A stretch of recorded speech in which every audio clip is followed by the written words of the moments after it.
because I thought someone would certainly ask me what's the E stand for. It stands for Earl.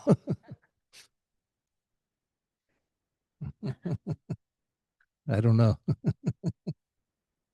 Okay, then one other thing. I've been asked, what is the password here? So here in the sanctuary and out in the gathering room, you got it? You ready for it? Mighty Potato 500. I told you we do things differently here. So Mighty Potato 500. Okay.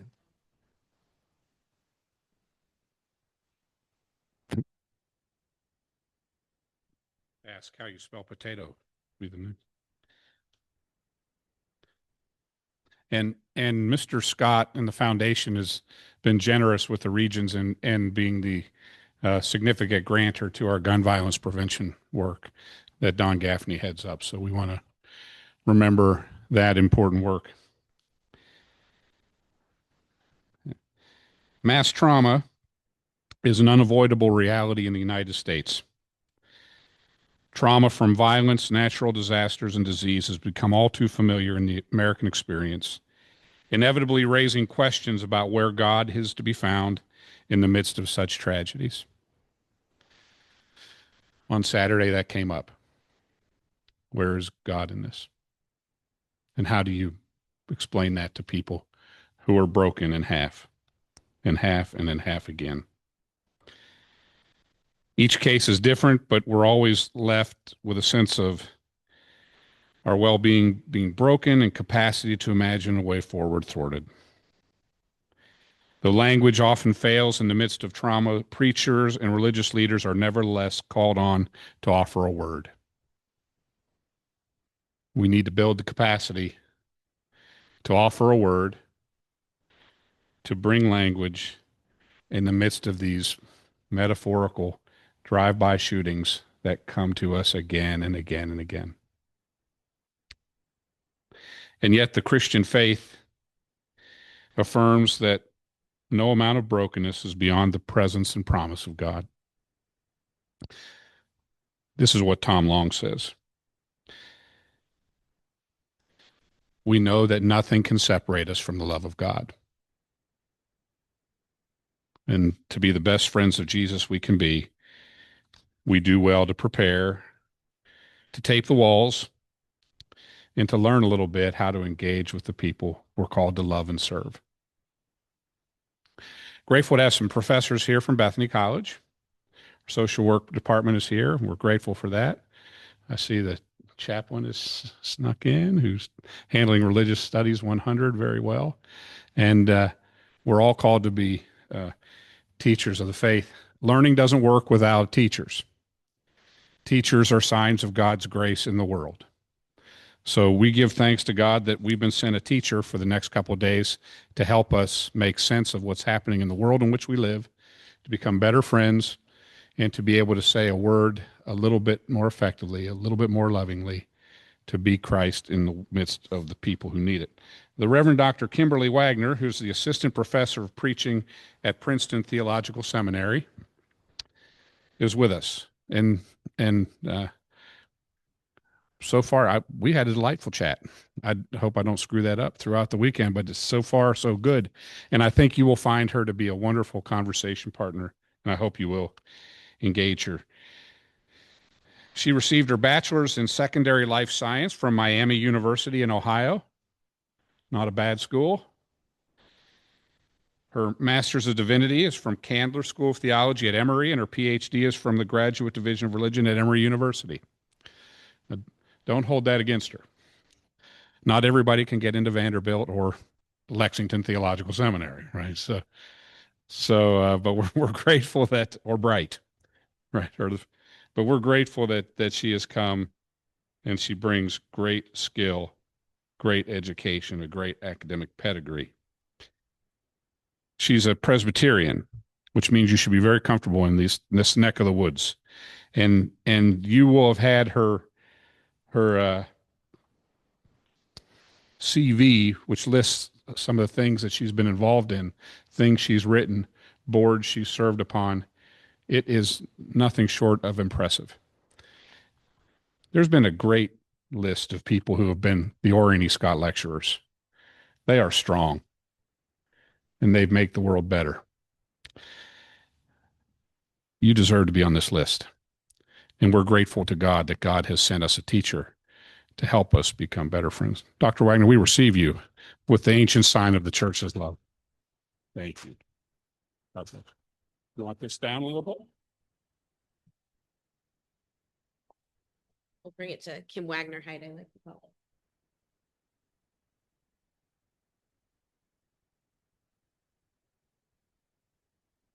Can everyone hear me? Beautiful. Well, good morning. It's still morning, right? Yes. Good morning. It is such a joy and a privilege to be with you all today. I first have to give expressions of thanks. Thanks to Bethany College for hosting. Thanks to First Christian Church of Washington, Pennsylvania for having us here. Thanks to Dr. Arthur Keyes for all of his facilitation. He and I have had multiple wonderful phone conversations, and that's been a gift. And thanks to all who have made the Scott Lectures possible. It is truly an honor to be with you all, to be on that list, and to have a chance to just spend some time together. I'm grateful for all of you who are in the room, all of you joining us on the live stream. I hope this will be a rich time of conversation for us. I'm excited to be here for a couple days. I love that I don't have to just swing in and swing out. We can be in conversation with one another over meals and over whatever else time spent together. So such a joy to be with you. Let me give you a sense of the plan. I'm a woman who likes a plan. And so let me give you a sense of the plan for our time together. This morning, we're going to start with just kind of getting our minds and our hearts and our spirits around what the heck is going on in the world.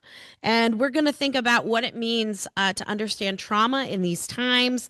And we're going to do some definitions. We're also going to think about how does trauma impact individuals and communities, because I think understanding that more deeply will then allow us to respond more faithfully.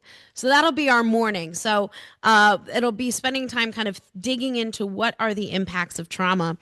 Then this afternoon, we'll move to thinking about how do we respond to this? What are our theological and preaching and proclamation responses to this? And what does the church have to say in the midst of this? So that'll be this afternoon. And then tomorrow we'll move to kind of deepening the texture of it and thinking about the reality of ongoing, compounding, interacting traumatic realities, and how might we reorient ourselves as people of faith in the midst of it and serve faithfully and well. Does it sound like a plan? I see nods. I'll take it. If that's not going to work, I don't know what else we can do. So that's what I prepared. No, I love to make sure we're all on the same page. So I'm going to invite, if we can get the first slides up. The very first thing to say is that I am just so grateful to be here and to be doing this work. A little bit about me, you heard the bio, but let me tell you a little more about how I come to this work. So my approach to this work is really twofold. It is as an academic as well as a pastor. As you heard, my undergraduate degree is in secondary life science education with a specialty in botany and genetics. And I like to be really clear. I can tell you about plants. I cannot keep them alive. So do not look to me. I like to say I'm a hospice worker for plants. I help them transition to Jesus. And don't give me, I can kill, there's plants called easy plants. I've killed 4 of those. So just don't even try. When I was a teacher, I taught 10th grade biology and 8th grade earth and space science in Cincinnati, Ohio, and worked in a community that was very much impacted by gun violence, by gang violence. A lot of my students were actively recruited to gangs. We had a lot of run-ins with the law, and so began kind of my journey of recognizing communities in trauma. From there, I went to seminary, or as my colleagues at the school said, teaching drove me to a life of prayer. And I went to seminary, and during seminary, I served as a chaplain at a maximum security women's prison in Atlanta, Georgia. And one of the things that I learned there was working with folks who are experiencing trauma even as they contributed to another's trauma. So, what does it mean to work with both perpetrator and victim, as well as to be both perpetrator and victim? And that'll actually come back around tomorrow. And then from there, I went. I'm ordained Presbyterian. Please don't hold it against me. Went and served a church in southeastern Virginia, and at that church, I thought, oh, good, here we go, a little medium size. It was a lovely church. Trauma-free zone. Of course not. Right. Of course, there was a lot. And it turned out that while I was there, I learned a lot about the long standing impacts of mass gun violence. That church had been impacted by the mass shooting in Virginia what's the college? Virginia Tech. Thank you. Of course it is. Sorry, my brain went a different direction. And that came up when the Newtown shootings happened. I was there when the Newtown shooting happened, and all of a sudden, a small part of the congregation, well, about a third of the congregation, started to react as if it was happening in our community. And I kept thinking, do we know people there? Is there a connection there? And what I came to realize is so many of them had been deeply impacted by the Virginia Tech shootings that had never been dealt with. It had never been talked about. So when I went to do my academic work, I said, you know what, it'd be nice to write a short little article on preaching and mass shootings. And I went to do the research, and there was nothing there. So I did what every good grad student / academic does, and I went and complained to anyone who would listen that there just wasn't stuff there. And people kept saying, well, maybe you should write it. And I thought, that's a terrible idea. But the more I dug into this, the more doors opened, more communities welcomed me into these conversations. And so this work has become a deep part of my sense of call and talking about trauma. And so I hope that as we work through this stuff over the next couple of days, you will see that I bring the academic, but I also hope you hear the pastoral, and I'm eager for the questions to be of both sides. So just a word of where I am coming from on this, because I think it's important as we locate ourselves collectively, for me to locate myself in relation to this work. All right, next slide. Beautiful. Thank you. I always start these sessions with a warning and invitation to self-care. We are going to talk about trauma. It is a hard thing to talk about, and it can bring up lots of things for lots of folks and communities who are going through it.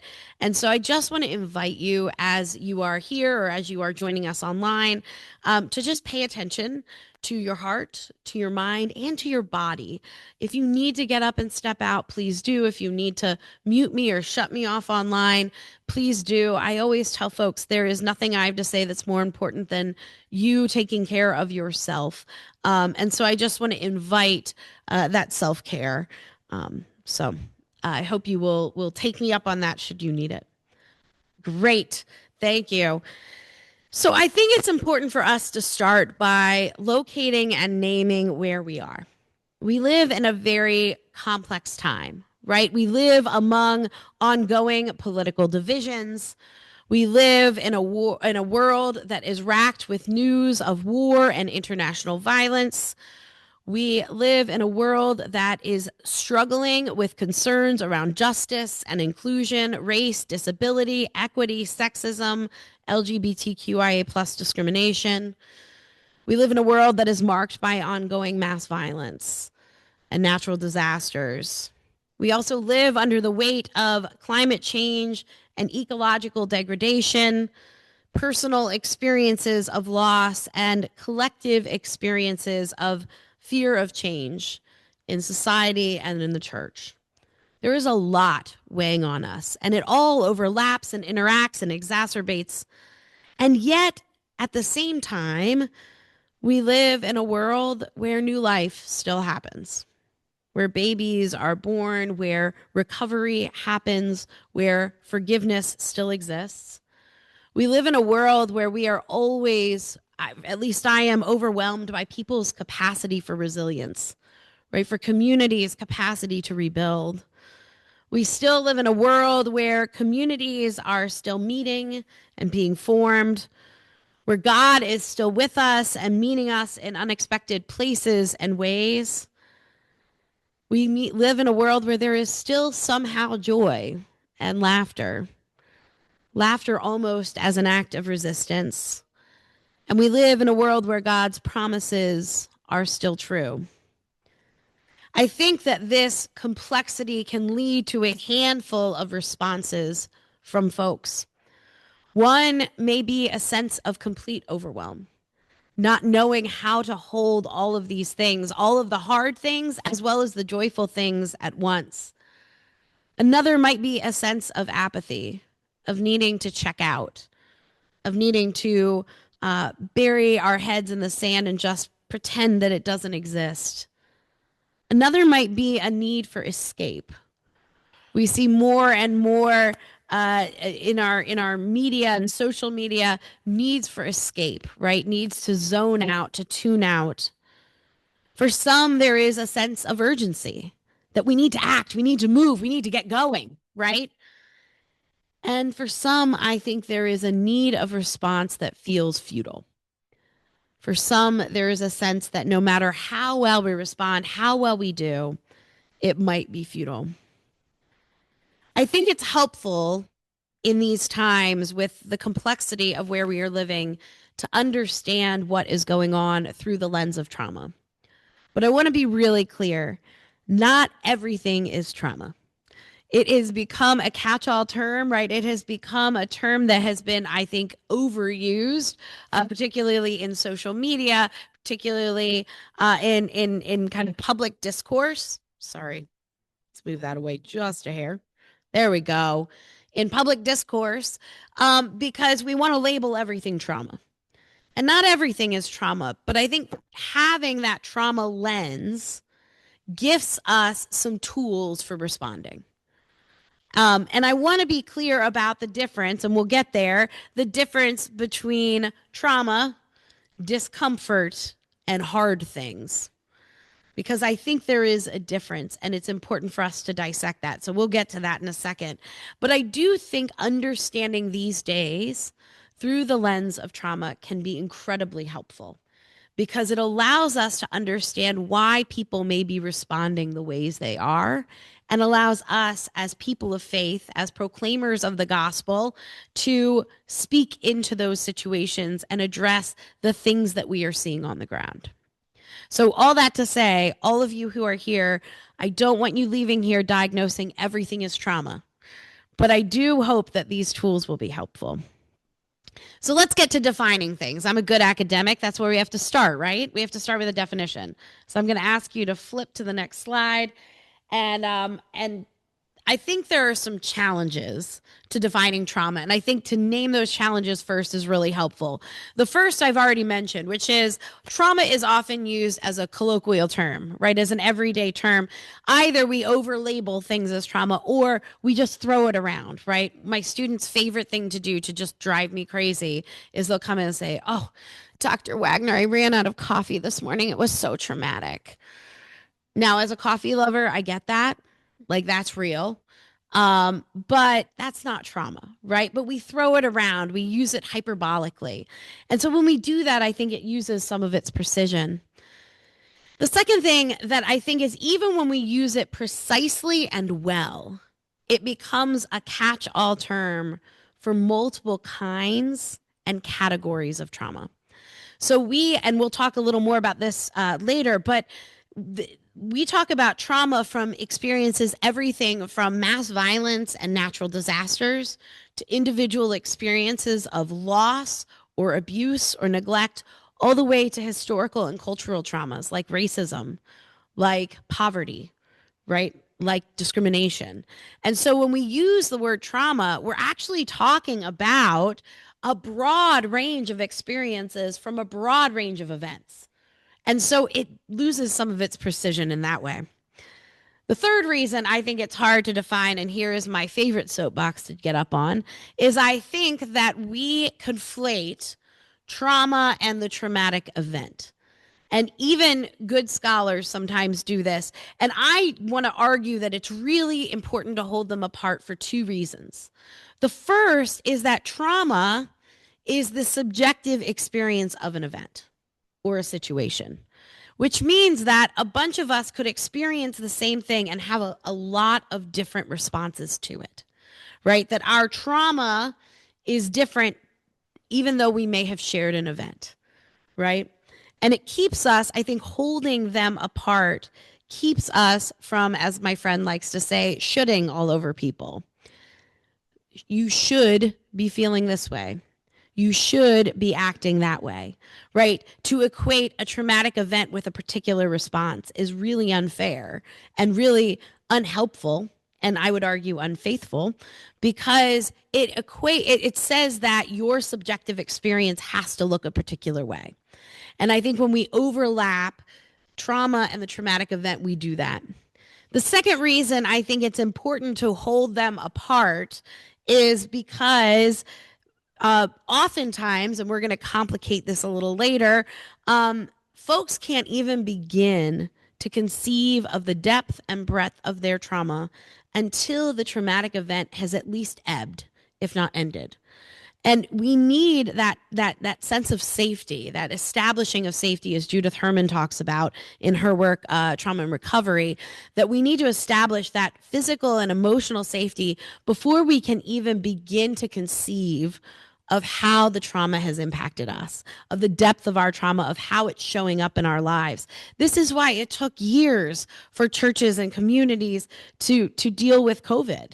Right? That we had to wait until there was a sense of safety, and then we could start thinking about how did it impact us, right? We're out of survival mode and we can start reflecting on it. And so the last thing I want is for us to equate the two so that we say, oh, the event's over, you should be fine now, right? The situation has ebbed, it's over. Where oftentimes folks have not really even begun to experience the depth of their trauma. And the last reason I think it is hard to define trauma is the very nature of trauma itself. We are trying to define something that we cannot grasp. Or as Kathy Caruth writes, she says that trauma can only be known in the gaps of our experience, in those places we can't quite make sense of. And so we're trying to define the thing that we can't quite get our arms and our hearts and our bodies around. And so we're going to try to define that. So it's hard to define, and yet we're going to try. So here is what I want to offer in the next slide as my working definition of trauma. And we're going to walk through it for just a second. Trauma is a blow or wounding of the mind, body, and spirit self. And here I want to pause for a second. That trauma is not just a mental thing. It is not just a cognitive thing. Trauma impacts the whole of who we are, our mind, our body, our spirit. For so long, in the Western world particularly, we have treated trauma as only a cognitive issue, right? And so we have started to pay more attention to the body and the mind. And I would argue that the next edge of understanding and responding to trauma is the spiritual. Because we have some amazing scholarship coming out of Africa and South America on the spiritual impacts of trauma, and starting to incorporate that and thinking about how then do we attend to the mind, the body, and the spirit, because it impacts all of who we are, even if we can't identify it, right? Even if we're like, I just feel it in my body and I can't get my mind around it, or vice versa. So let's try that definition again with that caveat. Trauma is a blow or wounding of the mind, body, and spirit self that occurs when a destructive experience or event exceeds a person's or community's resources to process or assimilate the experience into preconceived frameworks of understanding. Let me put it narratively. I'm a preacher, so I like stories, right? So we all tell stories, right? We tell stories about who we are. We tell stories about who God is, who the church is, how the world works. We tell stories about our families, right? We have all these stories that we tell, and they help us to make sense of the world. They help us to make sense of who we are in the world, our own identity and our own place. And so we have these string of stories that help us to navigate the world well. When a traumatic event or situation happens, oftentimes what happens is, or when that happens, the traumatic reality cannot find a home in those stories. It can't assimilate into them. It can't integrate into them. It doesn't make sense. It can't find a home in the stories that we have told. And so it lives outside our capacity to integrate it, to make sense of it, to make it a part of our story and a part of our identity. And that leads to then two crises. And we'll go to the next slide. The first is a crisis of time or temporality. The traumatic experience, because it doesn't fit into these narratives that we tell, into these stories that we tell, into who we think we are and how the world works and how God works, the traumatic experience becomes a sort of eternal present. It can't find a home in time. And so it distorts the connection between past, present, and future. Put another way, the life we lived does not lead to the present we expected, and therefore it is almost impossible to imagine a future. Let me say that again. The past we lived did not lead to the present we expected, and therefore it feels almost impossible to imagine a future. Robert Stolorow writes about this experience of losing time, and he lost his wife very suddenly, very traumatically. And he writes in a very small book called Trauma and Existence. I'm like, I don't know how he tackled that book, that topic in 90 pages, but he sure did try. Trauma and Existence. And he writes about going to a conference and about a year after his wife had passed. And some colleagues came up to him and said, "Oh my goodness, Dr. Stolorow, the last time I saw you was at your wife's funeral." And he writes about it saying, "It's as if I was transported to that moment. I felt my daughter's head on my shoulder. I felt the weight of the present moment." And his comment, which is so helpful in thinking about this distortion of time, he said, "And that present felt more real than the present I was living." That present of being back at the funeral felt more real than me being present in that conference. And the image he uses, he actually borrows from Harry Potter. I don't know how many Potter fans are here, but I'll explain it. He uses the image of the port key. In the Harry Potter world, a port key is any enchanted object that helps you transport from one place to another suddenly. So if you, I really would like us to work on this technology so don't have to stand in TSA lines anymore. But if we could come up with an object that I could touch and transport, that would be fantastic. So if you know people, let me know. But in the Harry Potter world, you can enchant this and it will take you to wherever it is you want to go. And he talks about that trauma has these, and we use language of triggers, that when we touch it, when we smell it, when we taste it, right, it transports us back to those spaces. And it can transport us visually, emotionally, it can transport us spiritually even, and we get transported. And then when we come back, time feels so disoriented, right? That past, present, and future gets really mixed up.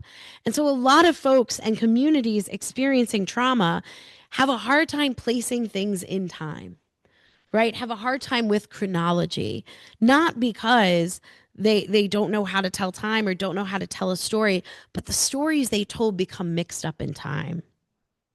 Does that make some sense? You guys with me? The second major impact is what I like to call a crisis of coherence. So if the stories that we told no longer make sense in time, get frazzled in time by the experience of trauma, the other thing that happens is they no longer hang together in helpful or meaningful ways. That the stories we once told, first of all, become somewhat incomprehensible. I've had the privilege of getting to work with and witness interviews with lots of parents who've lost children to gun violence. And 201, every single one of them at some point in the interview will say, It just doesn't make sense, or I still can't wrap my mind around it. And these are statements of incomprehensibility, right? That the stories we've told about our lives and our communities, our neighborhoods, our families cannot make sense of this story. And so the stories become incomprehensible. They become hard for us to wrap our minds around. That then leads to a kind of questioning of the stories. Are these stories that I once told about myself, about the world, about even God, safe or helpful? After all, they didn't help me navigate this world, this situation super well in the present. And so, are they safe? Are they good? Which then leads to the third issue, which is meaningfulness. Are these stories worth saving? Are they worth keeping? Are they worth holding on to? And this is where we talk about existential crises and crisis of faith, is because these stories are no longer hanging together in comprehensible or helpful ways. We start to question if they're worth preserving or saving or repairing. And we start to lose that sense of meaningfulness. Now, I talk about these two impacts, this crisis of time and crisis of coherence together as narrative fracture. And we can move to the next slide. And I talk about narrative fracture, and I want to be really clear. I use that word really carefully. Notice it is not narrative obliteration. Notice it is not narrative erasure. There are still good things there, right? There are still good pieces in our story. They just aren't hanging together anymore in helpful or meaningful ways, in ways that can help us make meaning. And so the image I like to use is that of broken glass in a basket, right? That a lot of times I tell my students, a lot of times when folks are coming to you with these experiences of trauma, they're coming to you with fragments of their story that no longer fit together in time or coherently, right? That this crisis of time and crisis of coherence come together in this reality of narrative fracture, that things don't hang together well. And I want to say that the first thing I think we do when folks bring us these baskets is we bless the basket. Because I think the problem is that when we are carrying those baskets, they feel broken beyond repair. They do feel obliterated. They do feel erased. They feel. And so I think the first thing that we as people of faith, as leaders, as preachers have to do is to bless the basket, to assure folks that even this is not beyond the love and grace of God and the care of the church. That this is not a condition or a situation that is somehow excluding us from the grace of God, right? Or a sign of a lack of faithfulness. We'll get to that. And so the blessing becomes first. Then once there is a sense of capacity, I think the next step is not necessarily start repairing right away. I think we have to sort. I like to tell the story of I had a parishioner who also lost a spouse very suddenly, very tragically, and he and I would have lunch every month. And somehow he managed to pick the worst Panera in Atlanta for us to go have lunch. But nevertheless, we would sit at Panera for hours at a time, 2-3 hours sometimes. And he would come with a list of questions. And it was everything from, what will my wife look like in the resurrection? Will she look healthy and whole? Will she look so mangled like she did before she died? What will she remember me? Will she recognize me? Do you really believe in the resurrection? How long should grief take? That was my favorite one. He asked me, how long should grief take? And I went on this poetic journey of, well, grief is a process and it's never linear and all that. And I gave a great answer, y'all. And he answered, well, Google says 4 months. Who am I to fight with Google, right? But it's a longing, right, for things to be repaired quickly. But sometimes his questions were, how often should I vacuum the floors? What temperature should I wash the sheets on? And I look back, and what I realized we were doing at that Panera month after month for a while was we were sorting through pieces. He was picking up these pieces and he realized that some of them held, some of them were really good, and some of them not so good. He had lived much of his life with what I like to call a hallmark theology. It's a theological statements that go really well in a Hallmark card. And I can't blame him. It had carried him through thus far, right? I'm not angry about that. But this situation, the cards, the platitudes, the sayings, they didn't hold up. And so a lot of what we had to do was pick up a piece and say, this isn't enough anymore, and find new pieces. And I tell you about this sorting because I think it matters when we talk about narrative fracture to realize that we are never going to put this back together the way it once looked. It will be a new mosaic. It will not be the same window or the same vase that it once was. It will be a new mosaic because it will have old pieces and new pieces and missing pieces. It's going to come together in a new way. And so I like to think about narrative fracture because I think it helps us understand what people bring in the immediate aftermath of a traumatic reality, of a traumatic event, of a traumatic situation, but also how the rebuilding happens in new and novel ways, and that we need to be attentive to that. Are you all with me? I'm going to pause here. I have a couple pauses. We'll have a big Q&A at the end, but I want to kind of check in. Questions? Thoughts? Can you all hear me? Yes.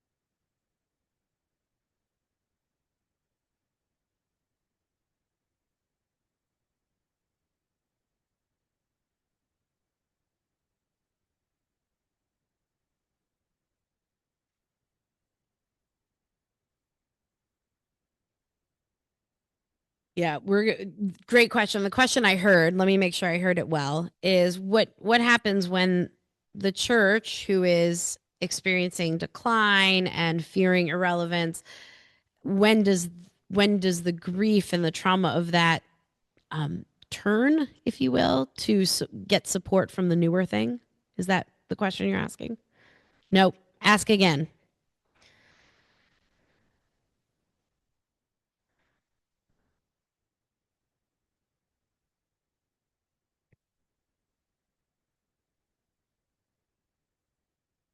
Yes.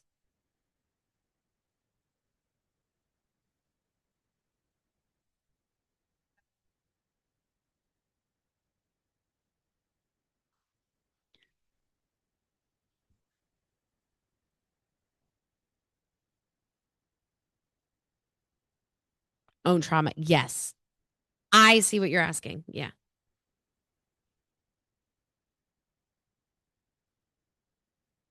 Yeah. So when trauma from one body, I mean, in the case you gave as the older church, is inhibits us from being able to respond to the new thing. It's just such a beautiful question. Did I get it right this time? I love it. Thank you. Thank you for clarifying.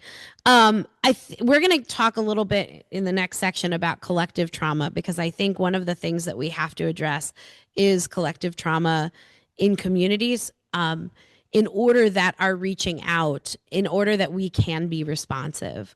I want to say that I think that sometimes new things feel like a threat to people experiencing trauma, to communities experiencing trauma, because it feels like their story is being ignored or their crisis is being ignored. And so a lot of what, and we're going to talk about this, I think this afternoon, yeah.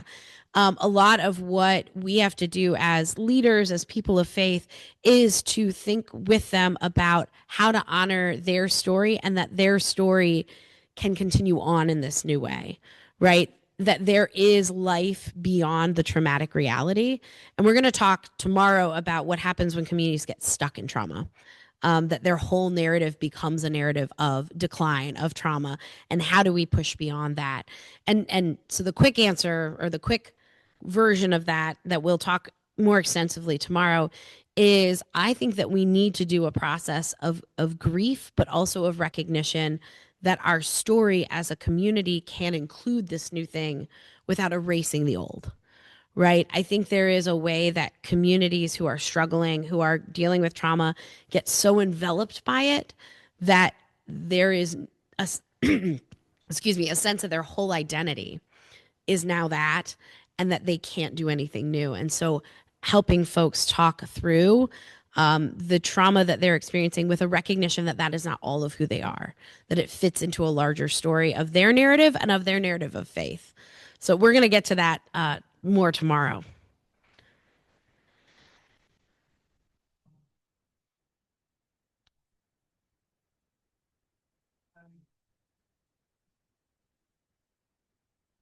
Yep.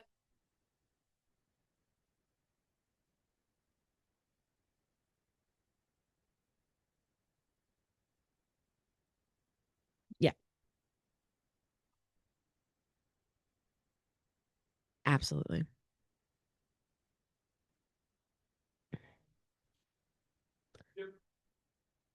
Absolutely. So great question. I'm repeating it to make sure I've heard it and for the live stream. The question was the difference homiletically responding to something like a 9/11, which is a distinct event, versus a kind of ongoing or waves of what I like to call like an ebb and flow event, like COVID. And we will talk about that a lot this afternoon. But the quick thing I want to say is I think that there is a recognition with something like 9/11. I think we have to, or a sudden event, right? A mass shooting, a natural disaster. There is a sense that we know we have the clock of when that ended. And I yet think we need to recognize that there are new traumatic realities that come up in the wake of it, right? New things that hit. And so I think one of the homiletically, one of the things we have to do is talk about the event, but also talk about the rollout from the event. Where with COVID, one of the things was the event was with us all the time. And so to address it, finally, I remember I was working with a group and of clergy over COVID, and one of them asked this beautiful question. We're in like fall of 2020, and she with pleading eyes looked into the screen and said, "Dr. Wagner, do I still have to talk about COVID?" And I was like, yes and no, right? Yes, it is an ongoing event. And with each new kind of landmark moment, whether that's a new threshold of losses, a new wave, a new strain, the, release of vaccine, things like that, we have to readdress it. But it's always humming in the background. And I think the difference homiletically is that with a event, there's a very clear way we can talk about that event. But then the warning is to pay attention to these other traumatic hits, right? Insurance says no.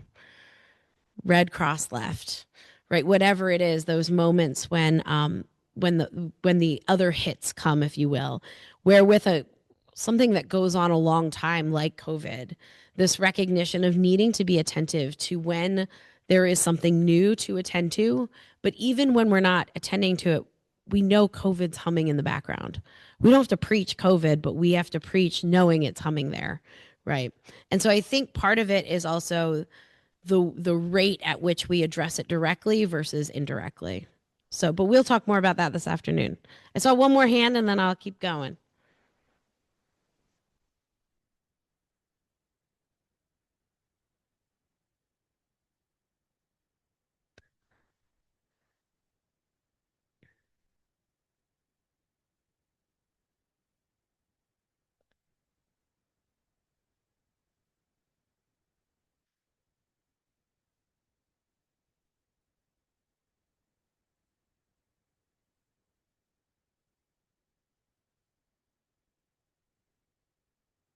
Great. Two great questions. The first was the colloquialization, that's a great word, of trauma and how do we handle it? Like, how do we think about that? How do we respond? And then people experiencing all of these overlapping and so many people experiencing different kinds of trauma, and how do we handle that? The first is with the colloquial trauma. Sometimes I just let it go, especially if it's not like a big deal. if somebody's saying it in conversation. I'm not going to stop and then be like, excuse me, no. I have some interpersonal skills, so I don't always do that. I think, though, I really do push against it a lot of times in people's writing or in thinking about, I try to give alternate language, because I think that what we've done is we've put anything that feels hard or uncomfortable under this umbrella of trauma and fear of traumatizing. And what I try to do is offer people nuanced language. And so invite them to other language. So somebody saying, I'm really worried. We're having a really hard conversation in the church about race. This happened the other day. How I'm really worried about like traumatizing the congregation. And I said, I appreciate that concern. Like, I really do. However, there is a difference, right, between trauma and discomfort. Discomfort is hard. Pain is hard. Grief is hard. But not all grief, not all pain, and almost no discomfort is traumatic. And I try to help people think about, what are you really worried about, and giving them more accurate language, and trying to gift them that language, not to tell them they're bad or they shouldn't use that word, but I want to make sure that they're actually naming what they're worried about, right? There is pain in this world. There is grief in this world that is non-traumatic. We talked about trauma is this largely disorienting thing. It reorders our sense of time, our sense of narrative coherence, right? And there are times where we get struck by grief or struck by things that are really painful and hard that aren't completely earth-shattering, right? Aren't completely reorienting.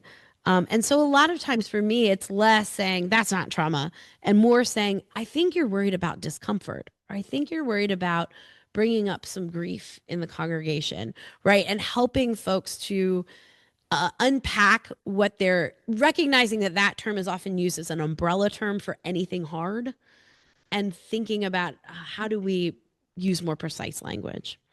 As far as overlapping and interacting traumatic realities, we're going to get to that actually at the end of today and into tomorrow. But I think a lot of, and I'm going to make this argument at the end of my talk this morning, is with this overlapping reality, with individuals and communities experiencing lots of different kinds of trauma, but also with so many people in our communities experiencing trauma in all kinds of different stages and levels.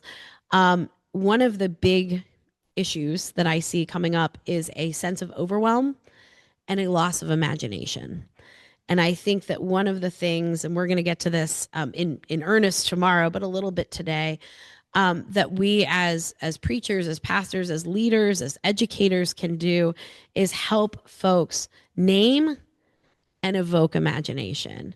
Because I think that the more we get buried in that pile, the more we lose the capacity for imagination, which is what we need to tell a new story, right? To start putting those fractured pieces back together is this invoking of imagination. And so we're going to get to that, but that was the quick answer. Does that help at all? Perfect. All right, let's go on to the next thing. And that is, I want to complicate this just a little bit more for you. All right. You're welcome. Which is the next slide. I want to think about not just individual, but collective and communal trauma. Many in this space are preachers or are dealing with communities or full classrooms. That is that is communal, right? I hope none of you prepare a sermon for each individual person in the pew. That is a waste of your time and energy. Please, we'll talk later. But we preach to the collective, which means we have to attend to the collective. And I think actually that's one of the great gifts of preaching and proclamation and even teaching is we get to deal with the collective. Because I think one of the biggest kinds of trauma that is overlooked nowadays is collective and communal trauma. Because I want to be clear, collective and communal trauma is different from and more than simply the assemblage of individual traumas. 1 + 1 + 1 does not equal 3. It's 1 + 1 + 1 + 1 plus collective trauma.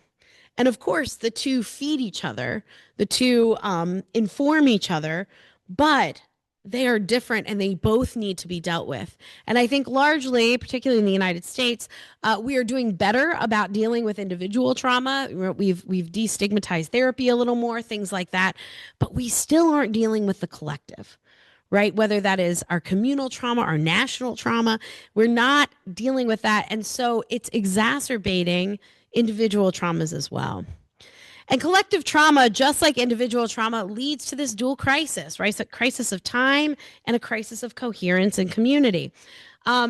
We see this show up, this crisis of time, that trauma again becomes this kind of eternal present in a community. It disrupts the past and the future. We see it when it disorients communal activities and relationships. That it seems to break apart time in the community, whether that's generational time, whether that is the before and the after, right? Were you here when? I can't tell you how many churches I've been a part of. They said, oh, well, you weren't here when this happened, right? Or even current educational institutions, not naming any. But, were you here when President so-and-so was here? It was the before time and the after time, right? Also, we see this crisis of time in community when the traumatic reality becomes a sort of pervasive shadow over the community. And it can revisit in unexpected times and places and ways.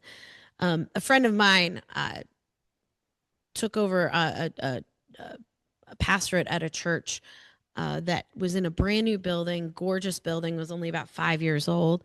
And wonderful congregation. Their previous church, unfortunately, had burned, and which was what required the building of this new church. And she came about 5 years after the building of the new church. And she was talking to me, and she said, Kim, the weirdest thing is happening. I feel like every time we have communion, there's kind of like a part of the congregation that like a dark cloud kind of rolls in. Like it gets really heavy. And I don't understand it. This is the joyful feast of the people of God, at least according to our liturgy. And yet there's something weighing down. And I said, well, have you talked to like folks? And she said, yeah, and they can't quite grasp it and what have you. Well, they came up on the anniversary of the fire, and she decided to have a conversation time, a special set aside, a lament and hope service. And what she figured out along the way was that the chalice that she used in communion was one of the only things to have survived the fire.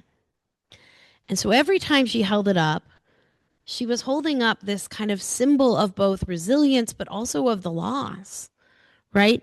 And even the people in the pews who were feeling the heaviness later said, that's it, but I couldn't have told you that, right? I didn't see that. It didn't even occur to me that that's what was going on.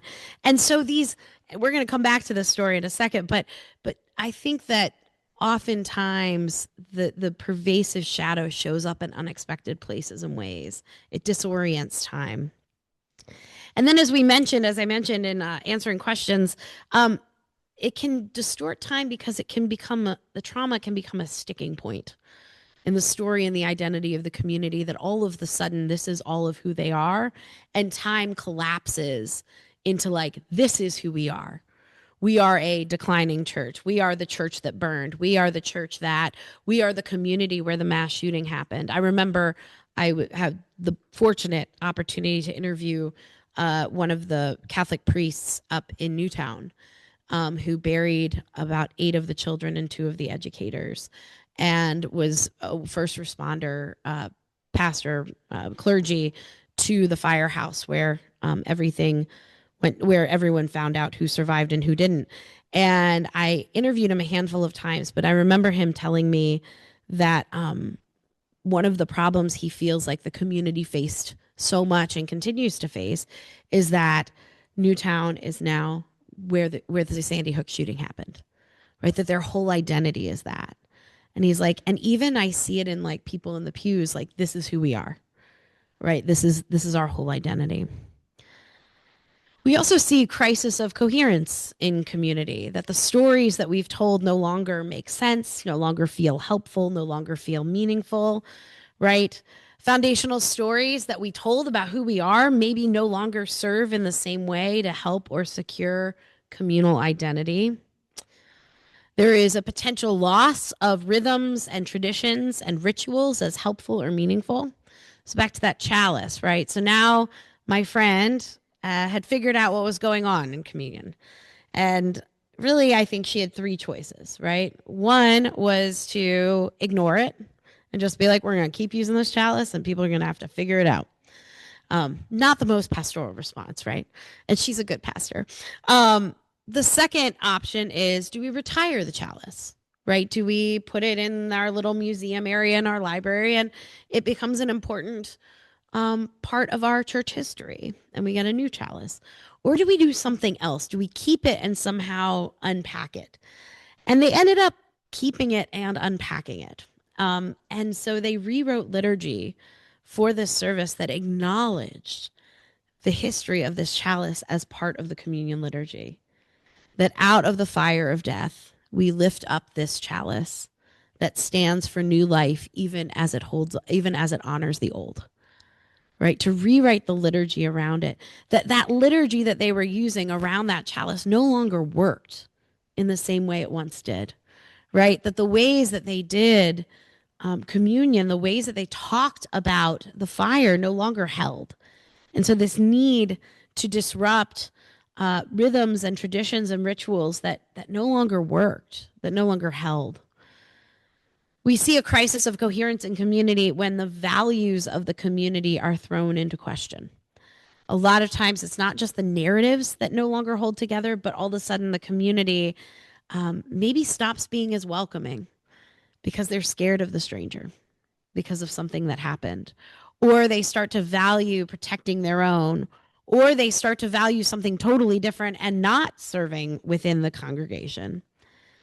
The other thing that can happen, which we saw a lot right after COVID, was that communities can no longer feel dependable as a source of continuity or stability. That not just the values of the community are thrown into question, but the value of the community is thrown into question. Is this a place where I can do this narrative fracture work, this narrative repair?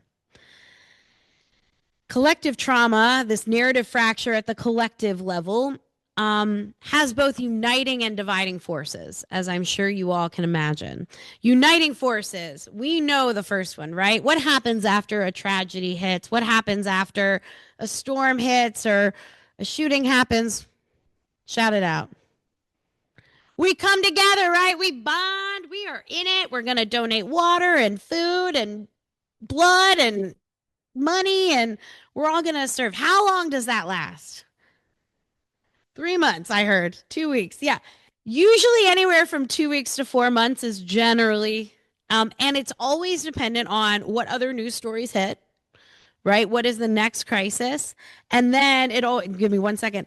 And how is this community communicating and functioning? Yeah. Google says 3 weeks. Perfect. Who am I to fight with Google, right? I appreciate that. Thank you. I need more Google in my life.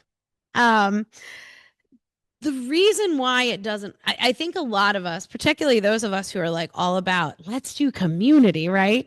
We lament that it doesn't hold together, right? As long as we wish it would. And I always hear people say, why can't we be the way we were right after this happened? And the reality is that is coming together that is driven by urgency.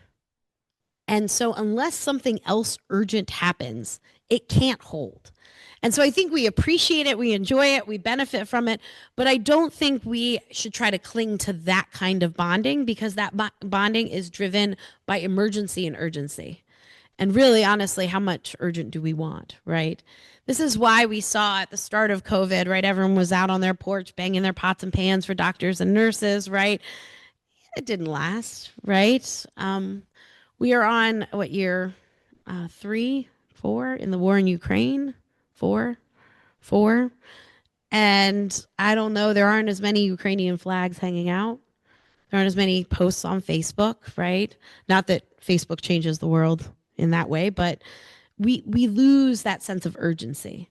And so I think the first way that collective trauma brings us together is the sense of urgency. And it's a good thing, but I don't think it's a thing that we can rely on or preserve forever, right? That the bonding that happens in that way. The other uniting force of collective trauma is actually what I like to call sub-communities of the equally wounded. That oftentimes folks in a community will come together who experience that traumatic event in similar ways. One of the challenges of collective trauma, right, is that everybody in the room is experiencing things a little bit differently, right? Some of us may have had our house destroyed in the storm.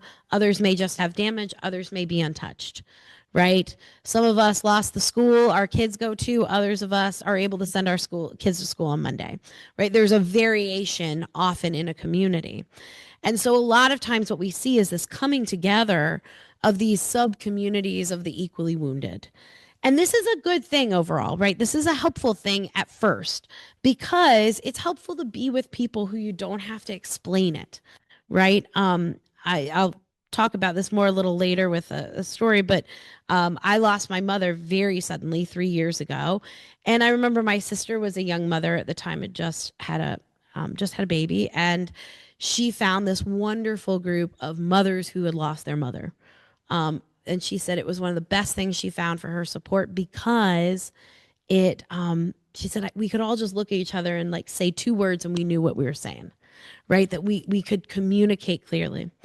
The danger of these sub-communities of the equally wounded is when they become so insular that they start to pull away from the main community, and or the main community feels pushed out and starts to kind of reject them. And so a lot of times we can see in communities these bonding together, which is beautiful, but then that leads to a sort of separation, right? It leads to a pulling apart. I've seen this a lot in school communities that have experienced gun violence, that you have the teachers and staff who were there the day of the shooting, those who were in the district, and those new hires. And it's like working with 3 different faculties. It's like working with 3 different sets of people because of these sub-communities of the equally wounded pulling apart. So those are the uniting forces. Separating forces of collective trauma. I think communities and collectives experiencing trauma fracture apart along 2 kind of main lines. The first is fault lines of unresolved or unaddressed conflict. So show of hands in the room, online if you want. How many of you have been in a community without any conflict? It doesn't exist. You know why? Because we're humans. We have conflict. Now, most what we consider healthier communities, they still have conflict, right? But it kind of goes along under the surface. When it pops up and causes trouble, we take care of it and we keep moving, right? The problem is that when collective trauma happens, it exacerbates those unresolved conflicts. It turns a tiny crack into a gaping chasm. It puts pressure on those conflicts and they start to feel like they expand. The other reason they expand is because it is way easier sometimes for a community to focus on that conflict than to focus on the real thing. A colleague of mine was in a church, came to the church just before COVID, and the council decided as an act of sustainability to purchase what my new favorite phrase, permanent flowers, fake flowers for the communion table. And everything else would be live, but they kept saying it's such a waste for us to order the same Blinken set every Sunday. Why don't we invest in these flowers? They even found someone to pay for it. They didn't even have to pull it out of the budget. The whole council voted. Everything was good. They were about to order the flowers, and then COVID happened. The world shut down. They didn't meet for years. This is year and a half. This is a church that experienced a great deal of loss during COVID. They lost actually quite a few members to COVID, but they also lost their church organist to cancer early on and were unable to meet and gather and mourn him. When they did start coming back together, this was a church that experienced a lot of arguments, right? A lot of fighting about when it's good to come back, masking, non-masking, vaccine, no vaccine. This was a lot of turmoil in this congregation. My friend, of course, had been in person with them for like 2 months before she had to move online. And so they got back together. Things kind of seemed to like level out a little bit. And her chair of her council came up to her and said, "So should we order these flowers?" She's like, "What?" They said, you know, the permanent flowers, we should order those. They're paid for. We just need to do it. She said, sounds good. Let's do it. It's been voted on, you know, back in, 2019. And so they got the flowers. They put it on the communion table. Friends, I've seen pictures. They look identical to the flowers that they would get every Sunday. She's telling me this story, and she said, Kim, the first week with those flowers up there, you would have thought I threw a grenade in the middle of the congregation. Everyone was mad about the flowers. Everyone fought about the flowers. All of a sudden, the flowers became like we lost it over the flowers. And she said, please, for the love of all that is holy and good, tell me this is not about the flowers. And I said, well, friend, it's about 4% about the flowers. About 4% of those people really do care about whether or not those flowers are live or are permanent or are fake. I said, the other 96%, it's a lot easier to fight about the flowers than it is to talk about the losses in your congregation, about the arguments over masking and not masking, the grief that is coming from COVID, the sense of loss and decline that is coming. The flowers, the choir robes, the website, these are easy things to fight about in comparison to the real thing. And so often we see communities fracturing apart around these fault lines of unresolved or unaddressed conflict. The second fault line that we see breaking apart communities is along what I like to call proximity to the event. So I often think about, particularly with collective trauma, the impact being concentric circles, like when you throw a rock in a pond and the circles go out. There are those in the center who are most impacted, right? There are those then the next ring out who have family members who are impacted or who were impacted but didn't lose anyone, and out and out and out and out it goes, and less impacted. And what we have found, and there's even kind of psychological science and brain science around this, is that we have a natural allergy to pain, to being stuck in suffering, right? To trauma. And so those in the outer circles will often pull away from those in the inner circles, right? That we see folks dividing up almost along these kind of lines of proximity, that those in the inner circles experience kind of one thing and become one community, and those in the outer pull away. And so I think a lot of our work as preachers, and we're going to get to that this afternoon, is how do we resist this divisive work of trauma, this insidious divisiveness that trauma brings, both from the unresolved or unaddressed conflicts, as well as through this proximity to the event. And so that we don't have folks pulling away and those on the outside feeling separated from those on the inside, and for those on the inside feeling unsupported from those on the outside rings. If we could go to the next slide. There are three other, I think, important additional marks of trauma to name that are helpful for us as we think about the preaching response this afternoon. The first, and probably the hardest, is that trauma resists language. Serene Jones talks about one of the first things to happen when experiencing trauma is a loss of language, a loss of being able to describe what is going on. And we see this all the time in trauma survivors who are asked to tell their story. It comes in fragments or pieces. There's lots of pieces missing, which makes sense, right? If we have a loss of time and a fracturing of coherence, it makes sense that we can't put words around it. I'll be honest, though, that really sucks for preachers, right? That we also can lose language. And so I think it's really important to name the ways that trauma resists our encapsulation in language. And so much of what I'm hoping can do together today, and as we think about being in the in-between times, is try to practice language that we can hold and trust so that we have it for later, right? To practice this language. The second thing that I think is an important additional mark of trauma that's worth noting is this sense of isolation or uniqueness. Those experiencing trauma, whether individuals and or communities, often feel completely isolated because trauma is a subjective experience of an event. There's a sense of nobody knows what I'm experiencing. Nobody knows how I feel. Nobody's been through what I've been through. There's a wonderful interview with a series of clergy who were in Newtown. And one of the pastors there, he talked about how long it took him to get support after caring for his community through the shootings in Sandy Hook. And he said part of it was that I thought that no one could help me. I thought I was beyond, like no one else understood what I was going through and the sense of uniqueness. And I actually know him personally. He is one of the most gentle, humble. It wasn't like he was this, I'm too good for this, right? But one of the lies that trauma whispers to us, both individually and collectively, is that we are beyond help or that our situation is so unique that no one can accompany us or understand us. And so I think it's important too, when we talk about preaching into this, we're preaching into a community that is often feeling isolated, feeling that they are unhelpable and untouchable in the worst way. The third thing I want to name as a mark of trauma is that often trauma shows up in all kinds of different ways, but it is often marked by too much or too little. I am so grateful that we finally have PTSD in the DSM, right? Thank God for that. That took way too long.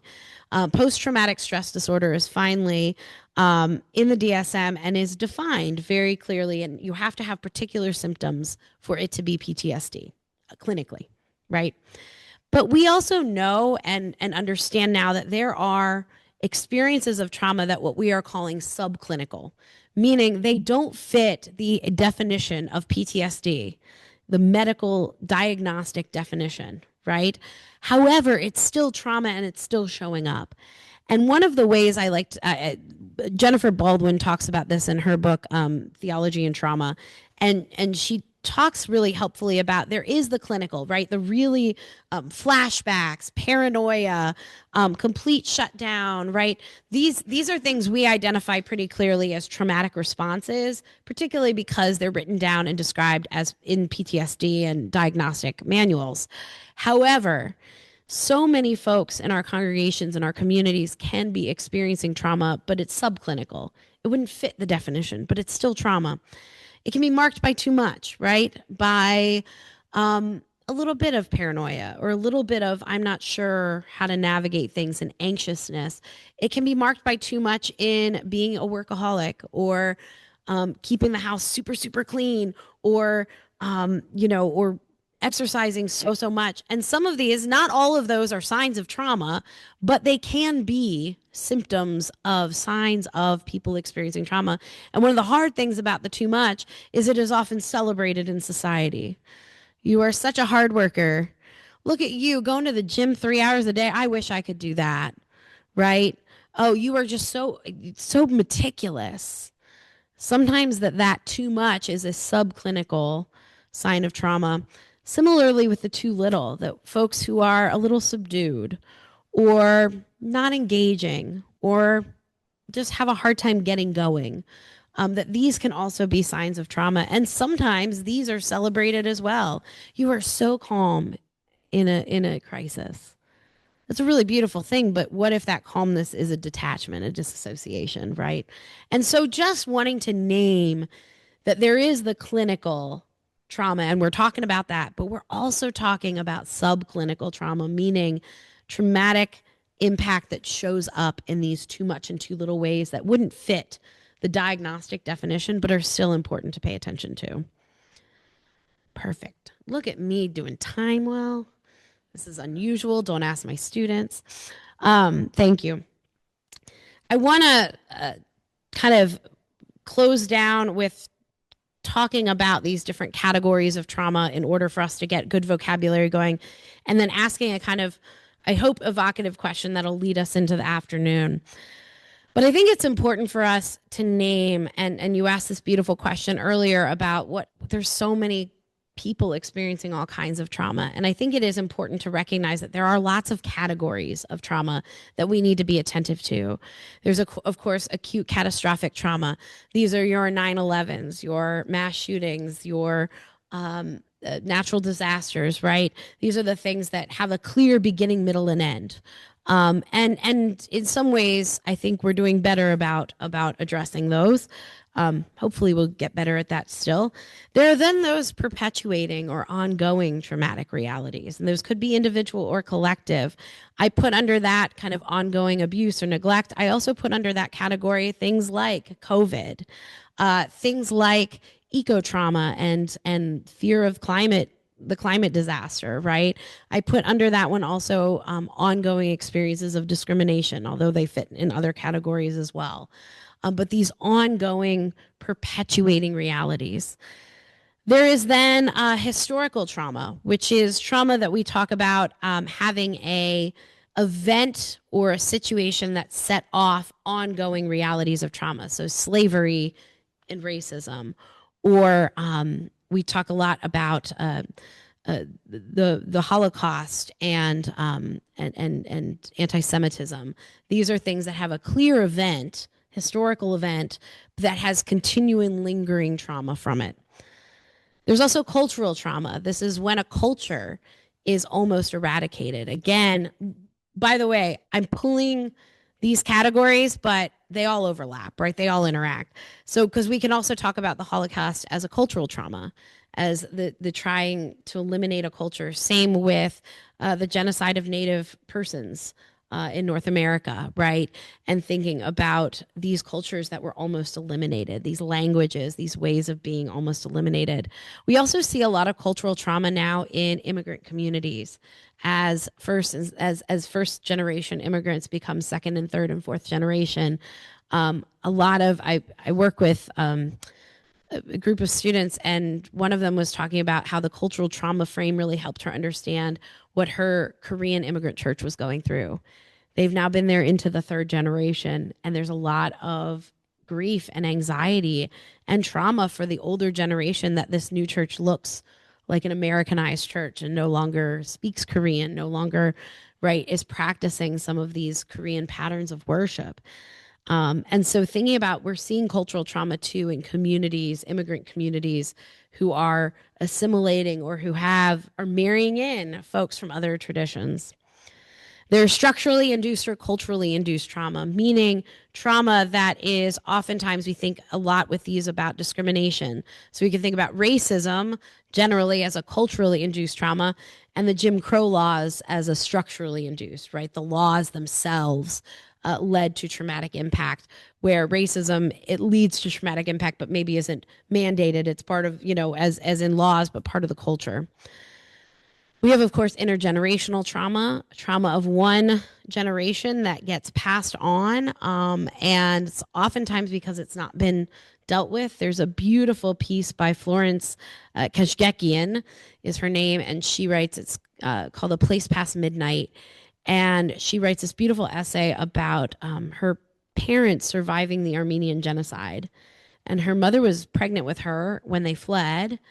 And she talks about how, like, they came to the States. She was born in the States, and they never talked about it. And as she got to be a young adult, she realized she was exhibiting some of these signs of trauma. And so she went and got some support. And it was only then that they kind of uncovered that the trauma of her parents got passed on to her, right? That because they never dealt with it, because they didn't talk about it, it got passed on. We see a lot of intergenerational trauma too in Native American, Native Indigenous Canadian folks as well. There's also moral injury, which we can get into if you want to. I could do a whole thing about moral injury, but moral injury is when we think about when we are both complicit in and victims of the traumatic reality, and that in participating in it, it violates our moral fabric. Moral injury got its start in, or got its grounding in military service. Those who have been asked to kill another person that violates their moral fabric, and who have also experienced the horrors of war. So they are both victim of the war and participant in the war. However, I will say moral injury has been expanded a lot in recent years, particularly around medical folks through COVID that had to make choices of who got a ventilator and who didn't, who got care and who didn't. And we're actually seeing moral injury a type of trauma, moral injury, in and among a lot of medical professionals. And so the term of moral injury is becoming more and more significant.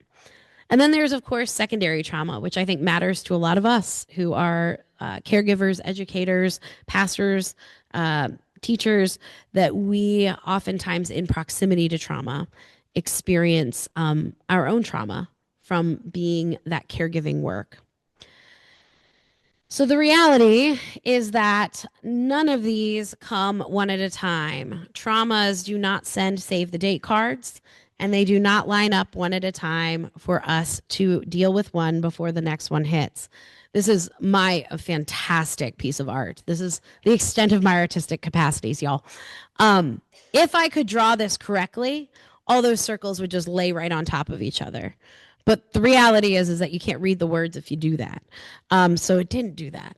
But the reality is that we live existences as communities with all of these different traumas interacting. We have personal experiences of trauma, trauma from present events or experiences overlapping with individual experiences, other concurrent collective traumas. It can overlap with past traumas, past traumatic events, right, that come to the surface again when we are experiencing traumatic reality or ongoing generational historical cultural traumas. And so one of the things I think we have to, one of the hard things is all these things come at us at once. One of the blessings is that as we start to unwind the threads of one, it does unravel others. That we can speak to this whole thing. And while we need to deal with things individually, when we start to pull the threads of our, whether it's theological threads or start to pull the threads of giving language to these realities, it helps all of them.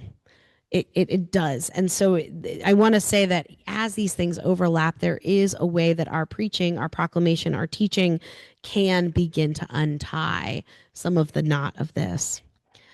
But what I want to suggest, and I already kind of hinted at it in the next slide, is that I think that one of the big things that we have to attend to as people of faith, and one of the big things we get to speak into, is that this kind of compounding reality of trauma leads to overwhelm and a loss of holy imagination. And I think what we are experiencing today is a lot of folks who are doing their best with what they have and have lost a capacity for imagination. And without imagination, we can sort through all of those broken pieces as much as we want, but we can't begin to put them into a new picture. And we can't begin to start to sort them and place them into a new collage, right? A new way of being and of being together.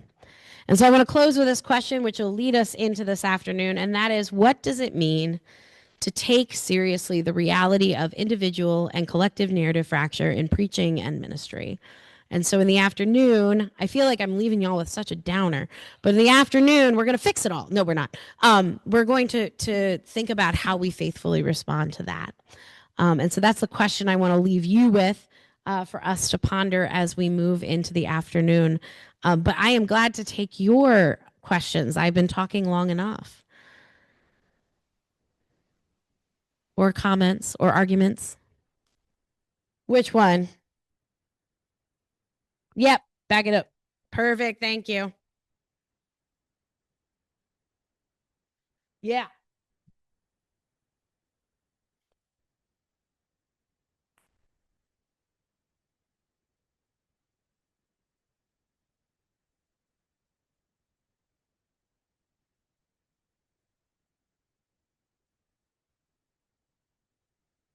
Yeah. Hang tight for tomorrow, but holy imagination, what I mean by that is an imagination not just for what we can do, but what God can do. And so I like to differentiate. I sometimes throw around eschatological imagination, but then that can get into all kinds of hairy territory in a talk like this. But what I mean by holy imagination is really important, because I think that a lot of times we think imagination is a matter of our effort. And we participate, but when I think about holy imagination, I think about what is it that God is doing, that God is already at work doing, that is already coming toward us, that then funds and inspires and invigorates our own imaginative response.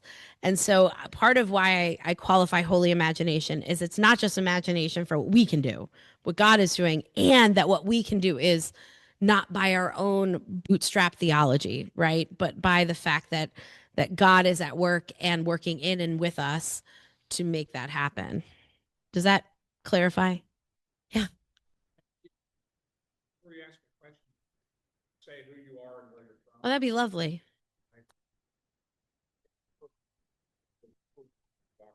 Yeah. I think we have Lisa Peter Angelo up in Buffalo, New York. Wonderful. David Shake, Tracy Mill, Huntington.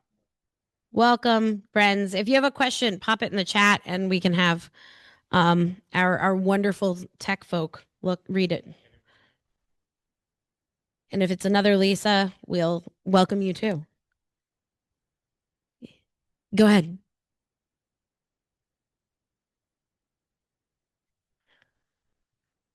Tell us who you are. Wonderful.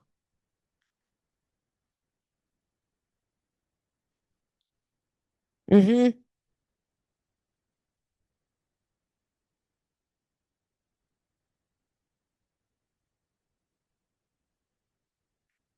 Yeah.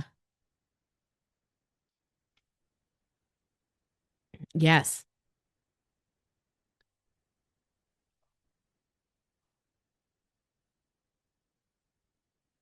Absolutely. Thank you for that. Yeah, the affirmation of that putting PTSD in the DSM was a mixed blessing, but a definite blessing because it did. I think one of the things, and we'll talk about this afternoon, it also offered us some language for what to call this, right?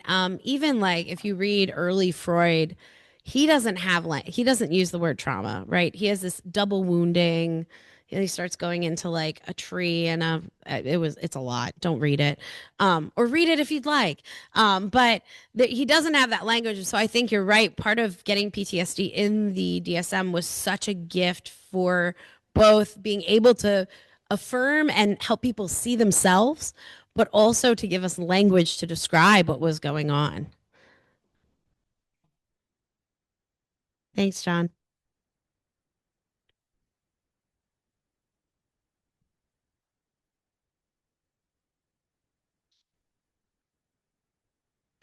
Beautiful question. Beautiful thought. So the question for those online, if you didn't hear it, was, does the compounding trauma lead to a loss of holy imagination, or does it expose that holy imagination wasn't there? I would say both. I think that there is a way that it exposes the limitations of our imagination, is maybe the way I would say it. That this compounding trauma brings to the surface the ways we never imagined further, right? Or never dared to imagine, partly because we up to that point, if you will, we thought we could do it on our own, right? We had our own, we could muscle through, right? And now we're in need. It exposed our lack of imagination for what God is at work doing. I would also argue, though, that compounding trauma, because of the overwhelm of it, because of the sense of just complete kind of cloudiness around how we can conceive what's going on. We have a hard time giving language, pulling threads of what's happening. It also exacerbates, perhaps, and furthers our loss of imagination, because all of the sudden it's not just that it exposed that we didn't have a great imagination for what God is doing. It exposes that our own imaginative work is not holding up. That it's not carrying us through, that it's not. And so I would argue that it's a both and. And I love that language. Thank you. I'm going to steal that. I'll give you credit. A lot of this is going in the next book. So.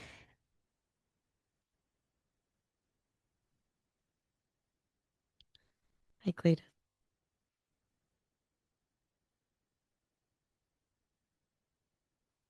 Yes.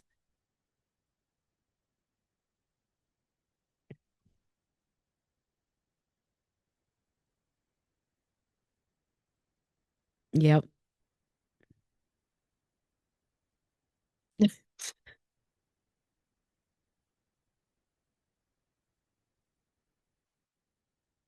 Yeah, absolutely. Beautiful question.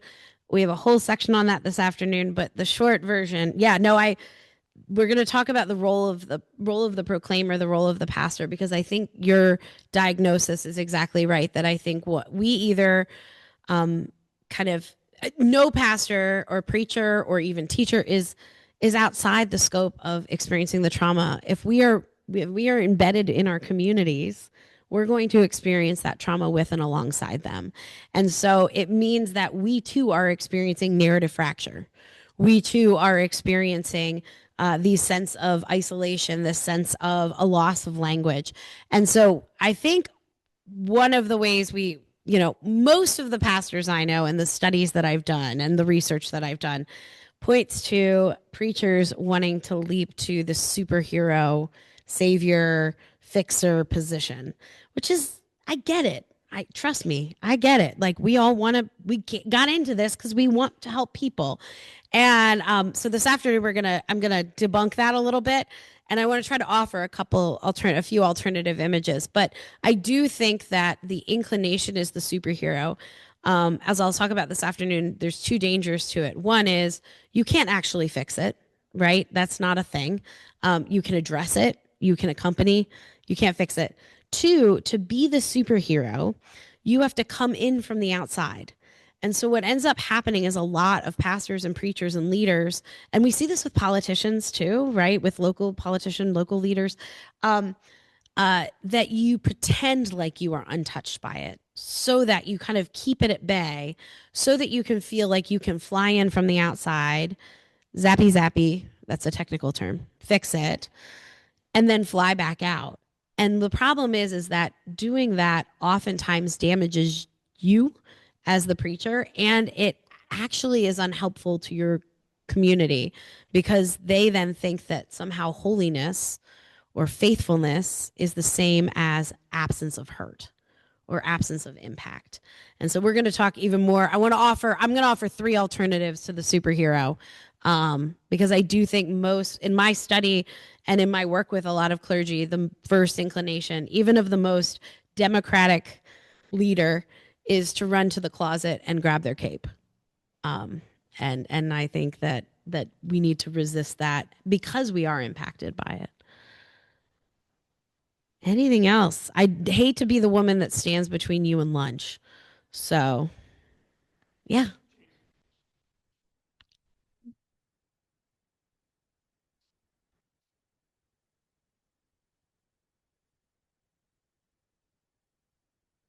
Yes. We're going to talk a singular truth that, yes, we will.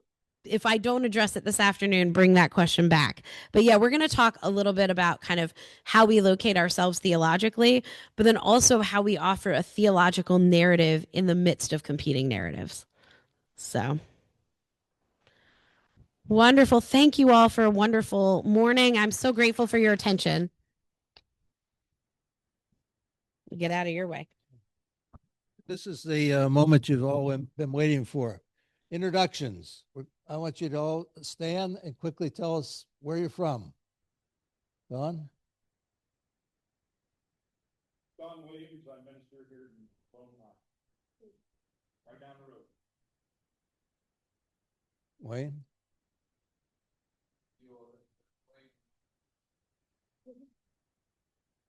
Mark Meyer, I'm the pastor at First Christian Church here.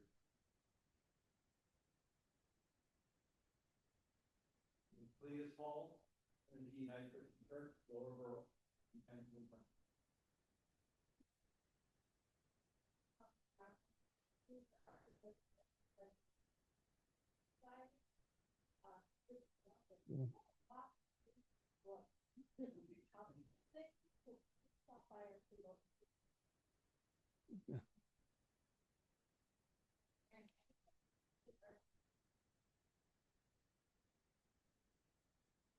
I should mention that Disciples of Christ Historical Society is based in Bethany, West Virginia, and Washington, PA. They're downstairs here. So.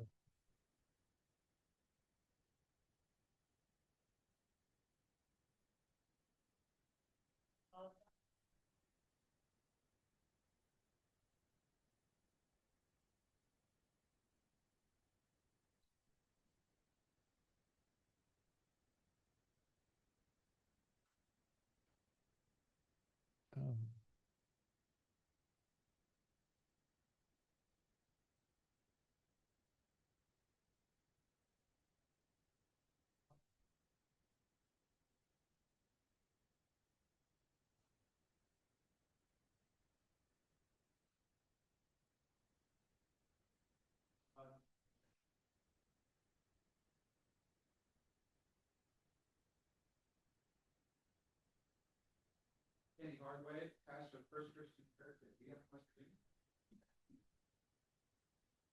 From it, I'm a Lutheran spy.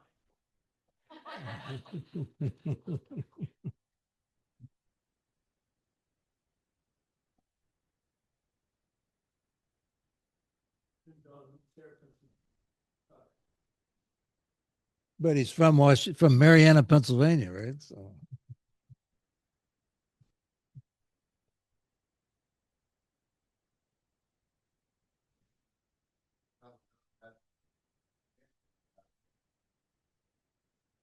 where's Canoe Camp? Okay. Frank Domsky, I'm a pastor working as a missionary in Presbyterian Church. I have until recently been working at the Church of Covenant, big Presbyterian Church here in Los Donna Webster at the First Church and here at Sun. I'm John, and that's your Donna's husband. We now off to a gap and do a bunch of work for Jesus.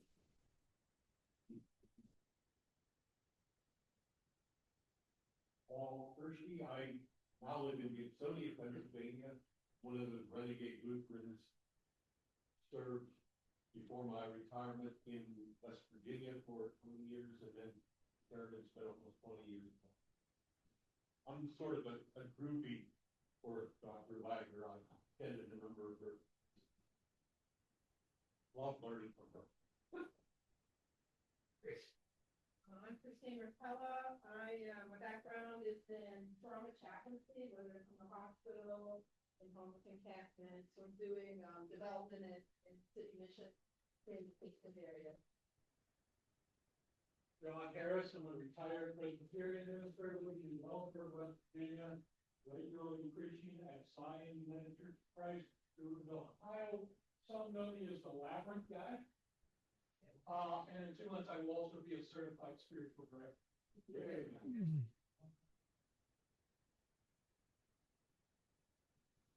Bob? Okay, I'm Bob Perry. I'm from Bethany area. Current service of Capital area, capital Pennsylvania. Or? Okay. Delaware, one third in West. Okay. Former regional minister. What did you say? And former regional minister. Oh, yeah, for a little. I'm Yasmin Buckledge, member of. Right there, it's a retired minister from Hagerstown, Maryland. No relation to John, but we got to it last time. I'm Chris Stewart, pastor at Fairhill Manor Christian Church here in Boston. James Brooks, and I'm the minister at First Christian in Hagerstown, Maryland, and I get to follow in Reverend Harris's footsteps. Big choice.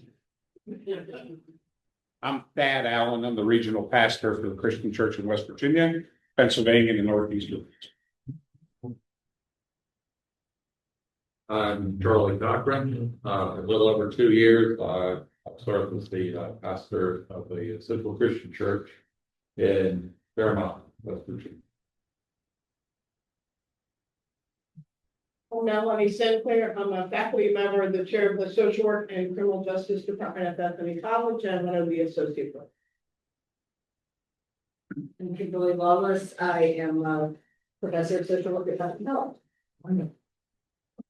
I'm Bob Jackson, and I'm from Pittsburgh, but I'm serving in Morgantown, West Virginia.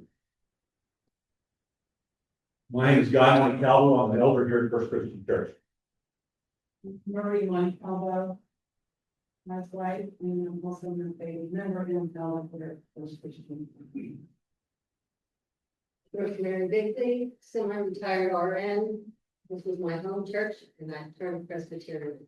We'll take it.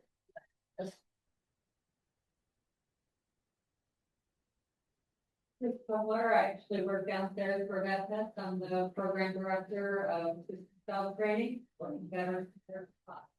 Very welcome. Then we can go to them also, their previous about handbook. And thirdly, learning to be a trainer under from one plus away from. And we are down paper currently, that has the, everything that's based on.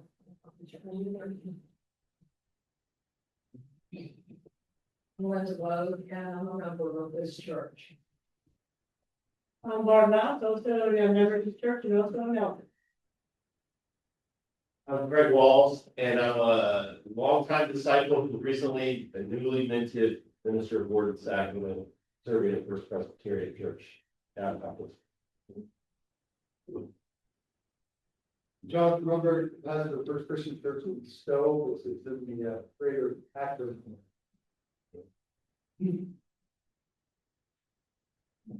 Jason Taylor, Vice President for Advancement at Bethany College, and Dave Randall. Welcome. Brian?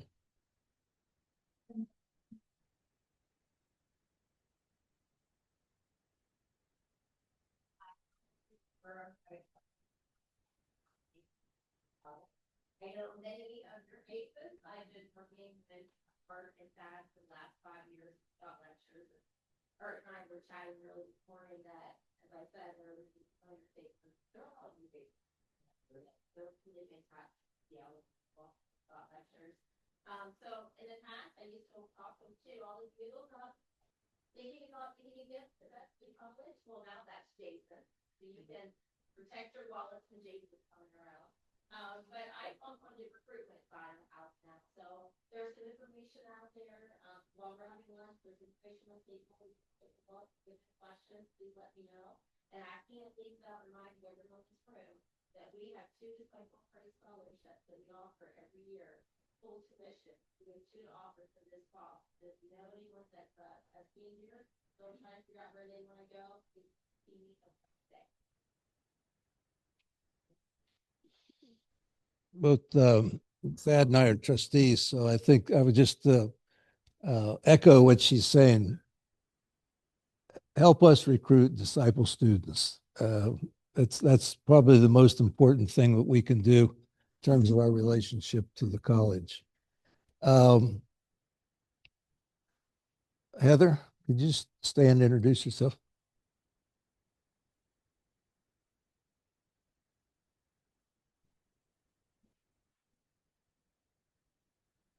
And at this, I would like Melanie and Heather to stand just a second, and Aaron, if you could just stand a second. These are Bethany College faculty people. Let's give them a tremendous hand of applause, okay?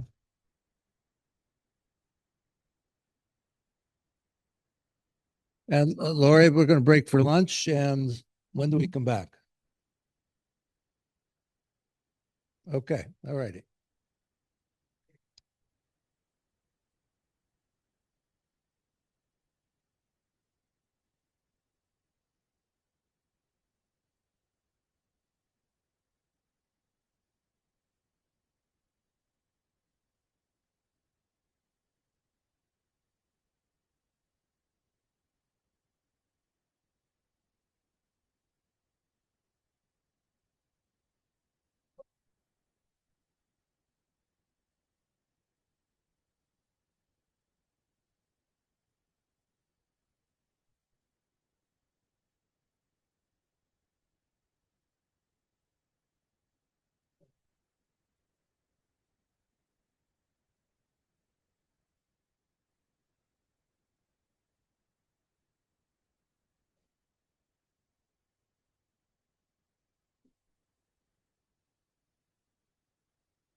Okay, be seated and let me introduce Dr. Kimberly Wagner. Thank you. And thanks for coming back for round two. This is I always say this is the challenging session because you all are now full of good food and it gets a little bit, can get a little bit warm and comfy in those pews, I know. So, but I am looking forward to this session. So just to remind us where we have been, again, as always, next slide, if you would. Again, that content warning and invitation to self-care, please, if you need to step up and step away or log off, please do so as is helpful for you. Pay attention to your heart, your mind, your body, your spirit. I want you to care for yourselves as we have these hard conversations.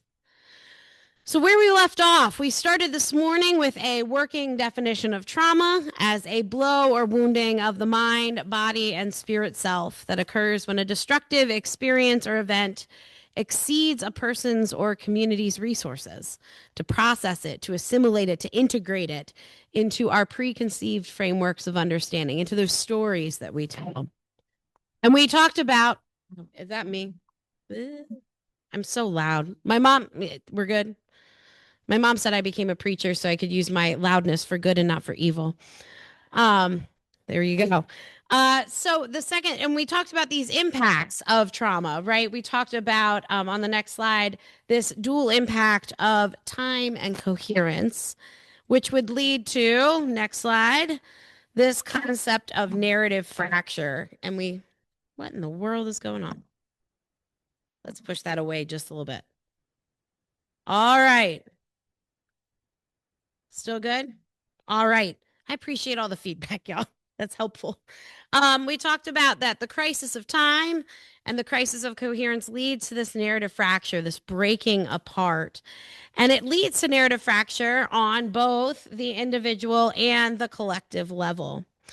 And we talked about especially the ways that as public leaders, as preachers, as people of faith in community, we have to be attentive not only to the individual narrative fracture, but the collective and the ways that we can address the collective, but also care for it. And I landed with you on this question, which is what does it mean to take seriously the reality of individual and collective narrative fracture in preaching and ministry? And I think about preaching very broadly, and I think about ministry very broadly. Preaching very broadly as proclamation in all kinds of spaces. It doesn't necessarily require a pulpit, although certainly includes a pulpit. And thinking about our ministries as broad as they are in our workplaces, in our communities, in and beyond our churches. I think there is something unique, though, about the gift of Christian proclamation to address collective trauma. And I think that this kind of practice of public proclamation, whether it is through teaching or preaching or ministry or service, can do a few things. And I'm going to ask for the next slide. It can do us a handful of things. The first thing that I think is really important is it can offer language. I mentioned this morning that one of the tricky things about trauma is the way that it threatens to steal language, right? To steal our capacity to describe what's going on. And so I think a lot of the task of those of us who speak into these situations is to offer language, not necessarily to tell people what's going on or tell them how to feel, but to offer them language for them to borrow until they can find their own again. That a lot of what we do is say some of us in this space might be angry, sad, heartbroken. Some may be relieved or feel guilty or feel checked out, right? To give language for those many feelings that are in the space and also within us, right? That we can feel more than one thing at the same time, that we can be pulled by those. To offer also, and we'll get to this a little more later, this idea of how do we talk about this? How do we add some theological language in here? Where is God? What is God up to? How do we address God out of these various emotions? And I think one of the things that preaching, proclamation, worship, communal theological language can do is it can offer us some language to borrow until we can find our own again. The second thing I want to suggest is that preaching and worship, public gatherings can create space for honest reflection. One of the things that we are most inclined to do when traumatic events hit, particularly acute traumatic events, is we want to jump into action, right? We want to help, we want to do, we want to act, we want to fix, we want to make sure. And some of that's really important and really good, right? We know folks need a place to sleep, folks need clean water, folks need these things, and those are really good. The problem becomes when that becomes so an avoidance tactic, if you will, and we don't stop to reflect on where we are, on what we have experienced individually and as a community. And so one of the things I think proclamation and worship can do is it can cultivate some space for us to not do for a second, but instead to reflect, to talk about what has happened, to share our own stories. One of the most powerful things I've been a part of is when we came back from COVID, the church I was attending had us on that first worship back turn to a neighbor. And we each had about 5 minutes, which is a long time in worship, right? 5 minutes, you can get a lot done in 5 minutes, especially if you got short little Presbyterian prayers. And to share a story of what we went, of a story from COVID, just to our neighbor, and then receive a story from them. And we use that as they called it public testimony. No one got up on the mic. No one did that. But the importance of cultivating space for us to share with one another what it was like for us, what we had been through. And there were some questions in the bulletin that if folks couldn't come up with a story like that would inspire them, what was the most surprising thing to you? Where did you feel the most heartbroken? Right? These kind of questions that folks could grab onto and tell a story. But we had to tell our neighbor a story and receive their story in return, to cultivate that space for honest reflection and not just acting, not just doing. The third thing is, I think that our public proclamation, am I messed up? Nope. Okay. Our third thing is that we can model faithful traumatic response. Yeah.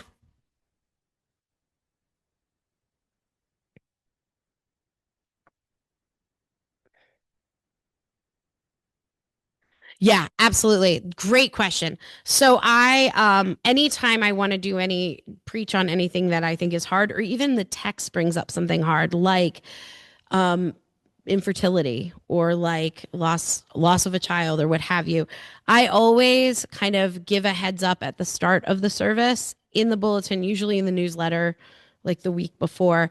So with the church that I attended, we were informed that this would happen at the start of service, and that there was, they let the coffee hour go longer. So if folks didn't want to participate, they didn't have to, or they could step out and get a cup of coffee. So you absolutely kind of give a heads up. Also, it was to your level of vulnerability, right? Because some of the questions were, what was something really funny that happened during COVID, right? And so you could share a fun story about all your kids at school and then the computers crashed or whatever it is. So also with those kind of things, I make sure that there is an understanding that it's at your comfort level of vulnerability. But absolutely, I always give a kind of heads up that we're going to do this and an alternate option. So the church I attended, we had two alternate options. One was you could go have a little coffee. The other was they had prayer stations. So if you just wanted to quietly go reflect, you could go to a prayer station. But that's a great question. And I think it really is important. I'll follow this tangent. Excellent. I do think it's important anytime we talk about these things in our preaching, in our worship, that we let folks know that we're going to do it. We don't have to do a whole song and dance, right? Of like, oh my gosh, we're going to talk about a hard thing. But a little bit of warning is really helpful. And it's the way we resist re-traumatizing people. There's a lot of anxiety about, and I appreciate it, around re-traumatization. Like by talking about the thing, will it re-traumatize? And what we've seen in studies and in everything is that it is often re-traumatizing when it's a surprise. When somebody is just sitting there and all of a sudden something like, assault, or something like infertility is just brought up and it hits them and they're not expecting it. Where giving folks a heads up, giving them a warning that we are going to be talking about this, and a very clear invitation for what an alternate is. If you need to step away, there are prayer stations, coffee, right? And offering those alternatives, I think, is just a real gift to people and communities, and resists re-traumatization. Because what I have found is a lot of my current students, who I adore and are brilliant preachers, a lot of them will resist talking about some things because they don't want to re-traumatize. They're so anxious. But we also know that not talking about it then turns it into a taboo, right? That all of a sudden we aren't the place where you can talk about hard things. And so we want to be able to talk about hard things, but we want to do it in a structure that enables folks to feel a freedom to step away, or to not show up that Sunday, or to not be a part of that conversation. But also maybe they'd be delighted, or really grateful, not delighted, but grateful to hear you talk about, you know, um, infertility or loss of a child or something like that. But knowing ahead of time that's what they're going to talk about resists the re-traumatization effect. Does that make some sense? Great question. Yeah.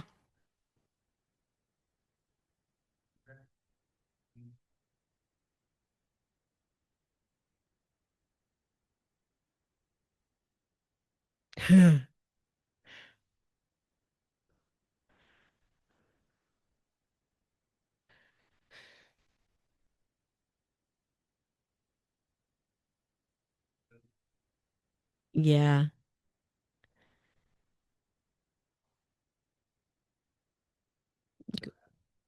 Yeah.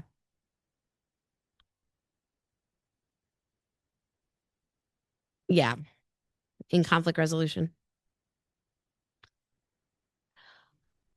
Yeah, great question about thinking about inner church conflict. Yeah, I would, especially if the center of the topic is going to be something that we know is going to be hard for folks. I do like to preface, like, this is the work we're going to do. One of the best models of this was, there was a pastor I had the chance to get to know and interview and work with, who he had to have a really hard conversation with the church. And I remember he had in the bulletin, like, titled the sermon like this topic. And so he's like, this is what we're going to talk about this week. And then I remember he got up and said, before we begin, I want you to know we're going to be talking about this challenging topic in the life of the church. And for some of you, it's going to be really welcome. And for some of you, it's going to be really uncomfortable. And I want to assure you, we're in this discomfort together. And we're going to journey through this together. And then I love this moment. He said, my sermon is 12 minutes and 45 seconds. We can do this together for 12 minutes and 45 seconds. And it was this really beautiful, like, way of encouraging us to recognize, and again, to not conflate discomfort and trauma, right? To be able to sit in the discomfort about a traumatic thing, right, that had happened in the life of the church, but to have that discomfort. And he had put, ahead of time what, that we were going to be talking about this topic. But I loved the invitation to discomfort, because I think sometimes that, where it's like a traumatic topic like sexual assault or infertility or things like that, those need a direct, this text references this thing, right? Or today we're going to talk about, like, this is going to be mentioned in the sermon. Where talking about a conflict that's in the room, but we haven't been talking about it, or it needs to be addressed. Sometimes the way I would lean into that is, this is a hard thing. Acknowledge it's hard. And then an invitation to shared discomfort, with the promise that we're going to do it together, can be really, really powerful, and a way of kind of acknowledging the hardness of it without defaulting into that trauma label and language.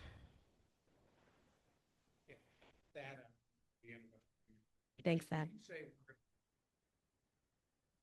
That is language that takes me one place where a sermon doesn't necessarily feel like we're all. Yeah. Unless there's space set up Yeah. to revisit. Again, a sermon is a communal event, but it's also often. Yeah. Sure. Mm-hmm. Great. Yes.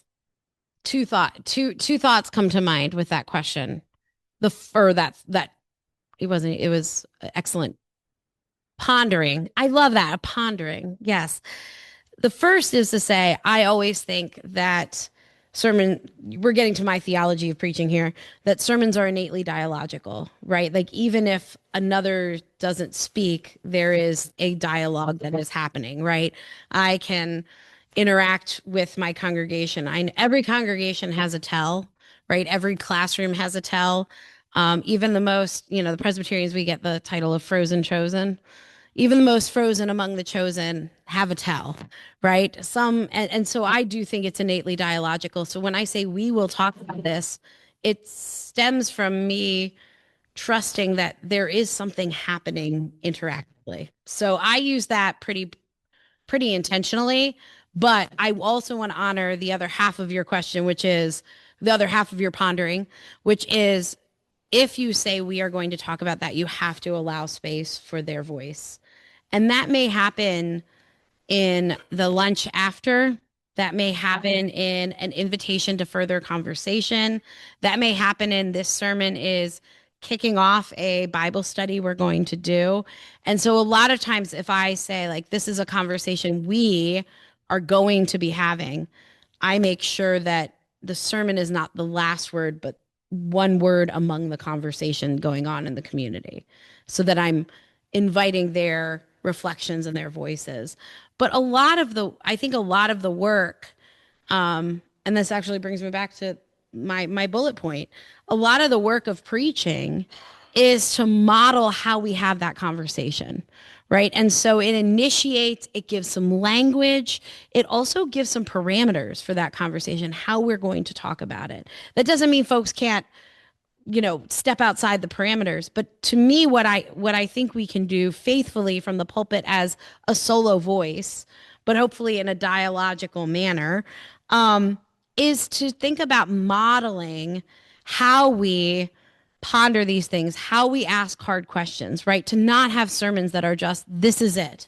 Like, this is why this happened. So many preachers I know, especially in the wake of trauma, want to not say anything until they know the exact right thing to say.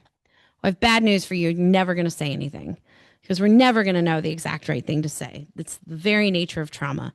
However, what we can do in the pulpit is model how we want to have this conversation, right? How we can talk about this as a community. And whether or not you believe it, or I'm sure you all have evidence of this in your own communities, that a lot of times the language that you offer sometimes eventually gets reflected back to you.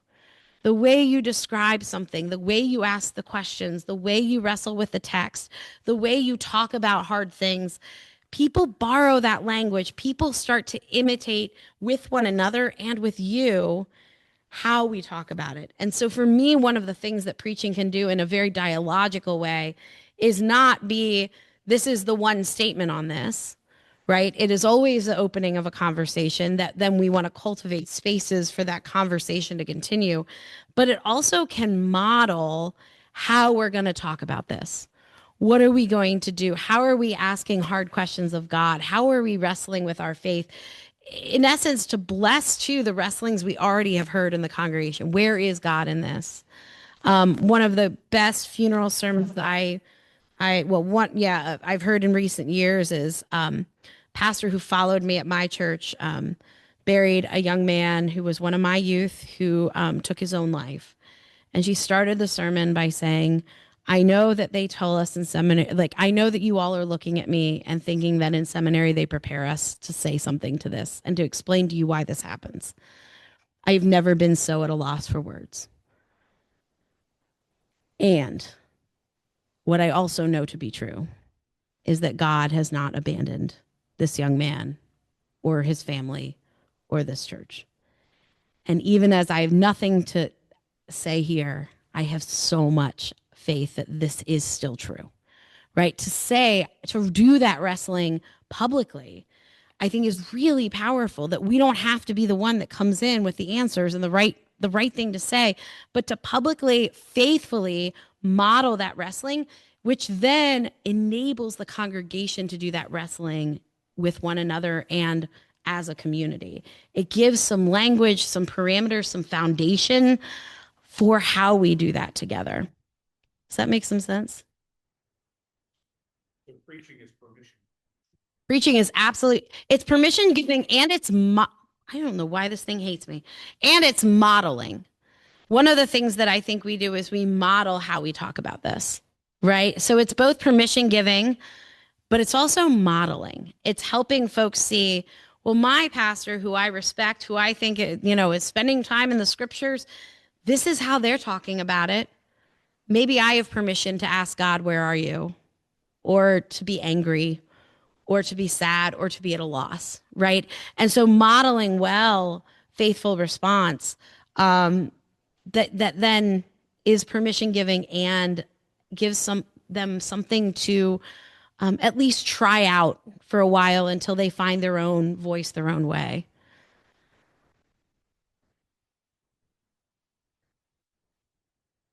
Where does this leave the online community? Well, they're online. No. No, I think, but they're part of this. Yeah, absolutely. I think one of the things we need to get, well, first thing is online folks, when we think about participating in worship, they're also being gifted some of this language and stuff, right? What I think we need to be better about doing is creating spaces for the online folks to chat with one another, right? Whether that's enabling the chat and having someone who facilitates the chat. I'm really insistent that when you're having these hard conversations in a congregation, you work really hard to think about how you integrate your online folks into that conversation. So whether that's letting them talk with each other, having a chat rolling on the screen, right, and letting that happen. I would say, though, one of the great gifts of preaching in these hybrid spaces and even teaching in these hybrid spaces is we're still sharing vocabulary, we're still sharing questions, we're still sharing texts and liturgy, which gives us a shared vocabulary, even if not shared physical location. And so I think leaning into that and letting folks, so that folks can move between those two spaces, the online space and the in-person space, but also I think cultivating conversation in the online group. One of the churches who's amazing at that, which of course they have all the money in the world to do it, is Ebenezer Baptist in Atlanta, Georgia, Martin Luther King Jr.'s old church. I got to tour their whole online situation. And one of the things, though, I think they did well from the beginning, even with very little budget, was they always had a moderator online. And they actually ended up hiring a minister of online ministries who their whole job on a Sunday morning was to sit online and take prayer requests. They could do breakout rooms and meet with people who needed to talk. They would facilitate questions. They would then also take prayer concerns from the online group and feed it to the pastor in the sanctuary so that the pastor in the sanctuary would integrate those prayers with others. Just that idea of involving them in that conversation. All right. I'm going to keep rolling. Otherwise, we're going to run out of space and time, shall we? And then we'll get to more questions. I think other things our preaching, our proclamation, our worship can do, facilitate communal connection, support, and empathy. I talked about this morning the ways that communities pull apart across these lines of proximity, right, to the event. And one of the things I think we want to do as pastors, as preachers, as leaders is help those in the outer circles lean in, which will then enable those in the center circles to lean out for support. And one of the ways to do that is through hearing shared stories of one another's experience, as well as shared stories of faith. And I think that our preaching, our worship can do that work of giving us some shared stories. So even if it's not my story and I hear about my friend, my colleague, my community member who is going through something, right? And of course, stories told with permission. But what is going on in other parts of town or other parts of the world can be really, really powerful. It's that power of testimony that we can incorporate in our preaching and our worship that allows us to hear one another across these boundaries and invites that kind of leaning in of the outer circles and the leaning out of the inner circles. I think the other thing that preaching and worship can do is center us in our patterns of life together and the stories of our faith. We're going to dig into this a little more later, but the stories of our faith give us some shared vocabulary, but also remind us that we are part of a larger story that includes but is not defined by this traumatic moment, this event, this situation, that who we are includes but is more than that. And these stories of our faith and the stories of our life together as a church or as a community, as a denomination, they can help us as communities, as preachers, as communities experiencing trauma, to see our trauma as now a part of that story, but not the whole story, right? And not get stuck. Which leads to the last thing. I think that our preaching and worship can remind us that we are not alone. Not only that we are not alone as a community in this moment, but that there are ancestors in the faith who've been this way before. Now, maybe they haven't experienced exactly what we're experiencing, but they have wrestled with what it means to be faithful people in the midst of traumatic realities before. And so helping folks to recognize, and this is one of the way of breaking down that lie that trauma whispers about our uniqueness and isolation, right? To tell us, yes, it is unique what you have gone through, right? But we have been this way before. We know we have ancestors in the faith who have wrestled with these kind of existential questions before. I remember, I mean, I don't know about you, but all I remember of commercials during the start of COVID was in unprecedented times, right? One of the best things you could do was go read sermons back from the flu, the 1918 flu, right? Not that it's the same, and I'm not equating it, but to say that we've journeyed these ways before.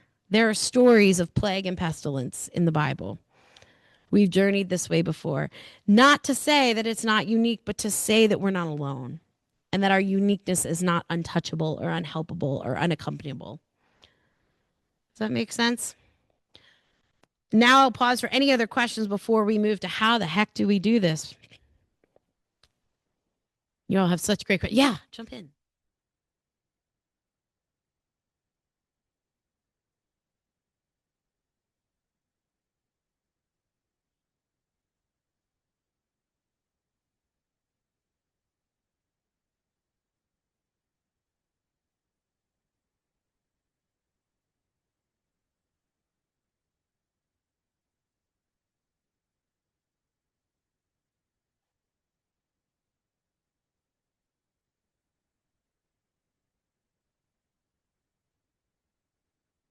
Great question. What do we do about visitors? The first, I would not blow right by it. That's not my recommendation. I think the thing about when we have guests, actually, it's very powerful for them to come and be a part of those conversations for two reasons. The first is that it initiates them in a way into the story of that community. So if they're thinking about joining joining the community, or they're visitors, or they're new to town, or it's helpful to hear the stories of that community of which I am even joining for a week, right? It makes me feel less like an outsider because it includes us in the stories. To tell one another, oh, this is the history of the church, of the institution, right, can actually be an act of radical welcome, and to say, we don't always talk about this stuff. This isn't what we talk about week in and week out, but it was very important to talk about this today for these reasons, or because this text brought this up. Like, we can't ignore it. The second thing I want to say about guests and why I think it's actually can be gift is that guests invite us to retell our story, so that we're not so always assuming not everyone knows the story, or not always assuming that everyone is in the insider language. And so one of the things that guests can do and require of us as preachers, as leaders, as speakers, is to re-narrate the story again, because there are guests there and we don't want to assume everyone knows, right? And so it allows us that space to tell that story again and in a theological key, right? And to help folks with that. But I do think that having guests, it's important to honor. Many of you know this story, but 10 years ago, this church, this congregation experienced a terrible fire in the church that took, right? Exactly. Exactly. And it's part of our story.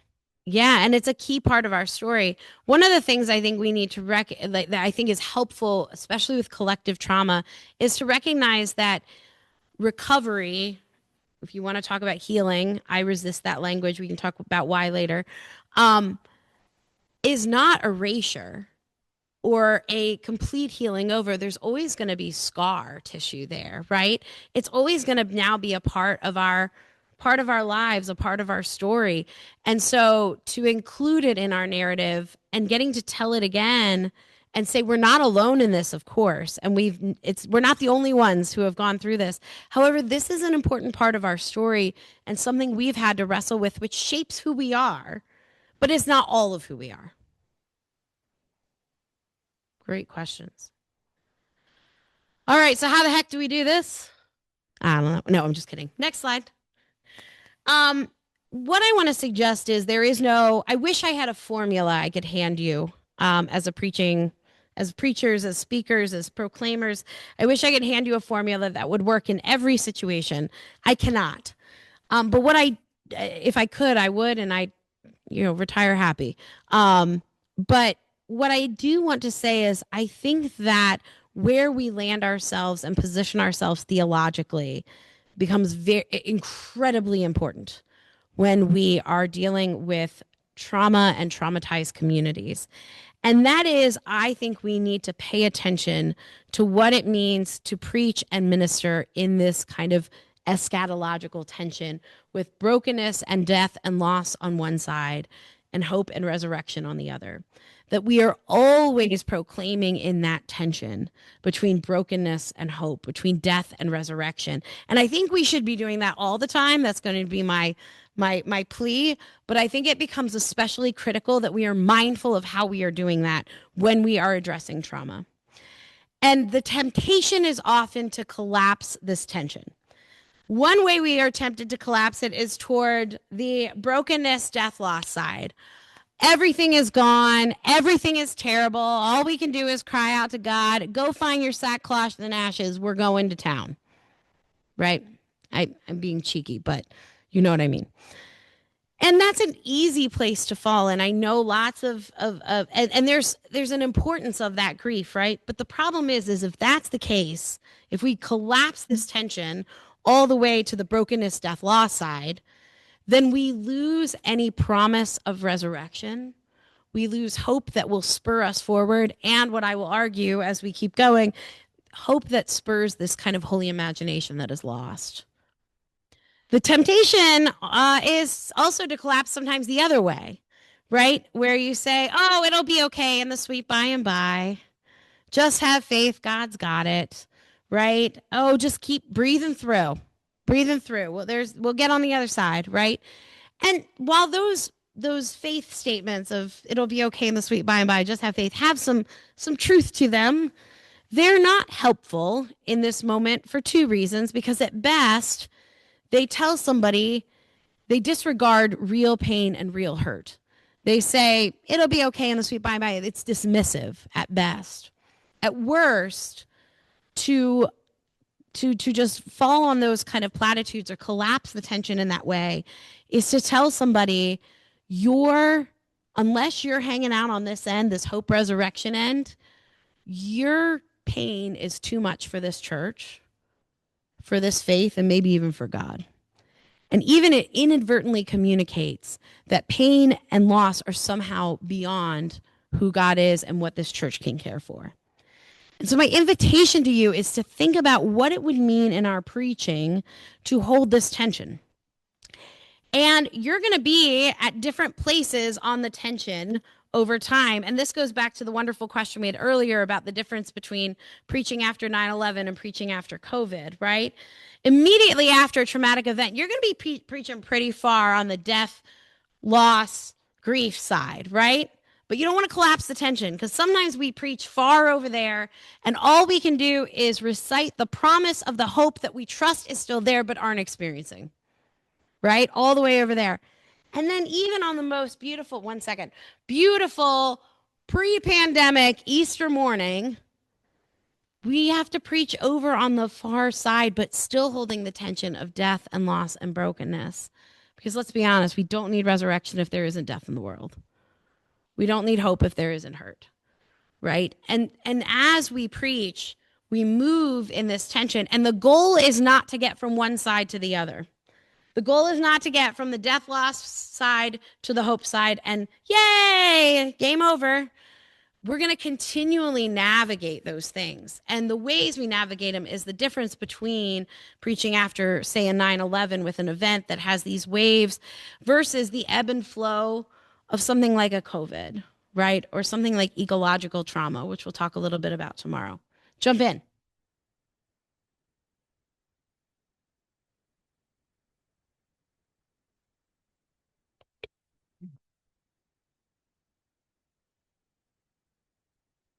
You're previewing my next slide. I love it. Yes, keep going. Book of Isaiah. I'm not doing Isaiah. Go.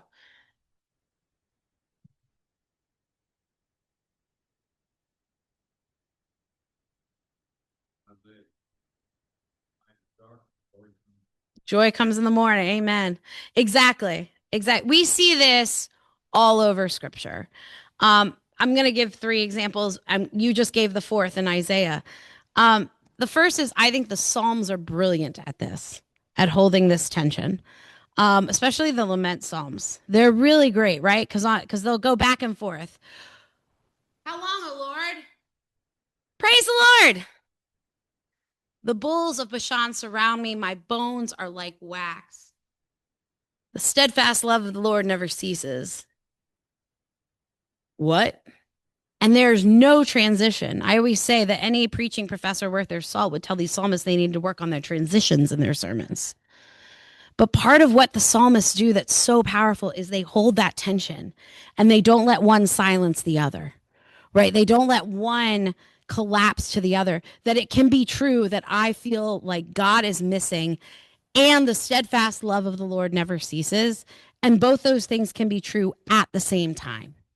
The psalmists are brilliant at this, at sitting in this tension, at navigating this tension. And of course, there are some psalms that go pretty far over on that brokenness, death, loss side, right? And hang out pretty well over there. There's still a nod to God's presence, to God's love, even the ones that don't end in praise, right? They'll be like, people ask you, where is your faithful God? Okay, that's that way off in the distance. And then there's the praise psalms, which still acknowledge you've been with us through the hurt. You've journeyed with us through the hard. We have this in our scripture. We're in our own theologies, right? And I'm going to borrow from my Lutheran siblings here the idea of being simultaneously saint and sinner. The fact that we live day to day in that tension. All have sinned and fallen short of the glory of God, and yet we all believe we are beloved and redeemed and forgiven. Right? Even the liturgy that we practice of confession is living in this tension. And then, of course, the ultimate example of this is the death and resurrection of Christ. The idea, I think a lot of our preaching in our ministry in these days is spent in Holy Saturday spaces. That the trauma has happened, the traumatic event has happened, the reality has happened, Good Friday has happened. And Easter is there and it's coming toward us, and even we're getting tastes and glimpses of it, and yet it isn't fully here. And a lot of times I think we preach in this Holy Saturday space, and it's not just any Saturday, right? It's Holy Saturday. It's something holy and sacred happening. And we trust that Easter is already on the way. And there are going to be times where we preach on this side at, you know, the late night hours of Holy Saturday or the morning hours of Sunday, right? That we sit in these hours of Holy Saturday. And so I think our scripture is full of this. And this is something I want to invite you all to start to notice if you haven't already and pay attention to is where in our scriptures do we see this tension lingering? Because I think that we have fallen in our preaching a little bit prey to the Disneyification of sermons where we have here's the situation, here's the problem, ta-da, all better. That's what I love about Disney, right? I am promised that no matter how bad it gets in 90 minutes, everyone's going to live happily ever after. They even put it in the words at the end of the movie, right? But that's not real life. That's not real faith. Real faith lives in this constant tension between brokenness and hope, but trusting that God is always at work, right? Is always moving.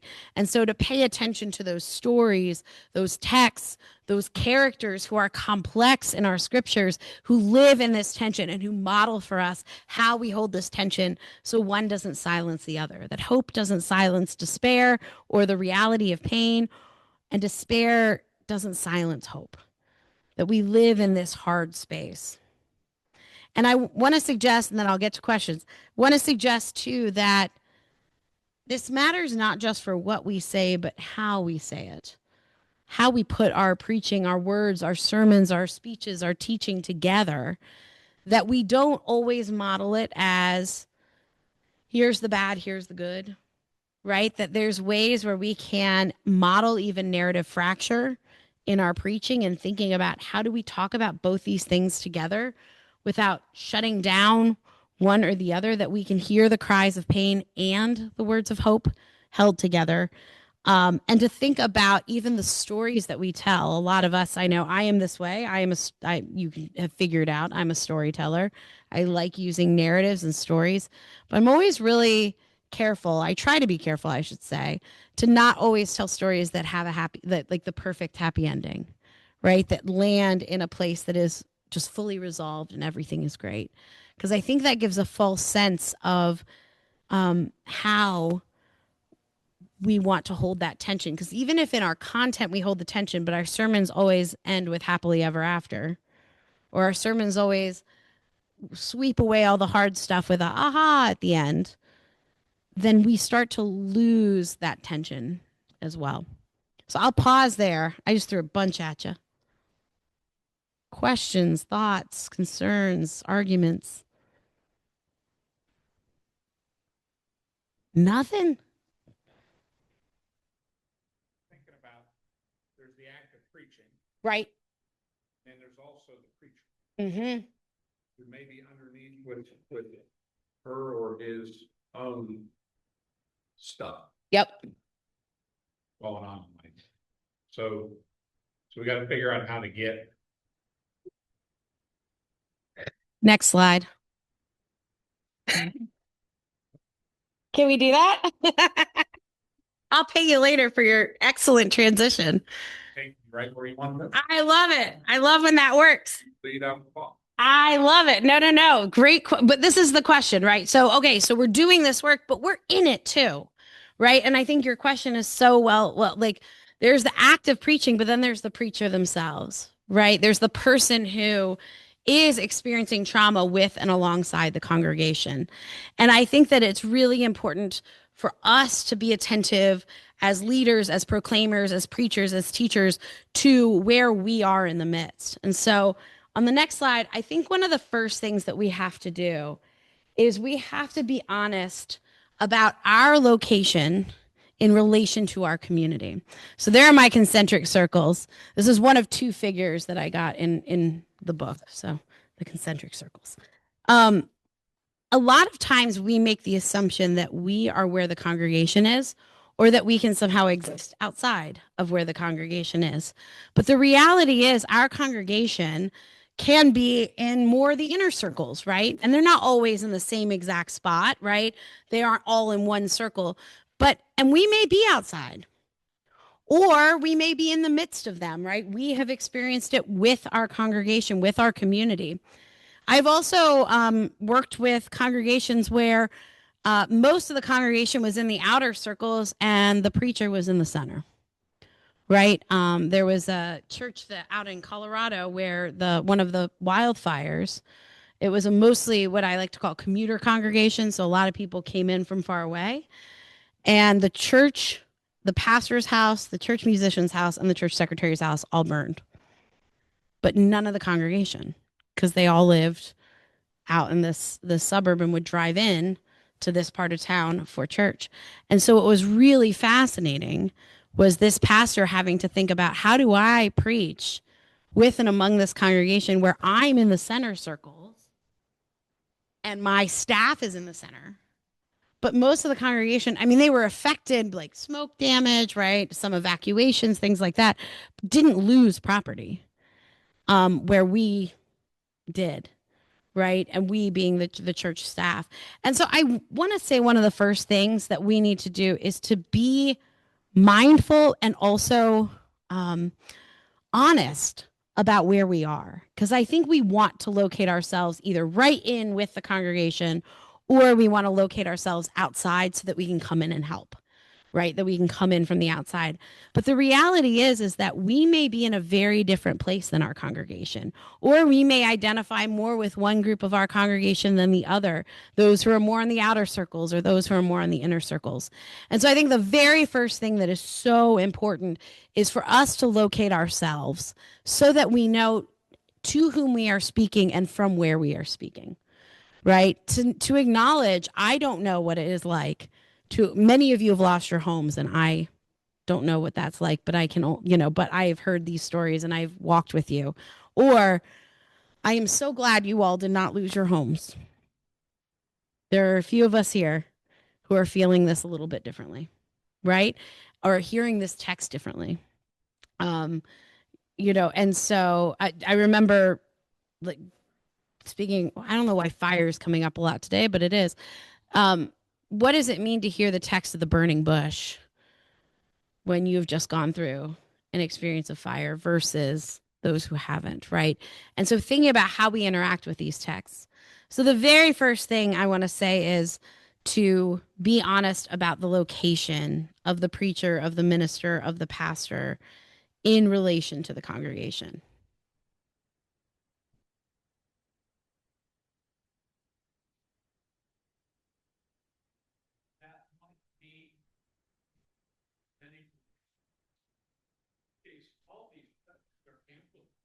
Absolutely. Absolutely. Yeah. And that coming together, remember, it's temporary, but yeah, that ecumenical, all these questions are increased. Also, the breadth of who is showing up is increased, which I think makes it all the more critical for leaders to be conscious of where they're coming from, and especially to have that conversation with each other, right? To sit down, if I'm going to lead an ecumenical service with other pastors in my area, or even at the seminary, I led a service of lament, and it was co-led with a bunch of other folks from around campus and around the community. And we all sat down and I said, I think it matters before we do this service together for us to know, like, how are you connected to this lament that we're engaging, right? And it was really powerful for us to all admit what are the things we're bringing in, where are we on these circles, so that we all knew the breadth of just the leadership of that service, which then gave us a glimpse, right, of the breadth of where people are who are attending the service.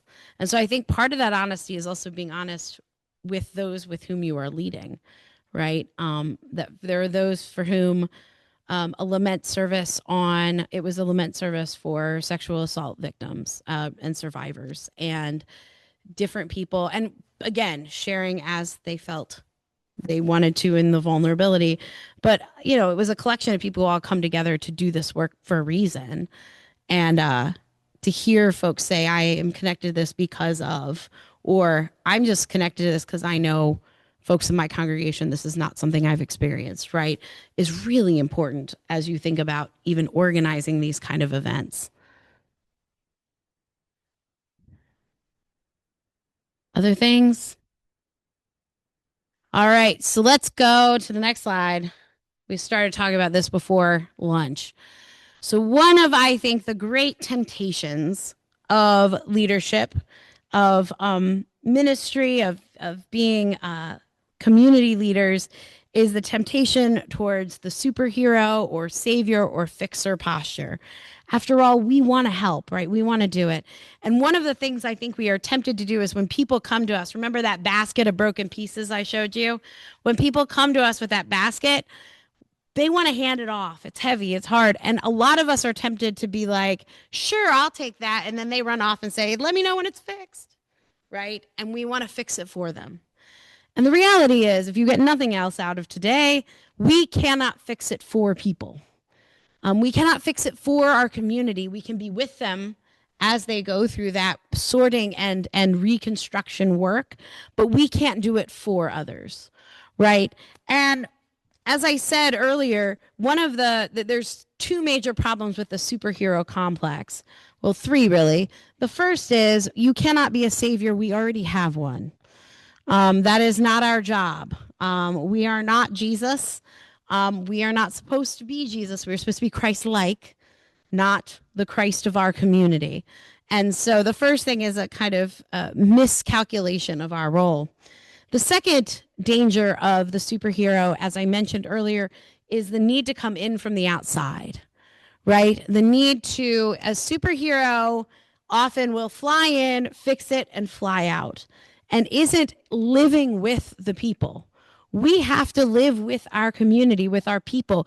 Many of us cannot come in from the outside because we are equally affected or affected alongside our congregations and communities. But even more, we don't get to just fly out of there, right? You don't get to mic drop and leave. I mean, occasionally you do. My job, occasionally I get to, but you have to live with the people, right? So the second problem is that coming in from the outside. The third is what is the goal of a superhero? Save the day, make it all better, clean up the mess, make it like it never happened. And the reality is that our job is so much richer, but also more complex than just being able to save the day. We do not, I have bad news, friends, we do not have zappy powers. We don't have the power to come in, wave our magic hands, do our feats of strength, and make it all better. What we do have, though, is the capacity to be with our people. And so I want to offer three alternatives to this image. And I offer them not as pick one, but as play with these three in your ministry. And you may find yourself drawn to one more than the other, which is wonderful. But I kind of like to offer multiple alternatives because I want to break us out of this superhero complex. So the first is the midwife. And I love this image for a lot of reasons. But a midwife is a really helpful image to me because it's someone who specializes in accompaniment, right? It is someone who journeys with a birthing parent, someone who journeys with and alongside and is helping to usher in new life through pain. A good midwife will never look at a birthing parent and say, oh, stop it, it doesn't hurt that bad, right? No good midwife's going to disregard the fear, the reality, the hardness, the danger. A good midwife is going to be attuned at all times to all of the things in the room, right? But is also going to remind them, remember, this is about new life. This is about a new family, right? This is about something else. And so they usher in this new life through pain, and they do it through accompaniment. They do it through journeying with. They can share in the experience, but they can't do it for them, right? No, even the best midwife I know, and I know quite a few, cannot look at the birthing parent and say, you look exhausted. Why don't you jump up? I'll take the next half hour contractions. No midwife can do that.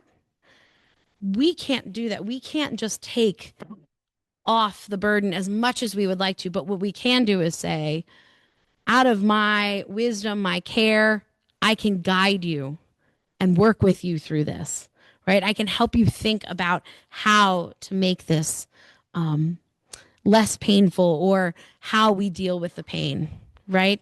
This midwife journeys with and accompanies. The other thing that's important about the midwife image that isn't in the superhero image, because the superhero also will sacrifice themselves, right, for the good. A really well-trained midwife knows how to pay attention to their own body too, alongside that of the family.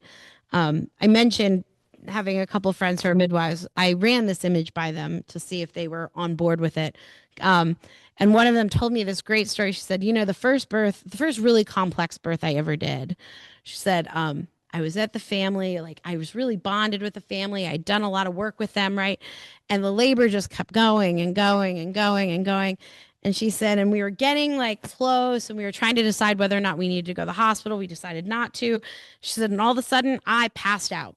I literally passed out. So we ended up having to go to the hospital, but just I went in the ambulance and I felt so bad. And I said, whoa, my gosh, what happened? She goes, I stopped paying attention to my body. I realized I hadn't had anything to drink. I hadn't sat down. And she said, so one of the things that I learned from hard experience is that the best midwives also are paying attention to their body. And I think as preachers, as pastors, as leaders, as teachers, we have to pay attention to our own bodies even as we accompany others, right? We have to pay attention to our own responses to this trauma, to this hardness, to the challenge, to the tension, even as we usher through. Are we with me? Midwife, check. All right. Let's go to the second one. And that is the residential prophet. And specifically here, I'm going to play with Habakkuk because he's one of my favorites. As I mentioned, most of us can't fly into a community, say a bunch of stuff, mic drop, and head out. Right? We have to live with the people with whom we preach and teach and work and serve. And so I think we can take a hint from a residential prophet, from someone who has to live with and among people. And probably my favorite residential prophet is Habakkuk. If you haven't read the book of Habakkuk recently, highly recommend. It's only 3 chapters. You'll get through it in a jiffy. But if you haven't read it recently, one of the things I love about this minor prophet is, unlike most of the minor prophetic books, it doesn't start with this whole song and dance. Once upon a time, there was a king and then a person, and they had a son, and that son was a prophet, and blah. It just starts with, once there was a prophet named Habakkuk. And then Habakkuk goes, where are you, God? And it's so good, right? It cuts right to the chase. And what I love about Habakkuk, too, is that Habakkuk does not mince words. Habakkuk calls out what is broken and hurting, and does so with and on behalf of the community to God. And what I love in chapter 1, Habakkuk starts talking about the city that has been destroyed, people are dying, but then he cuts to the deep part and gives some language to what's really unsettling. And he says, righteousness is gone and justice comes back perverted. There is nothing in the foundation of goodness that is left. It's oof, right? He cuts right to it. And then Habakkuk finishes his first lament, and God kind of responds and says, I'm summarizing here, and says, yeah, this really sucks. That's Kim Wagner's version of it. And of course, that's not good enough for Habakkuk. And so he goes back into lament, and he's lamenting. And then all of a sudden we turn to chapter 2, which I wish it didn't break here, because I wish it was a continuation, because in the reading, it's actually a continuation. And what he says is not, okay, lament is over, now time for joy.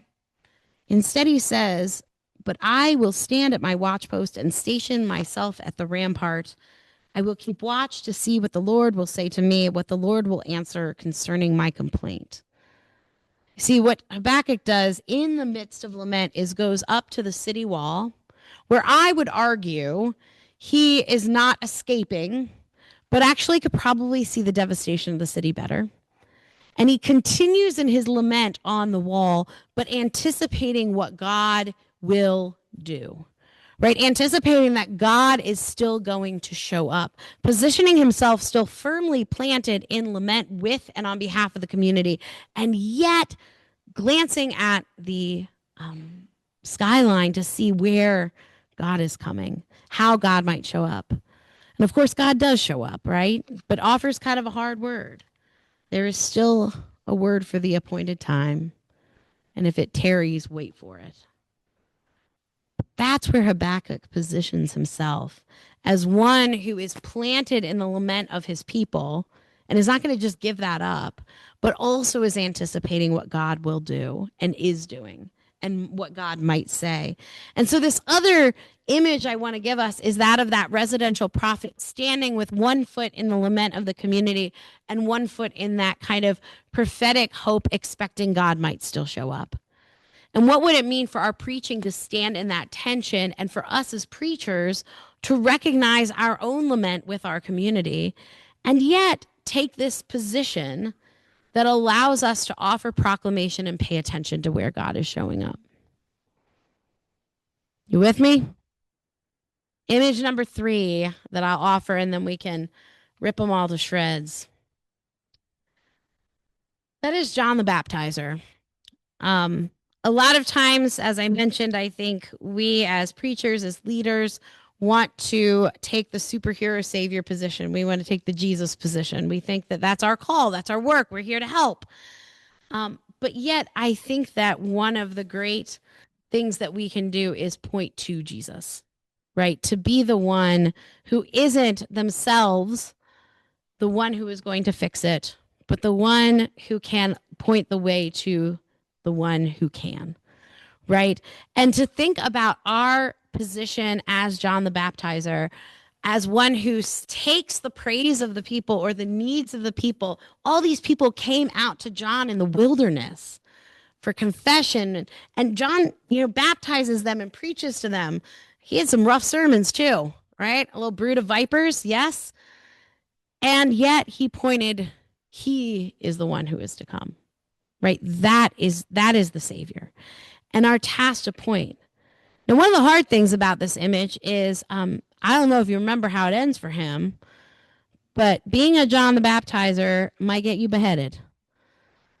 And I don't mean that, hopefully not literally, but it does mean risking disappointment of people around you. People will want you to do something different. They will want you to be Jesus. And one of the things about John that I dig into when I study John the Baptizer is, I think his greatest liability, if you will, was he was kind of a disappointment to everybody, right? The Pharisees, the religious leaders all wanted him to tell him they were great, right? You guys have got it. You are faithful Jews. Live long and prosper, right? Those who came to him seeking a savior, seeking a Messiah, were disappointed to find that he wasn't it, right? But there was power in that, right? He wouldn't have been beheaded. He wouldn't have been taken in if it wasn't powerful. But I think that one of the things that this image reminds us of as preachers and leaders in these challenging times is that we cannot be all things to all people. And that their congregations and communities might want us to be that superhero, right? And we can't. And so helping people to understand who we can be, how we can serve, and so to not try to fill in all of the gaps of everything that people want of us, but to be the John the Baptizer that is not without answers. John had plenty to say, but is not going to somehow pretend that he had it all, that he was Jesus. What? Well, depends on what right dress is. No, yeah. No, I mean, he was a weirdo. That's the other thing. I had this conversation with a clergy group the other day. Like, what we do, friends, is weird. We're weird. Like, we're weirdos. John the Baptist was a weirdo. Like, to in this world proclaim the gospel is not just foolish, it's weird, right? When we look at the needs and the hurts and the pains of this world, to still say there is a God of love and redemption, and that there is eschatological hope already present among us, that is a foolish thing to say. And we look like we're wearing camel's hair sometimes, right? To be those people is to be foolish, to appear foolish to those who are yet hungry for what we have. So go be weirdos. No, I'm just kidding. Paul, jump in.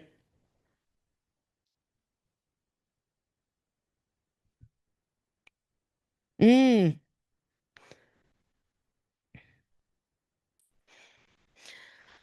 I was gonna say, yep, yeah. I wouldn't take all of his homiletical cues. But what was interesting though is he wasn't the judge, right?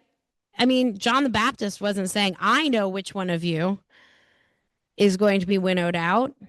John the Baptist saying, "Just be ready. The world is um, demanding something of us, right? There's something powerful there." Oh, amen. Hopefully they didn't go to Princeton Theological Seminary. Thanks. Please jump in. I was going to say, I'm ready. I need all the help I can get.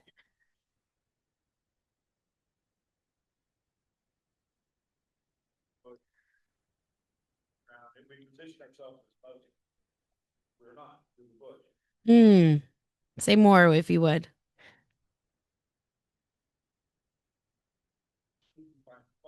Mm-hmm. Incumbent upon us to make sure that we have our. Absolutely. We go out, as you said about Tom, we're not passing that. Nope. We're reading down the book. Should read down the book. Say, I tell everybody all the time, I'm not that smart, but I've got this book. So we're I love that. Thank you for that. We'll add that. Curious if any of these images strike you, push you, challenge you, invite you. Yeah.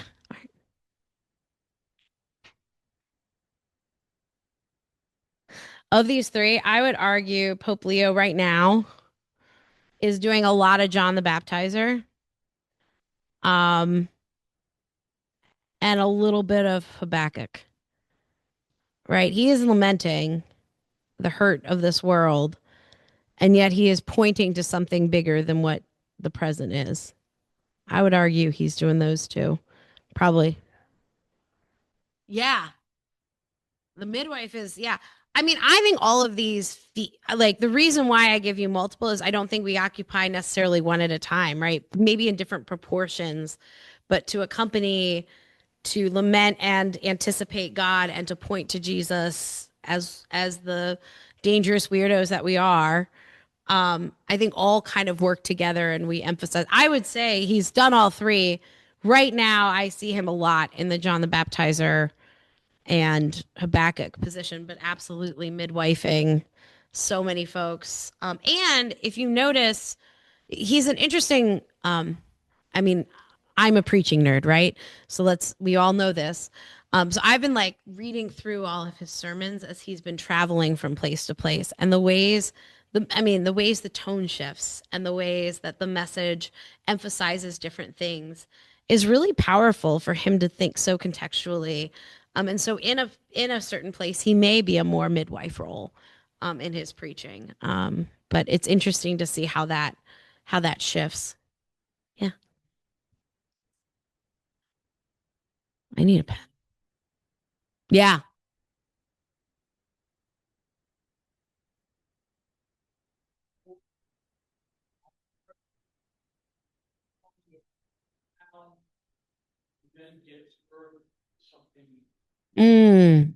That's beautiful.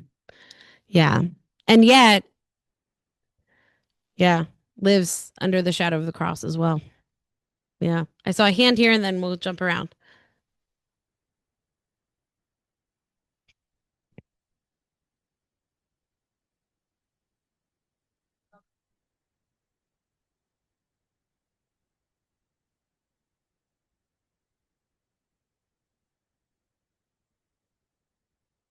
Yes.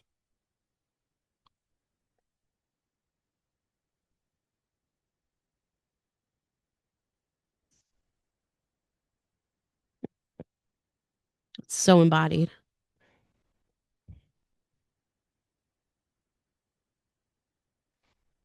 Mm-hmm.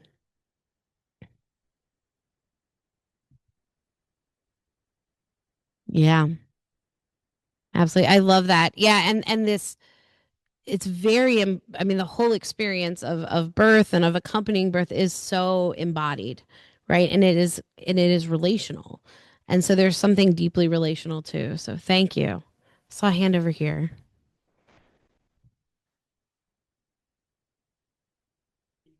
Please. Let's go. Sure.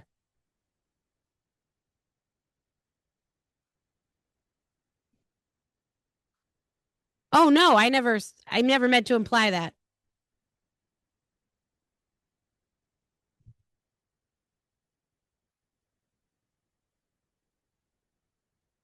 Mhm.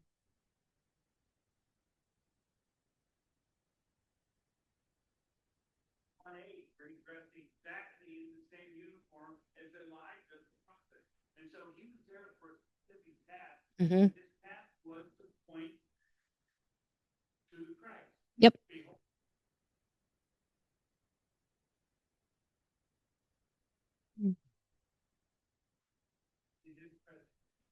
Agreed.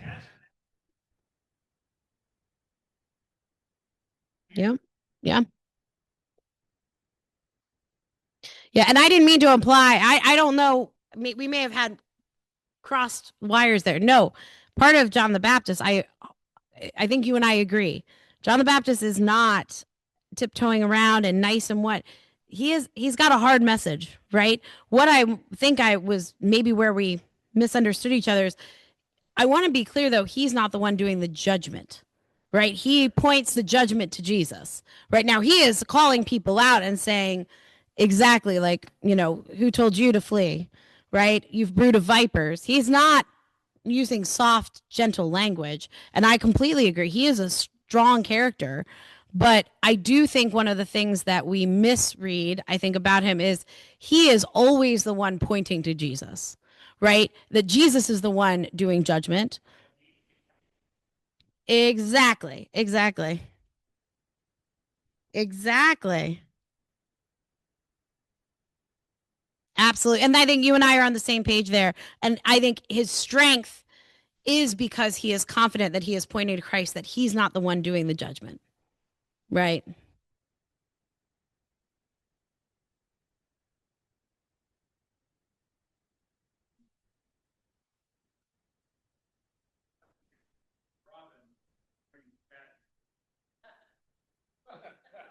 I might need to work on that a while, but let me ponder that in my heart a while. There you go. There you go. I love it. I love it. Saw another hand.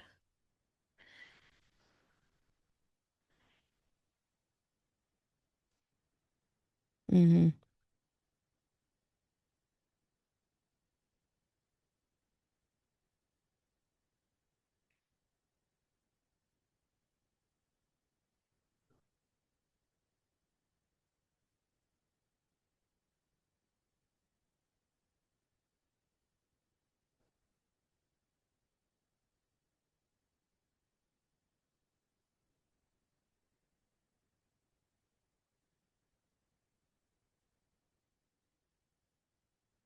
Yes.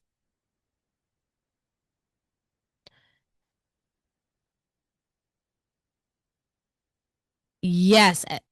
Please jump in. Oh, I'm so sorry. I started doing that and then forgot. Yes. So the question was for communities that are going through whether it was a mass shooting or a tornado or what have you on a Sunday morning, you're exhausted. Is there a liturgy? Are there liturgies out there to help? And the answer is yes, and increasingly so. The ones I am most aware of are so if you go to like UMCOR, Presbyterian Disaster Assistance, they all have now full liturgies out there. There's also a book, and it flew out of my head. So as soon as I'll look it up at the end and maybe post it tomorrow, there are a handful of liturgy books that are specifically for trauma and trauma informed liturgies. I will say more and more, even in the last 5 years, 4 years, a bunch have come out. But there is a lot there. There's also the BTS Center, which does a lot around eco trauma and stuff like that. They have liturgies for after hurricane, after tornadoes, after all kinds of things, and they have a whole eco chaplaincy toolkit that is really, really helpful for natural disasters. So huge fan of BTS Center for that kind of work. But I can get a little list together if that would be helpful. Yeah. I'll work on that tonight with my free time. Yes. Week of Compassion. Yeah. UMCOR. I know Presbyterian Disaster Assistance has a great one. Most of the denominational groups now have come out with some of this liturgy. But yeah, again, BTS Center has a great one. There are a few books, and I'll jot them down. They're not at the top of my brain. Other things, yes. Thanks. Great. I'm wondering if the superhero piece may be the test of fellowship for something's trauma. In other words, there are times someone flying in Pittsburgh. If those exist, then by golly, do it. Oh yeah. Move on. But that's not. It probably isn't trauma. Probably not. The other thing is, if I could, can I jump on that, or you want to finish? No, where I was actually going to head in the next, you're like transitioning beautifully for me, is also the ways that what is the role we can play and what are the roles that those outside of our systems can play. So for example, we as a preacher may not be able to come in and do some quick work because we're in it with our congregation, but bringing in an outside person to support someone else can often be really helpful, even if they might not be able to fly in, fix it, but they could fly in and do something truly from the outside different because they're not living in the congregation with you. Yeah. Yeah.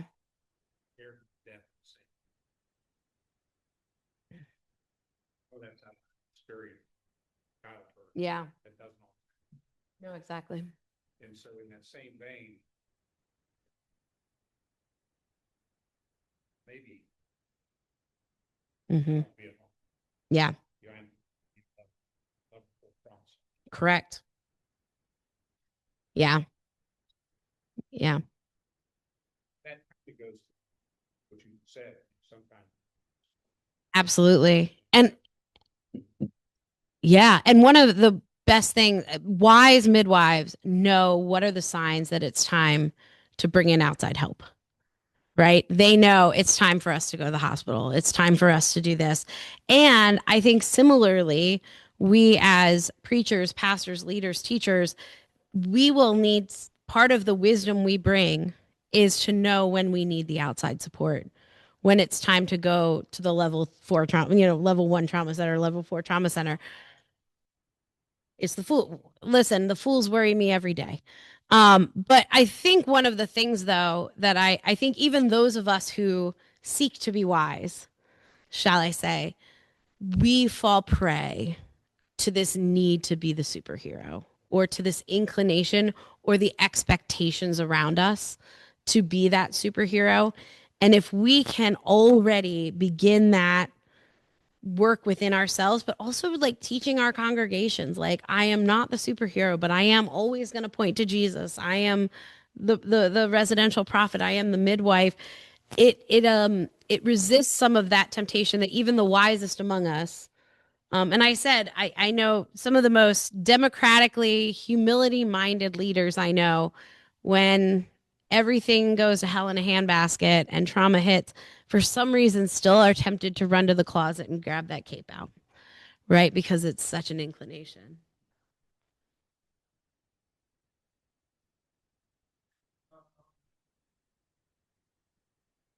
Amen. Yes. Yeah. Absolutely. No, and I think the other thing the other word I so grateful for that word of warning. The other word of warning is don't expect them to be a superhero. They can come in and help and maybe do things that you cannot do or you are unable to do at that moment, but they're not going to come in and just fix it and fly away, right? But that the process of, and we'll talk about this a little more tomorrow, the process of trauma recovery communally is a long road. It is a long thing, and it is not linear, and it is not and the community has to roll through it together. No one can fix for us, right? We can't repair. No one can fly in, repair the community's narrative, and then fly out and the community thinks that's great, thanks. They need to do that hard work of wrestling and sorting and rebuilding. So I saw two more hands. Yep.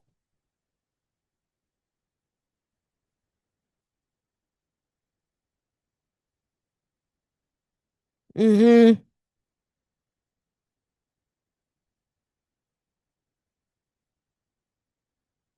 Oh, absolutely, absolutely,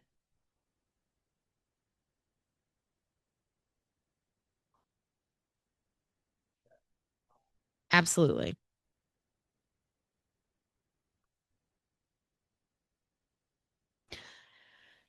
Yeah, I think those and those I love I appreciate your comment for the for those joining us online, the idea of the fixer superhero that sometimes we do have to step in and do something quickly, CPR, evacuate people.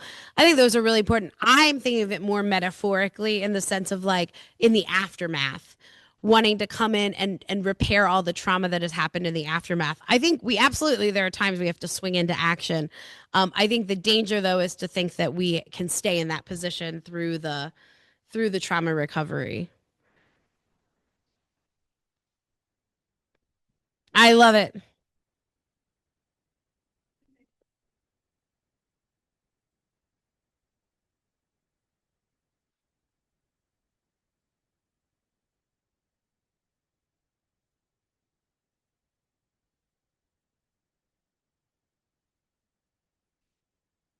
In that community, in front of that community, receiving past care because you have experienced trauma Yeah. while not abandoning their, you know, their mission for others. Also allow community to keep you in a right because there can be a tendency to look at past and past fix Mm-hmm.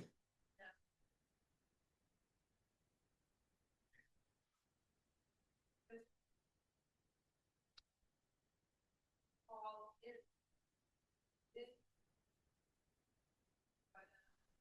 present, making sure you know that you have that is that.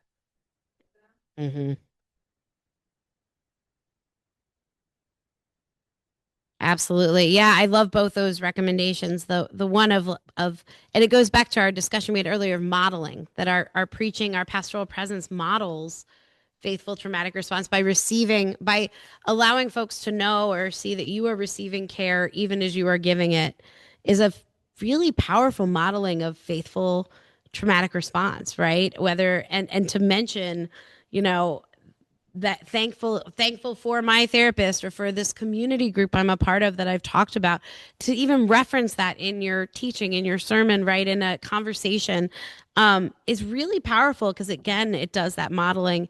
And then of course being that trusted person to help resource the congregation and they know that you've done the background work, right, the vetting as we call it, or really like the discerning too of like knowing what they need. A lot of folks can come in and do a lot of different things, but you also knowing what is it the community needs right now and their support.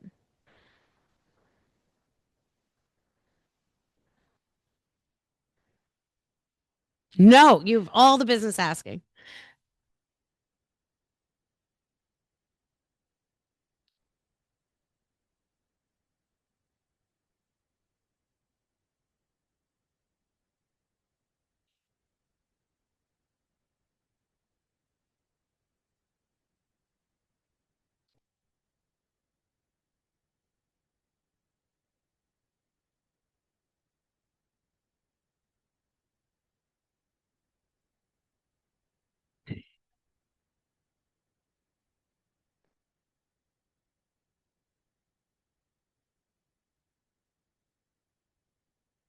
Mm-hmm. Mm-hmm.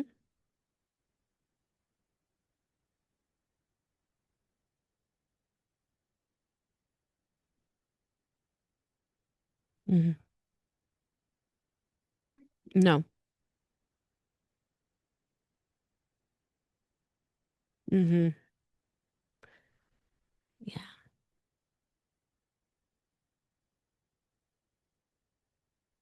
Yeah. Great question. So the first question was, with these images that I offered for trauma, is this something that we might or could or even should, I don't want to should all over everyone, right? Live into?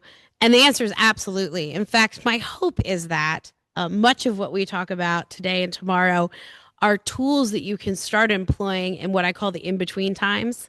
There is no, we're always living in heightened traumatic times and in between times, right? That we practice these in the in between times, we embody these so that they come more naturally, both to us and to our communities in the pressure of trauma, and that we rehearse some of this stuff. We rehearse the language of preaching in the tension, right? Or speaking in the tension. We rehearse being a midwife or a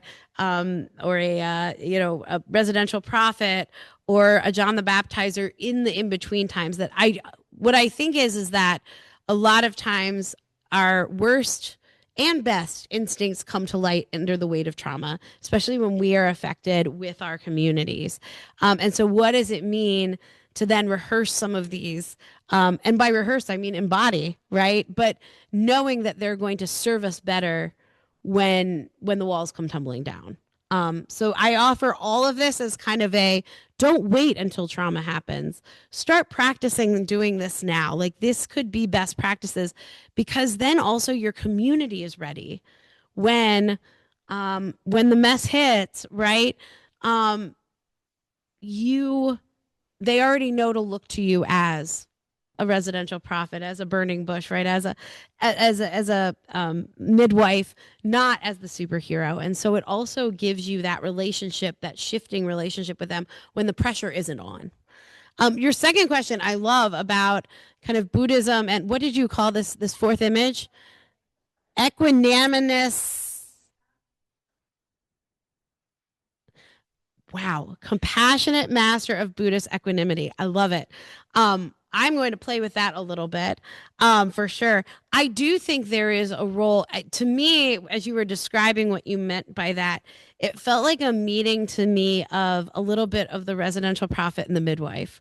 That I could see. I think it's another thing, but it almost brings those two together because the idea of the midwife is like things are hard. Like we name the hardness, but it's not good or bad, right? It's something we respond to. And then similarly with the residential prophet, that crying out or needing to name hurt is not a lack of faithfulness, right? It actually is a participation in the faithful community. And so, but I want to play with that more. I love it. I love it. Two more questions, and then I have a few more slides for us. I love it. I love it.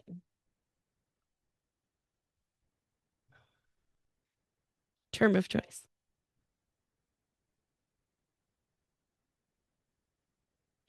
I am glad to say more about that. Yes, I know. Absolutely. You will notice I resist language of healing. I think there is a rich theological grounding to talk about healing that is very eschatological in focus, right? The reason I resist using the term healing is actually two reasons. One is because we have a really, and we're going to talk about this more tomorrow, really kind of broken understanding of medicine in the Western world that it is, I once was healthy, then I got sick, and healing is good as new, right? That healing is almost an erasure of my infirmity. You wouldn't even know I was sick. You wouldn't even know. Well, anyone who has had an illness or I busted my knee, had 3 knee surgeries, right? Like, is it good as new? No. I can tell you when it's about to rain every time, right? It hurts. It doesn't work the way it once did. And so I resist healing because I want to resist some of the implications of Western medicine that see recovery as almost erasure, right? The second is I was actually snapped at might not be the right word, but it was a firm rebuked. That's a good word, by a clergy member who had been through a mass shooting with their church. And we were talking in a group, and I don't know if it was me or someone near me, but I remember getting the blow of it, saying the word healing. And they were very quick to jump in and say, it's not healing. Because healing means that everything is okay. Everything will never be okay. There are still people dead. There are still, children who can't go to the school. There are still, and like if we go to healing, we automatically tell people they're not okay until it feels all okay. It may never feel all okay, but we can recover. We can rebuild, right? That doesn't do erasure. And so between my wanting to avoid that erasure good as new of Western medicine and this pastor's rebuke of healing implies a kind of like we've moved on and we're going to be like an all better. I resist healing language. Now, again, theologically, there's some rich healing language to be had. But, I even think about, I don't always love using the language, and we can fight about this later, of like the resurrection of Lazarus. He died again. It was more resuscitation, right? Like I jokingly call it, well, not jokingly, I call it the resuscitation of Lazarus, right? Because there is still death, right? Resurrection is, we're talking about Jesus' eschatological resurrection. And so that's my resistance, is not that I'm resisting the recovery and the rebuilding. I think that is actually really holy and powerful and signs of resurrection power. But I want to resist the healing language that somehow implies that it erases or makes all better. Does that make some sense? Okay. Yeah. Oh, that amazing painting.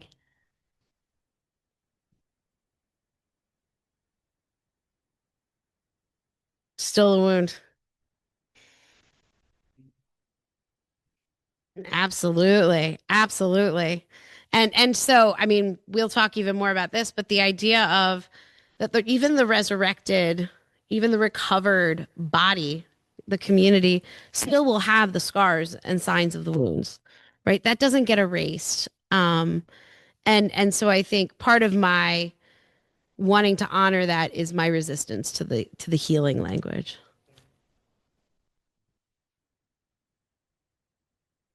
Integration, yes. Love that.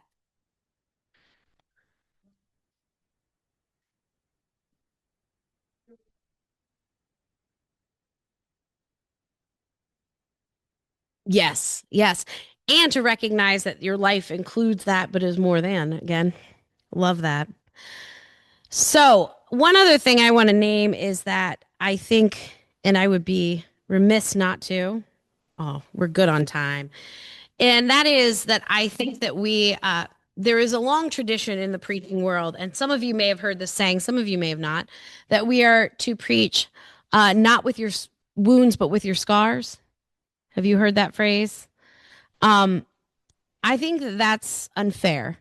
I'm going to push against it a little bit because I don't think we always have time or space for our wounds to scar over before we have to speak to something, right? Especially as people who live in and with our communities day in and day out and are probably experiencing that traumatic reality alongside. And so something I like to think about is helping us to think about our ministry as the difference between preaching or proclaiming or teaching with our wounds versus through our wounds. To preach or teach with our wounds is to allow our woundedness to inform our reading of the text, right? To inform how we respond to people, to give us insight and thoughtfulness on that work, and to allow that woundedness to inform it. That to me is good and holy and healthy. The opposite is preaching through your wounds, which is when you can only see the other's text, your community, any situation through your own woundedness, through the lens of you're so consumed by it that you cannot read anything else. And the danger, of course, of preaching through your wounds is one, inadvertently wounding others with your wounds. And two, treating your community as your group therapists, and to use the pulpit as your own, or the classroom, or what have you, as your own therapy session, which is a abuse of power, right? There's always power. The person who gets the mic has power. And I'm always conscious of that, right? Even no matter how democratic we try to make it, the person with the mic, the person with the pulpit always has the power in the room. There's always a power differential. And so we want to be really careful about how we engage that power. And so thinking about preaching with our wounds, preaching versus preaching through our wounds. I'm looking at the time. We have about 10 minutes, huh? I'm trying to think. Let's keep going. I want to suggest that I want to close today by suggesting that, oh, you can keep going. Sorry. Next one. Perfect. I love it. That the church still has something to say in these. And I want to close by thinking about what is then the church's space in the midst of all of this noise. Many of us know, we know too well, there are just competing narratives left, right, and center, right? We have social media, we have the news stories, we have 1,000,007 podcasters, all with their opinion, right? You have different people experiencing the same thing and telling the story differently, right? Even within your community. We are so divided, as I named earlier, by political division, by our own kind of lenses. And so I think it is important for us as the church to remember that we too have a lane in which to lay down a narrative. And what I want to say is that what our work is to do is not to argue with every other narrative on the page. Because if we spend our time in the argument zone, we never get to tell our story. We never get to tell our, if you will, version of events. And so I want to close by thinking about what is our lane as preachers? What is our, as church, as faithful people? The church still has something to say in these times. What is that narrative that we can lay down that can offer perhaps an interpretive lens to these other narratives, right? It's not fighting. I'm not interested in overshouting. I'm interested in laying down a truth, a story, a narrative, a way of understanding that may actually help folks, give folks a new lens for what they're hearing and reading and seeing and being bombarded by. So a handful of things, and then we're going to pick this up tomorrow. The first is, next slide, if you would. I think amid division, we, preachers, pastors, leaders, teachers, offer a place and a text around which to gather. We have a unique thing going on here, right? We have the book. Like I love what you said. I'm not that smart, but I have this book, right? Which I don't agree with. I'm sure you're very smart. But we have a very unique thing, which is that we have a text around which we have agreed to gather. Now, we may debate on how we interpret it. We may debate on how we read it, but we have a place we have to gather. We have a place we have promised to gather.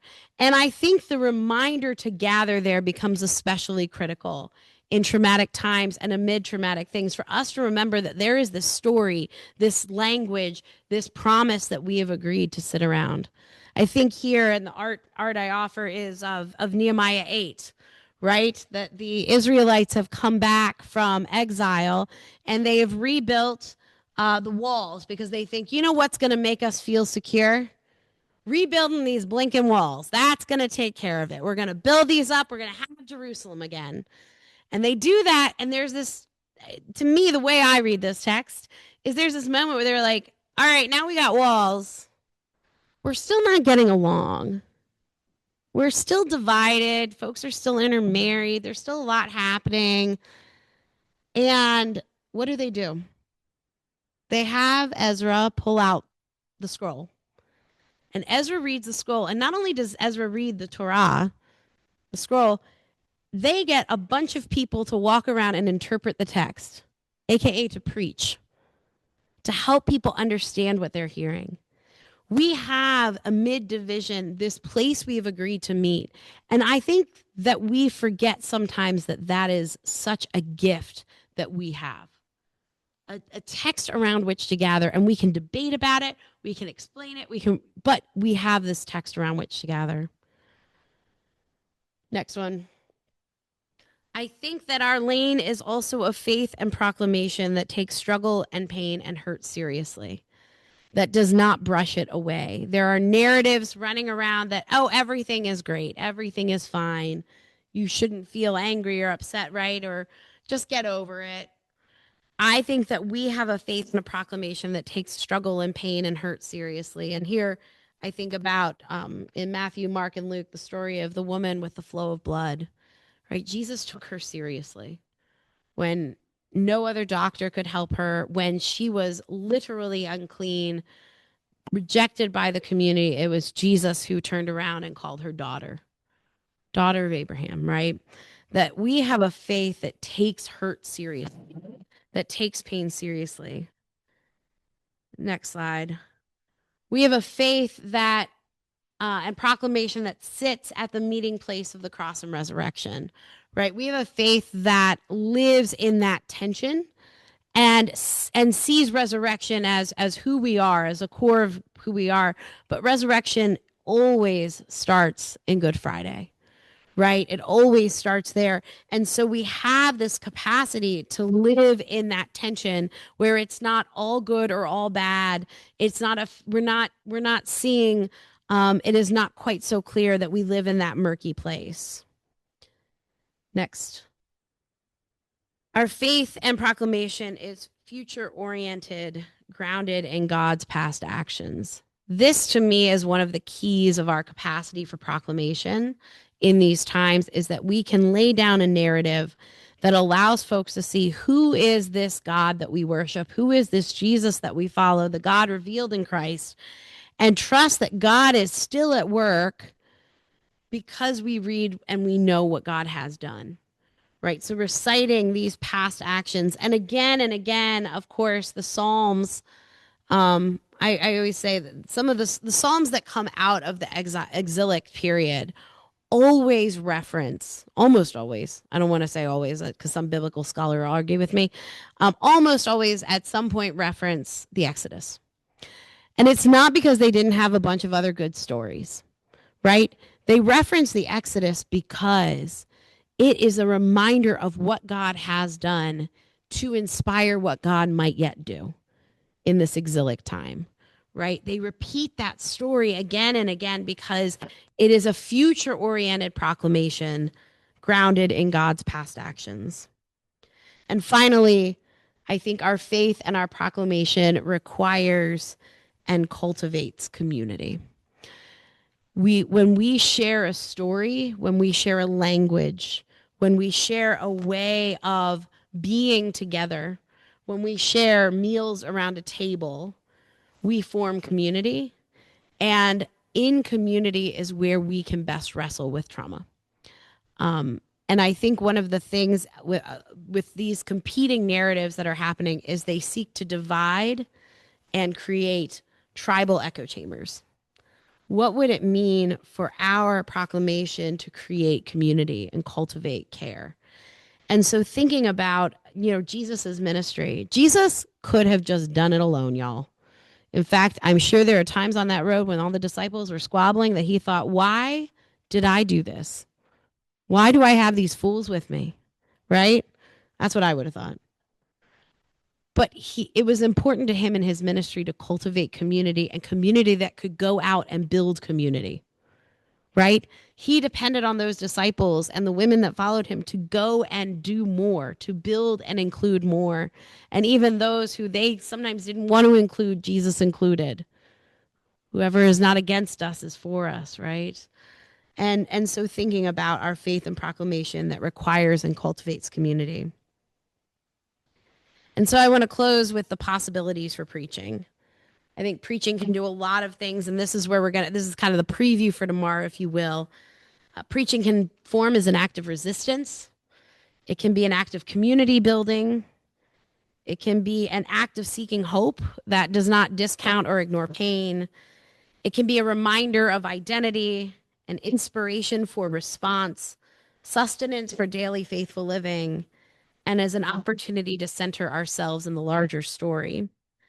And tomorrow, what I'd like to do is pick this thread of possibility up and think specifically about the possibility of cultivating imagination and that holy imagination under the weight of trauma, and thinking about the work of preaching in that lane that I just kind of outlined of how we might engage that work toward imagination. Thank you all for your wonderful attention and for everything. I am around this afternoon and I'll be at dinner this evening, and just so glad for any conversation you want to have. So thank you.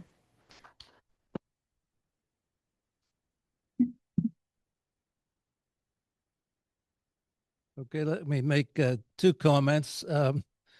There's one addition to the program, and that is at 5:15 at the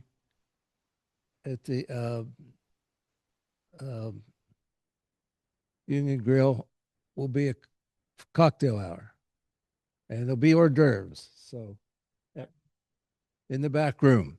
And one thing that's important to mention about the Union Grill is the fact that that is the physical location where the Declaration and Address was printed.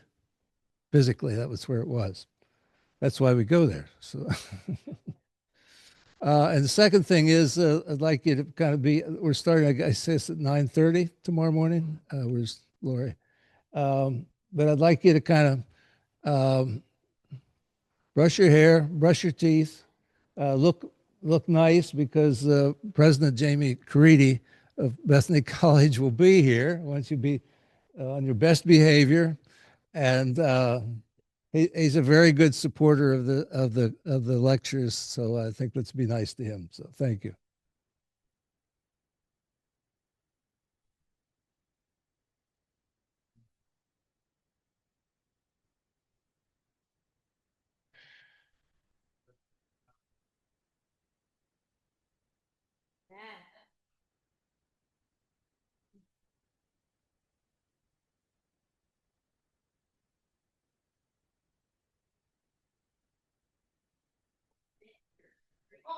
You put it in my head. That's awesome. Hey, Bernie, good perspective. Slide. At all.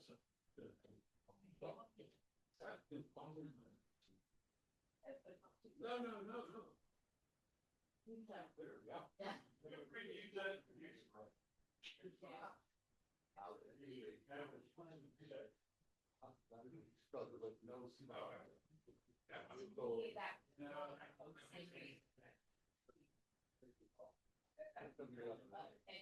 I mean, you're still very fine.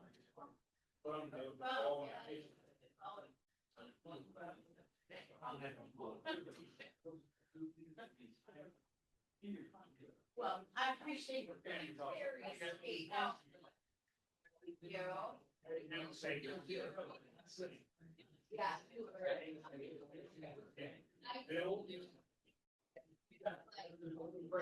Good morning.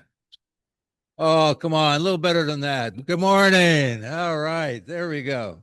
Well, this morning we have Reverend Heather Simpson, who's a minister of the Central Christian Church in Uniontown, is going to lead our devotions. So, Heather?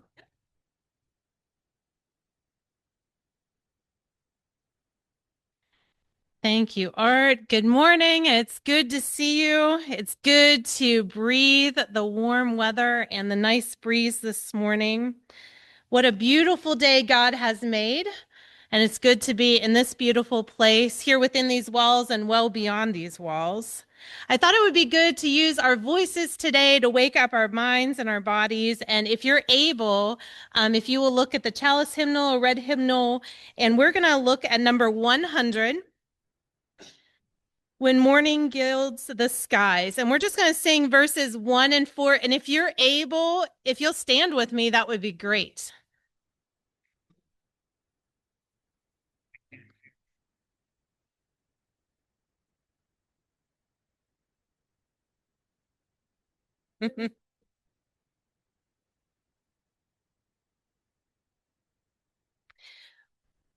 When morning gilds the sky, my heart's a waking cry.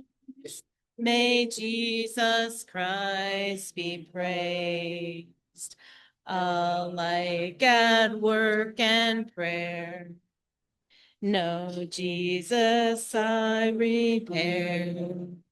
May Jesus Christ be praised. Be this while life is mine, my candle new divine. May Jesus Christ be praised. Be this the eternal song through all to song. May Jesus Christ be praised. Good news. You can be seated. I'm going to invite Barb and Dawn to come up. They're going to move through the pews and they're going to hand you a gift today. This is a gift that you probably have passed out to many in your walks of life and in your ministry. It's a particular pocket cross. I just want to make sure that everyone gets one here within this space.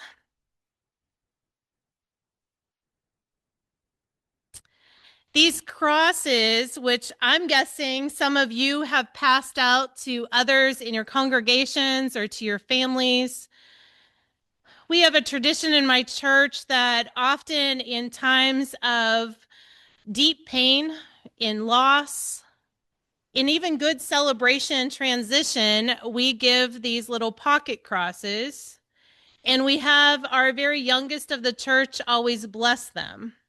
So if you open up the little bags, because things that are blessed are adventure class places and loves to put in little bags as a special gift, but they're placed out on a table and they're known that today is a day that we're going to pray over these crosses, knowing that something tangible sometimes holds us and roots us in our faith, especially in times of loss and grief or transition.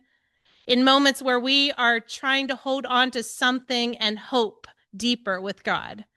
And so our children know that when we bless them, we let them put their fingerprints all over it. Because every time you gather in church or in holy spaces, our fingerprints are everywhere, which mingles us in all times. And so our littlest ones have touched these crosses, but I wonder how many have actually kept a cross. I know I give out many crosses. So today I want you to hold that you're to keep this cross for you.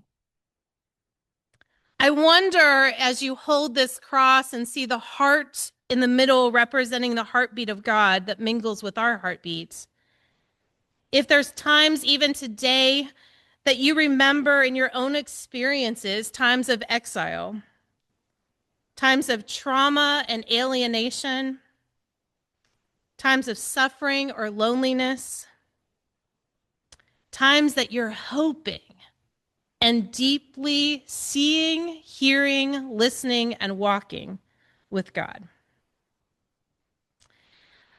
As you hold that cross and mingle in those moments, I picked a scripture today after being blessed yesterday by our professor and our minister and share of great length. In Lamentations, I'd love for you to hear this word. It's chapter 3 and just the verses 19 through 24. The thought of my affliction and my homelessness is wormwood and gall. My soul continually thinks of it and is bowed down within me. But this I call to mind, and therefore I have hope. The steadfast love of the Lord never ceases. His mercies never come to an end. They are new every morning. Great is your faithfulness. The Lord is my portion, says my soul. Therefore, I have hope.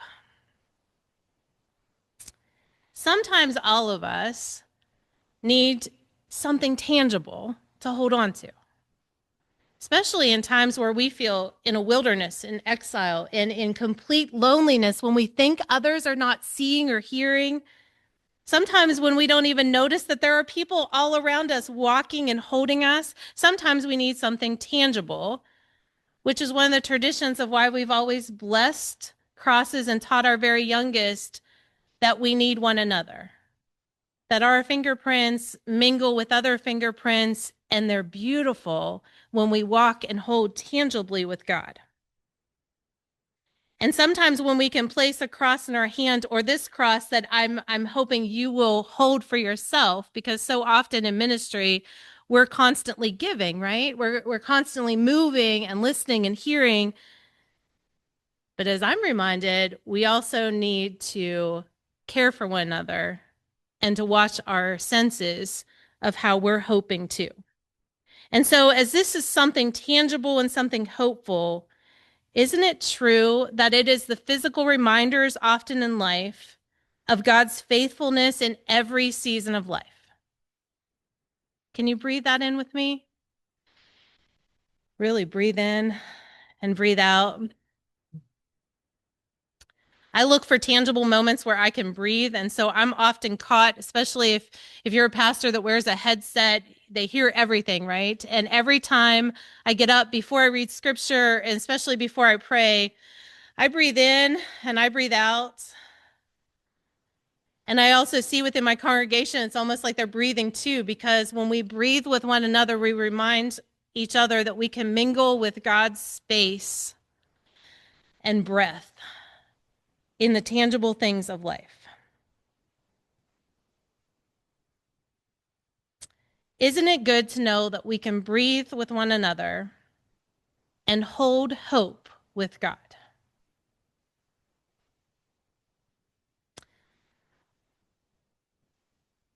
Before I have prayer, is there anything that you would like to speak in spoken prayer of just knowing that we can hold for one another?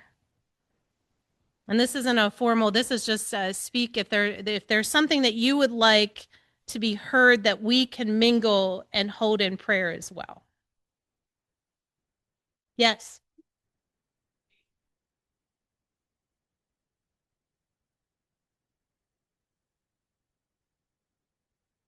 Absolutely. We pray for the leaders in our world and prayers for peace.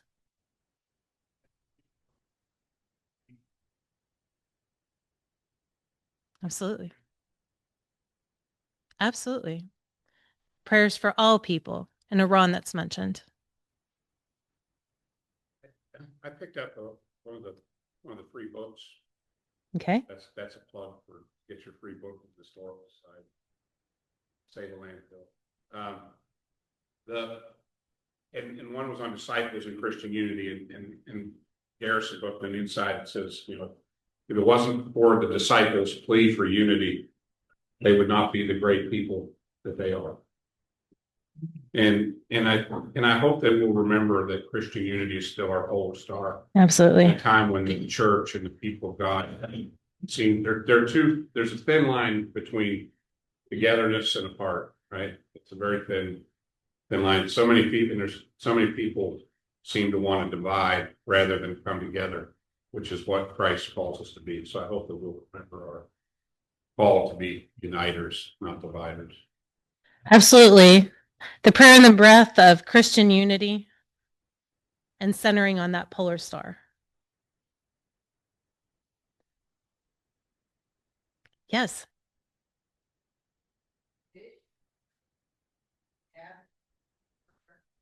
Light-skinned people, silver hair.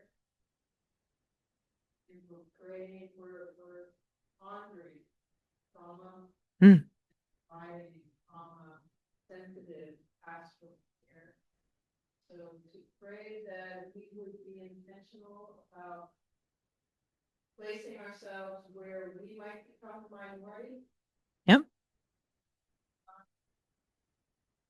Bringing that back into congregations, much like this.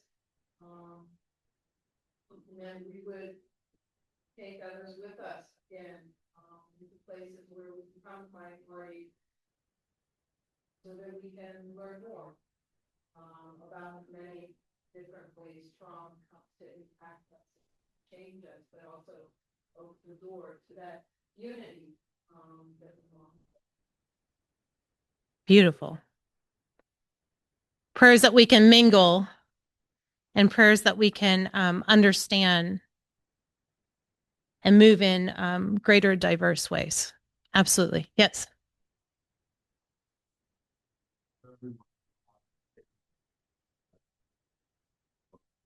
It is. It's meant to be moved and bended.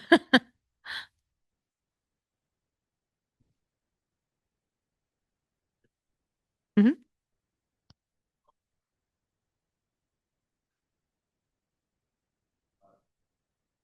I just feel, the Savior's arms reaching up to hold.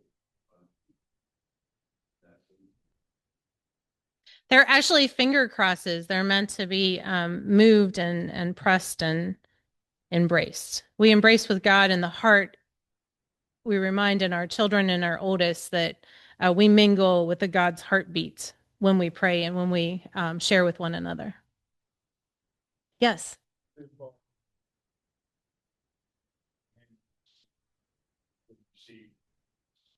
Mm.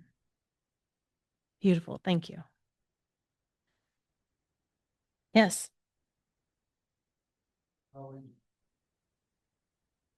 Our college and our region. Definitely lift that in prayer. Chris. I'm sorry. A loss of Chris's friend who lost their daughter.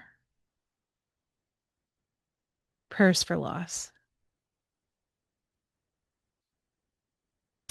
Let's mingle these spoken prayers as well as our silent ones. All of us bring to God and to one another. And it's nice to know within these walls and well beyond them that when we go to God together, we break out of being alone and being in that exile and being in that complete solo stance. So let's move with the melody. And will you breathe in with me? And let's take all these things and all the other things within our hearts and our minds for the world and for people to God in prayer.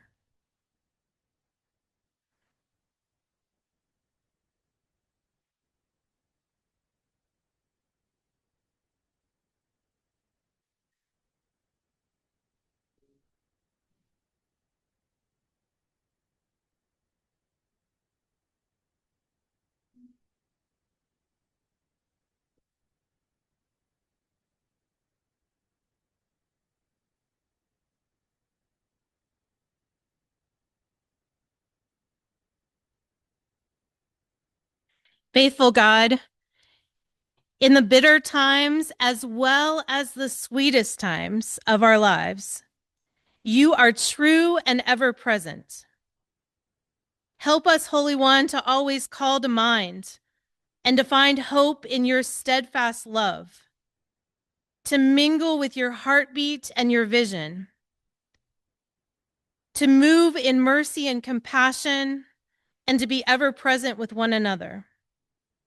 God, refresh us this day in these holy moments of prayer as we have spoke to you, spoken prayer, as well as mingled with you the deepest prayers in our souls.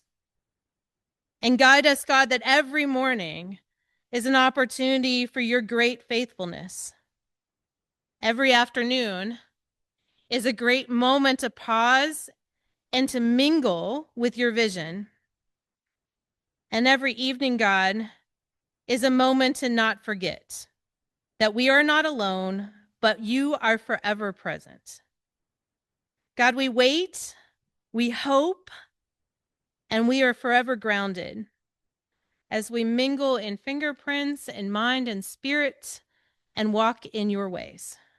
Thank you, God, for being present today in all that we do and study and learn. And thank you, God, for bringing us together within these walls and beyond as your church and as your people. Amen. And to warm us up for the day, Diane, thank you. Bless you for your music. She's going to help you sing so we have energy again. We're just going to do 2 verses of Great is Thy Faithfulness. And it is number 86. And I love standing when I sing. And if you're able, you can stand. Let's sing Great is Our Faithfulness as we move into this good day.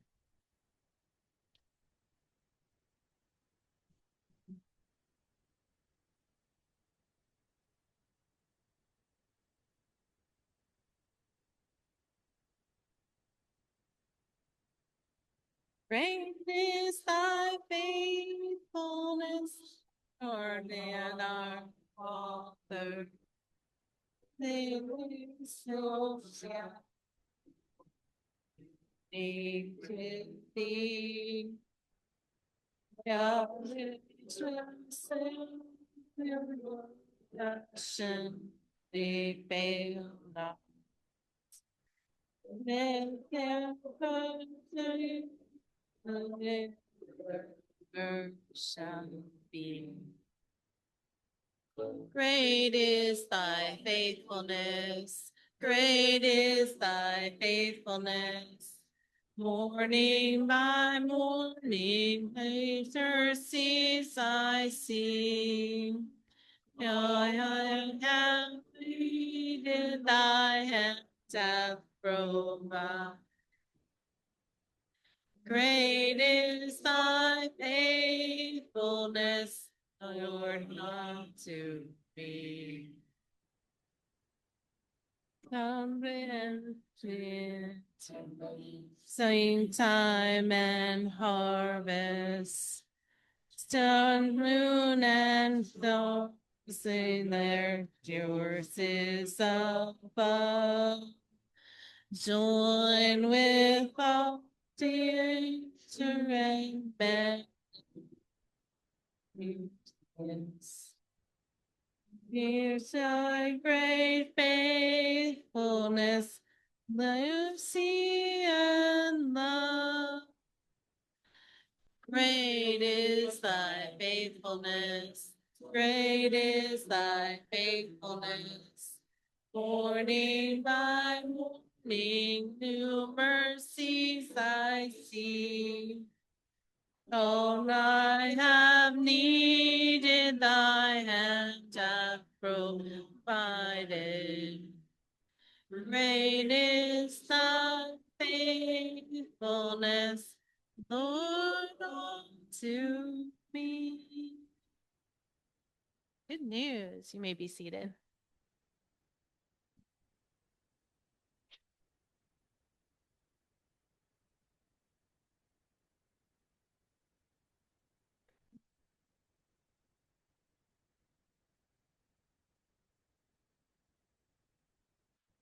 Yesterday, I asked all of you to comb your hair, wash your face, and everything because the president's coming today. So looks like you did a good job. But it's it's my great honor to introduce. I think this is right. The 21st, is that right? President of Bethany College. So hearing no other dissent, we'll say it's the 21st president of Bethany College. Jamie Caridi is a wonderful guy. He's done a lot of turnaround events at the college and given the college a lot of new energy and insight.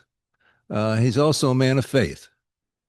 He's very devout Roman Catholic, and he was very supportive of the kind of initiatives that those of us who are church related on the Board of Trustees favor. So, without further ado, Jamie. Morning, everybody. It's great to be with you all. I'm looking forward to spending a little time with you today. I'm sorry I couldn't be with you all yesterday, but I hear it's going very well. So hopefully I don't bring the room down with my remarks this morning. I just wanted to stop in and say a few remarks before I have an opportunity to listen to the third and final lecture. And I can't wait to hear Kimberly. And frankly, I think, having learned what I have about her and her message, I cannot think of a message more apropos for the work we do on a college campus. And so Bethany College is, of course, honored to continue to be associated with and sponsor and support the Orion Scott Lectures. We talk often on campus with faculty, with staff, with prospective families about what our duty and charge is as a academic institution. And what we often say is that our responsibility is not to tell people what they have to think, but teach them how to think. And I think that's accurate. However, as I was reflecting on my comments to you this morning, I had to take a step back and correct myself a little bit. While that message is good and worthy and honorable and right, I actually think as an academic institution in the Christian church tradition, we have a higher responsibility. Yes, it is to not tell people what they have to think and teach them how to think. But certainly in light of Dr. Wagner's message, it's also to teach them how to love, to teach them how to empathize, to teach them how to be in authentic relationship with others in a world that so desperately needs them to step into the breach and to fill the gap that humanity is so much thirsting for right now. So I actually, in future conversations with prospective families, have to make an adjustment to how I speak, because I think that is truly what our mission is. And that's what makes us distinctive at Bethany. And it's what makes the Christian church so doggone attractive, the message of the church. It's a church that welcomes all, and Bethany is an institution that welcomes all. We say repeatedly that we honestly don't care what your politics are, or whether you're rich or poor, black or white, gay, straight, etc. No one person has the corner on the truth. And we're all created in God's image. And we're all just trying to make each other the best versions of themselves. And, Dr. Keyes mentioned that I come from the Roman Catholic tradition. And so a lot of the people I admire are associated with that tradition. So I worked at Ohio Dominican University for a very long time. So St. Dominic comes to mind for me. And St. Dominic had this expression that we carry the newspaper in one hand and the scripture in the other, right? This intersection between faith and reality. And I think every Christian tradition calls us to do that, right? To meet people at the intersection of those two things. I think that's what my humble understanding of the legacy of this lecture series calls us to do, right? Calls us to do. There's a famous author by the name of Matthew Kelly, who I really admire. And Matthew Kelly, you may have heard of him. He does a lot of Christian writing, kind of popular Christian writing. He also does a lot of executive coaching for corporations. So he kind of lives this double life of sorts. And one of his most powerful messages is talking about the 5 levels of intimacy in authentic communication. And I really am attracted to this message because it reminds us how we can walk through life, walk through most of our days, and never have a single intimate conversation. So the first level which actually isn't intimate at all. It's just we talk in cliches, right? We talk about the weather, we talk about sports, those kinds of things. Then the next level is we talk about facts, whether it's facts about our organization, facts about politics, facts about the news, whatever it might be. But really, the higher levels of intimacy start to make a person vulnerable. The third level is opinion, which a lot of people kind of live there in opinion. And sometimes that's what drives us apart, doesn't necessarily draw us closer together. But the next two levels are where I think it's an opportunity for us as a world to be pulled together. It's feelings, honesty about our feelings, and honesty about our needs. And that needs is the highest level of intimacy. When we truly, as a people, talk about what it is we can do to edify somebody's needs and what it is we need to be edified. I think if we can live there as a people, and to the extent we can in our corner of the world, as leaders at Bethany College, I see there's some faculty with us today. It's great to have you. As administrators, as staff, as students, as families, as a community, as board members, boy, I think we win. And I think that's what the Lord has called us to do. So I hope that appropriately honors the mission of the church. And if it doesn't, I know these two guys will hold me accountable right over here to my left. But that's what we try to do every day. Do we skin our knee? All the time. All the time. It is hard doing this work. It is hard efforting together on mission because, as my wife reminds me, we're creating God's image, but we're not God. We're human with all the human frailty, and I prove it every day in my personal life and in my professional life. And my colleagues prove it every day. But, I think that's ultimately giving God glory when I'll leave you with this. One of the messages we leave our students and prospective students with and their families is that we want them to bring all of them to campus, not just the portions they think we're going to accept or like. We want them to bring all of them to campus. And all of them includes glory, and it also includes some messiness.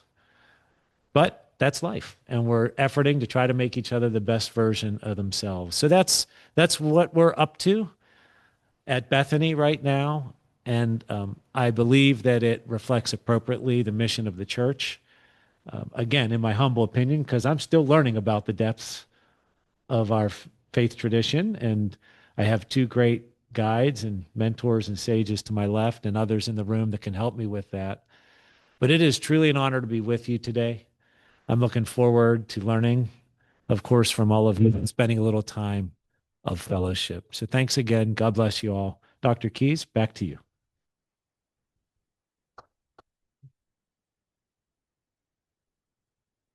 So I don't know if I'm a mentor or a sage or just an old man. I don't know. I see Brooke Deal is here. You want to just stand? She's a professor of religion and student, I believe you have. Good to see you. Welcome. All right. Last and final lecture, Kimberly Wagner.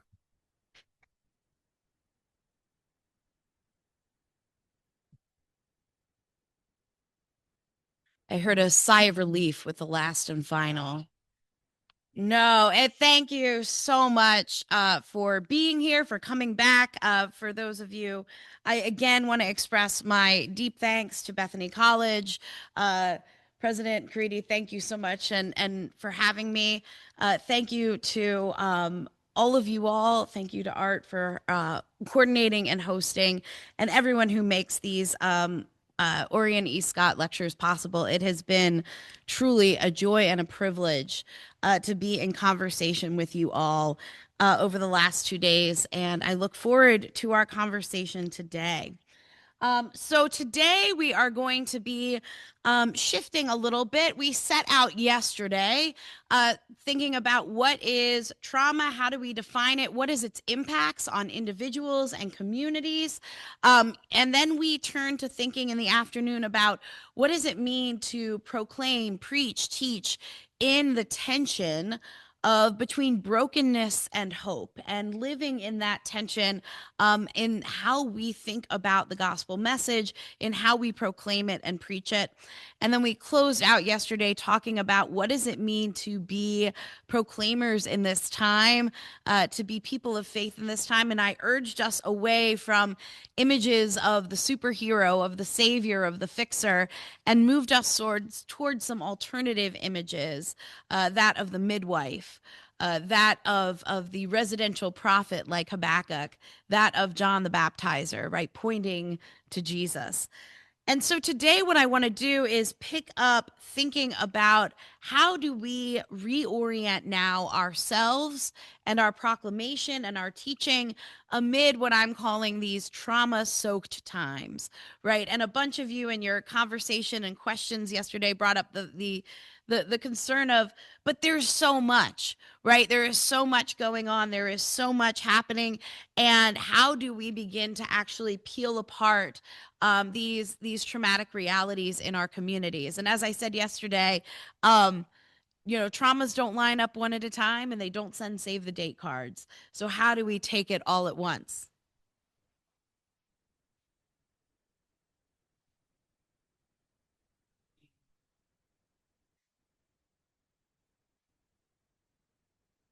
That is a great question. I would suggest that the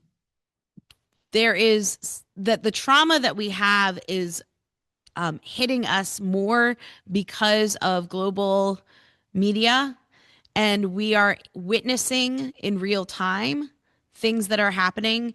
And I would argue that the layers of it are pressing on us differently. And there are some things that are more trauma, things like trauma over ecological degradation and climate change, right?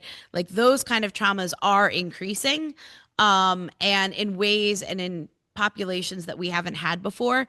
But even the trauma and the traumatic realities that have always been, we are a culture that is much more globally aware, and we're seeing these things happening in real time, right? We watch ships being bombed, we watch that happening, and so it's hitting us in a more challenging, oppressive, and escalating way.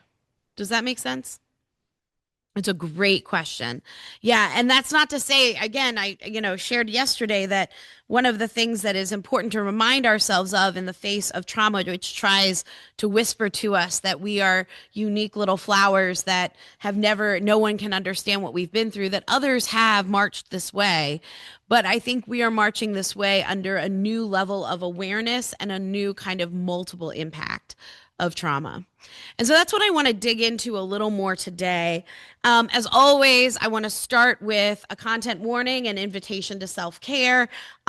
Just to say, we are going to talk about a lot of compounding traumas. We're going to think, today we're going to move more toward imagination.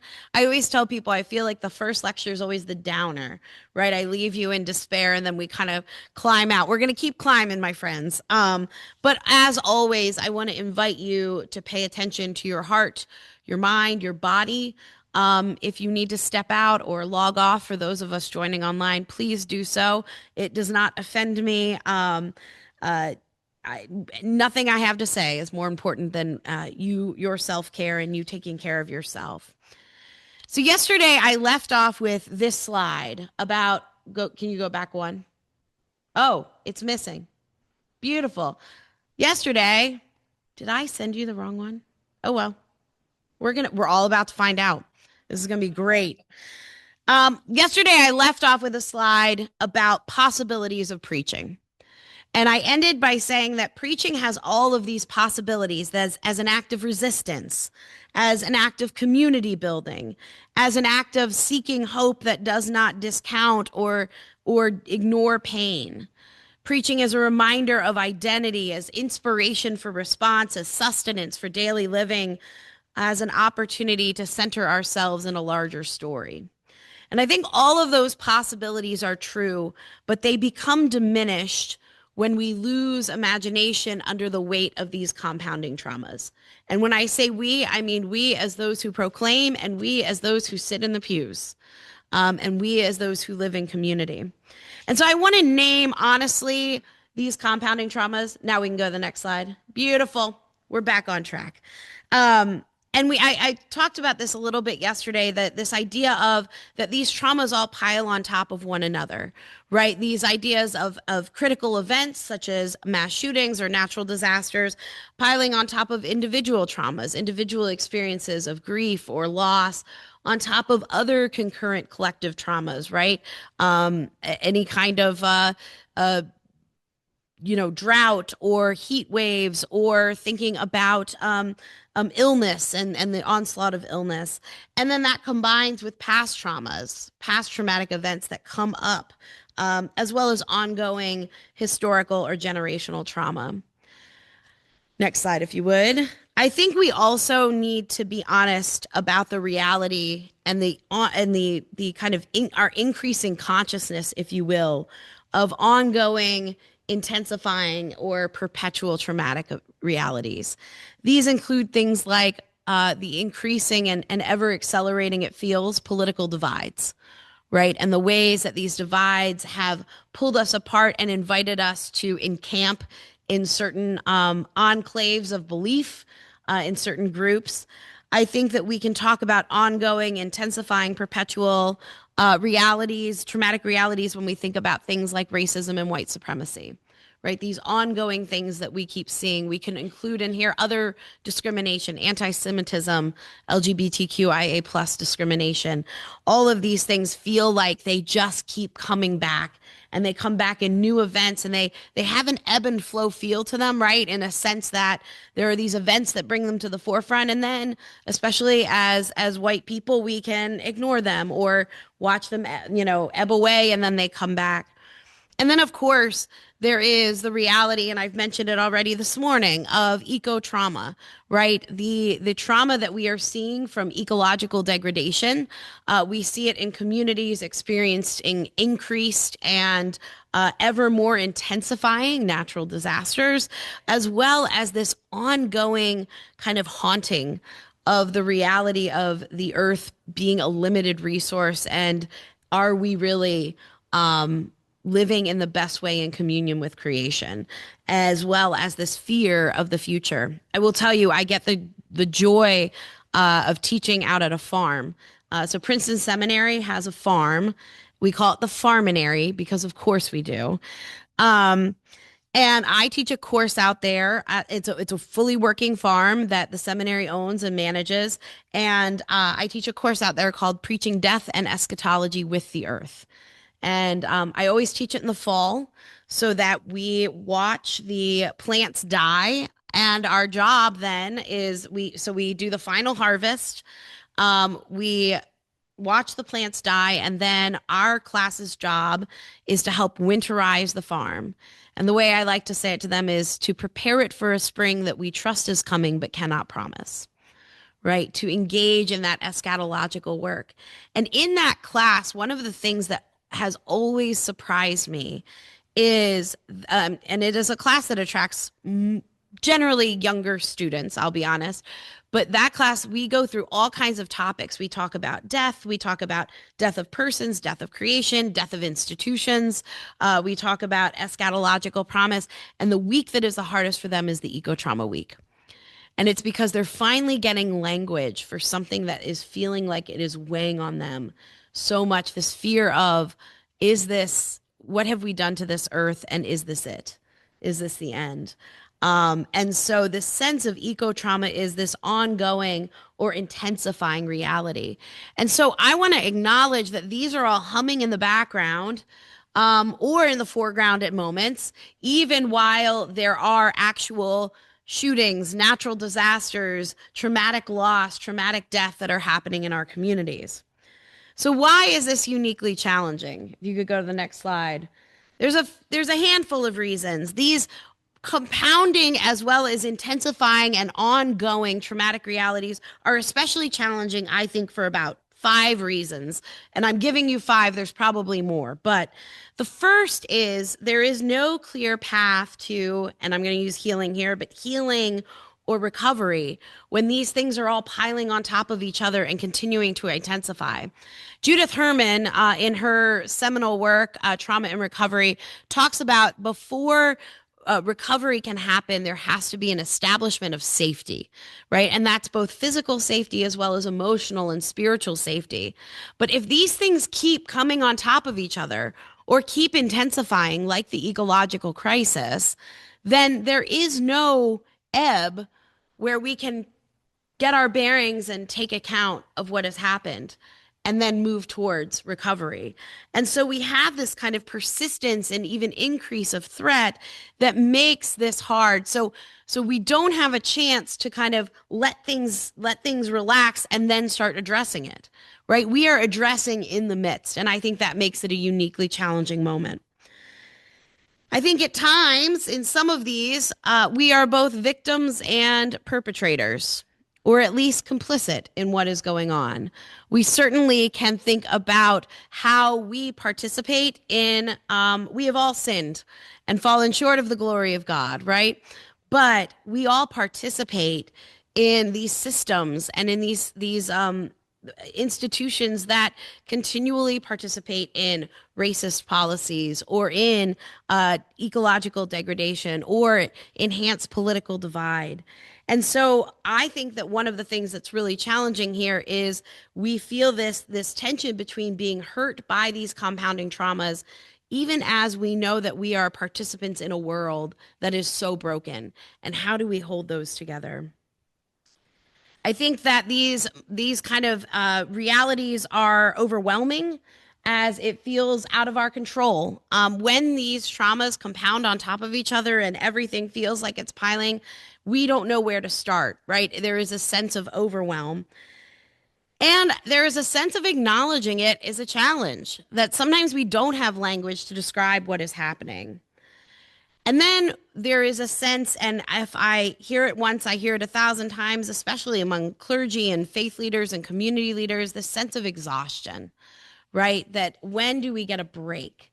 When can we breathe? When can we come up for air amid all of these traumatic realities? And so I think that I want to think about our capacity for holy imagination in the midst of this reality. And I want to name that these realities are present for us. They're present for our young people. They're present for our congregations and our communities. And so I want to think about how do we respond faithfully and well to this kind of overwhelming sense of the compounding reality of trauma, as well as these kind of intensifying or perpetual realities. Yes? You with me? Yeah. It'll get better, I promise. I know it's a downer to start. So there's a handful of communal responses that happen. And folks kind of, these are some of the ways that communities respond to this sense of overwhelm and to these ongoing and compounding traumas. The first is this instinct to cling to the past, right? And the hard thing is it doesn't really work because we can't go back to what was before. As we talked about yesterday, trauma is at its core disorienting and reorienting. It requires us to rebuild. We talked about that basket of broken pieces, and that when we construct the new thing, it's not going to be exactly like the old thing. It's not going to look just like the previous window or vase, that it's going to be a new thing. I think here a lot about the Israelites coming back from exile.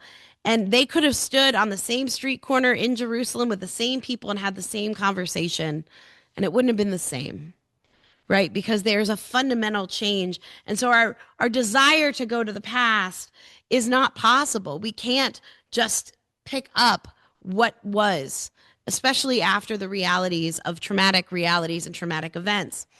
The other problem with clinging to the past is often we cling to a past that we imagine, not a past that was real. I like to call it the golden age that never was. And we see this so clearly in scripture. It's one of my favorite is Exodus 16. And Exodus 16 is the manna in the wilderness, right? And so we have Moses and Aaron, and they have moved, they've gone through the Red Sea. They are now headed out into the wilderness, and the Israelites do what they do best, and they complain. And they complain to Moses and to Aaron, and they say, "Oh, we're so hungry, and we don't like the food you have. We're so hungry." And then they say this great line: "If only we had remained in Egypt, where we laid by our flesh pots and ate our fill of bread." No, you didn't. That's a false memory. You were slaves in Egypt. You cried out to God for deliverance. I've read the book, right? But it's a false memory that often happens when we are in the midst of the overwhelm. They are in a midst of being displaced, of dealing with the trauma of slavery. They are feeling unsure about where they're going. They are scared that their rations are going to run out in the wilderness. And so what do? They imagine a glorious past that never was. And I think so often we are inclined to do that, right? I cannot tell you how many churches I visit and guest preach at, and I have had somebody come up to me. At one church in particular comes to mind, and the woman comes up to me and says, "Oh, Pastor, thank you so much for your message. I just wish you could have been at this church before COVID. The pews were full, the choir was glorious, the message was powerful, and the coffee, we had the best coffee." And I didn't have the heart to tell her that I had been to that church before COVID. The pews were not full. The choir tried. It was good. Wasn't great. The message was fine. I know it was only fine because I preached it. Right? And the coffee was exactly the same. But we imagine this golden age that never was. And so I think I want to name these kind of possible communal responses because these are the things I think we have to push against. So the first is this desire to cling to the past. The second is a desire to try to quickly repair and move on, right? And there's a lot of energy when we get disrupted or overwhelmed to say, let's just patch it over and keep running, right? We work our way through, we push our way through, and we're just going to patch it up quickly and move on. I'm going to rag on my father. He knows I do this, so this is with permission. But I shared with you all yesterday that my mom passed away very suddenly a few years ago. And after she had died, my family, we would get on Zoom calls every week just to check in. So me and my father, my sister, sometimes my brother-in-law, and we would just check in with each other. And I remember my dad, who's an engineer, and I love engineers, but he is a problem solving, direct process engineer. And I remember the first few Zoom calls, he would lean into the camera because, of course, he had to get closer to the camera. And he leaned in and he goes, "Kimberly," he calls me Kimberly, "Kimberly, are we on track?" I said, "On what track, Dad?" He goes, "Are we doing the things we're supposed to do so this gets all better and we can move on?" And I had to gently say, "Well, Dad, this is not a path that has an A, B, and C. And if you do that, you get to D. And it's not linear as much as I wish it were." And then he started to change the question to, "Are we within the realm of normal?" And I said, "We never have been, Dad. Why should we start now?" But I think that there is what I loved about that question, why I like to tell that story, is because I think that he voiced the thing we wish was true, right? That when we are amidst a traumatic loss, grief, pain, this overwhelm, we want to create a clear path that gets us from A to B to C to Z, and all is well again, and we can move forward, right? And there is this desire to push forward. And so a lot of times I think communities experiencing these overlapping, interacting traumatic realities want to quickly repair, patch it up as fast as possible, and keep moving.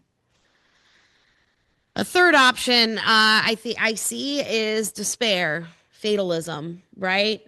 It's all going to hell in a handbasket. I saw a meme the other day. that was a dumpster on fire, and it said across the top, "This little light of mine, I'm going to let it shine."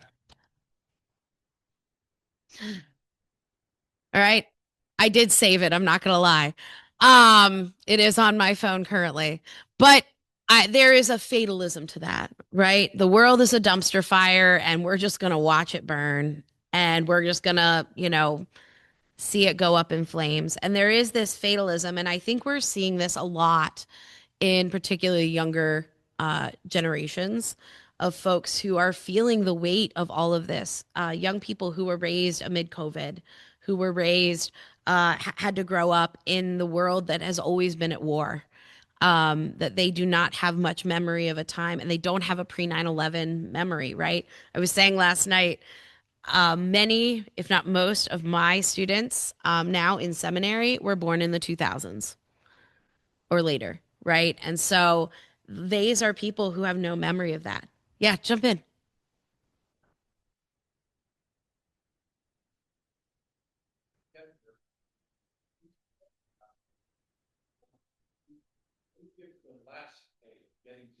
Yep.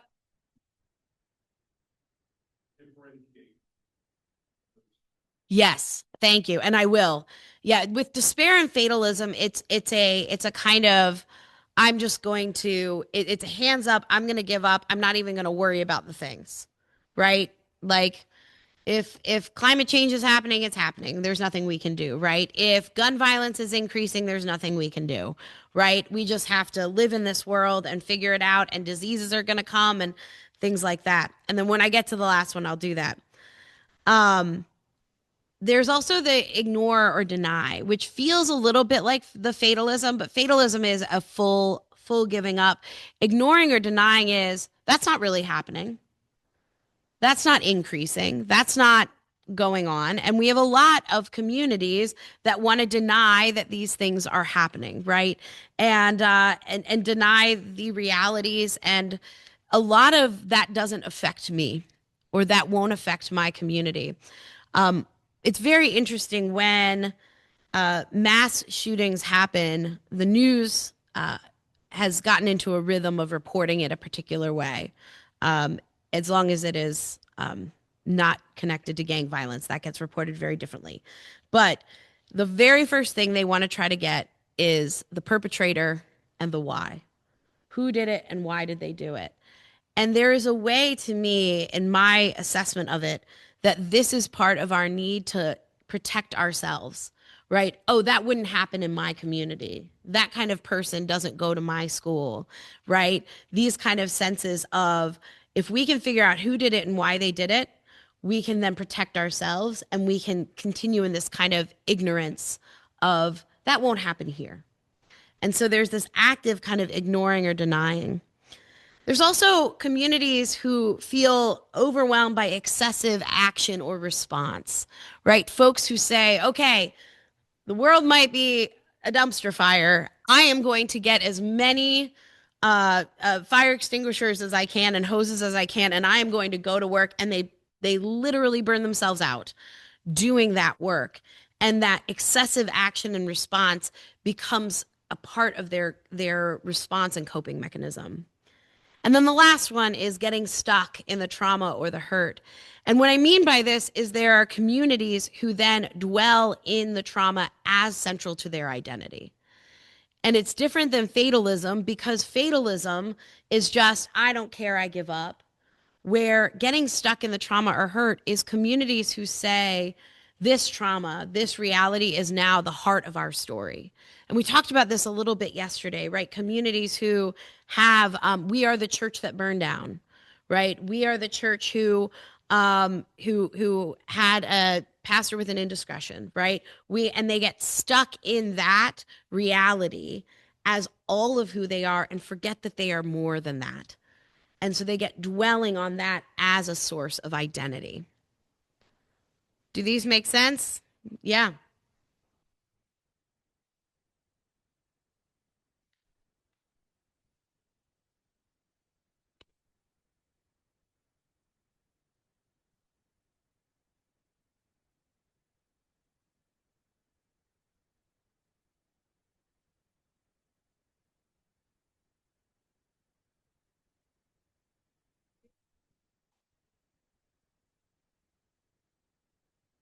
Yeah. Yeah. That's helpful. Yeah. I do think that I want to specify the difference between clinging to like a grief that is a vestige of that person, that identity, that old reality, and getting stuck in the trauma in which we kind of we all fold in. And I think about this a lot with communal recognition, like communal groups, and the idea that we get stuck in the trauma to the point where we as a community only know who we are and we can only let in those who get it. And so there's a sense of a kind of obsessive dwelling as opposed to the last stage of bereavement, which is that holding on and then ultimately integrating, right? Which is the goal, is to integrate that grief, not to ignore it, not to banish it, but to integrate it. And I think that when I'm talking about getting stuck in trauma, it's connected to that, but it's this unintegrated story that then becomes our whole story. It becomes all consuming. And this idea of as a collective, and it's dangerous because, first of all, that's not all of any of who we are, right? No church is just the church that burned down, right? They have a whole history and they are part of the church universal, right? They are part of the story of Jesus Christ. The other problem is if a community gets stuck in the trauma or hurt, and it can become incredibly insular because the bar of entry is real high. You have to have gone through that thing with them in order to join. And that's where we often also see communities dying off or unable to sustain growth and new possibility because they get so internalized.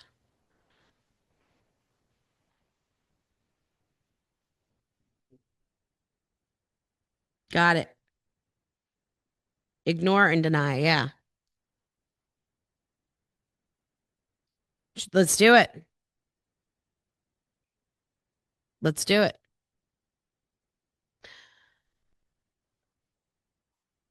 Absolutely. I almost added another line, but decided this slide was full enough. I would put blaming, blaming, bypassing, right? Like the doing this work. I think blaming can go with ignoring and denying, because this isn't my problem, right? There's ignoring that's just the metaphorical ostrich with the head in the sand, right? It's not happening. It's not happening, right? There's also the ignoring and denial that says, this isn't my problem. This is your problem. So I like the language of blaming in there.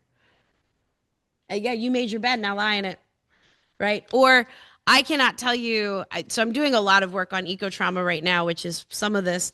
And I cannot tell you the number of people when I talk to them, that some of the older folks I talk to who I love will say, well, I'm really glad I'm old because it won't be my problem. And I'm like, but it is.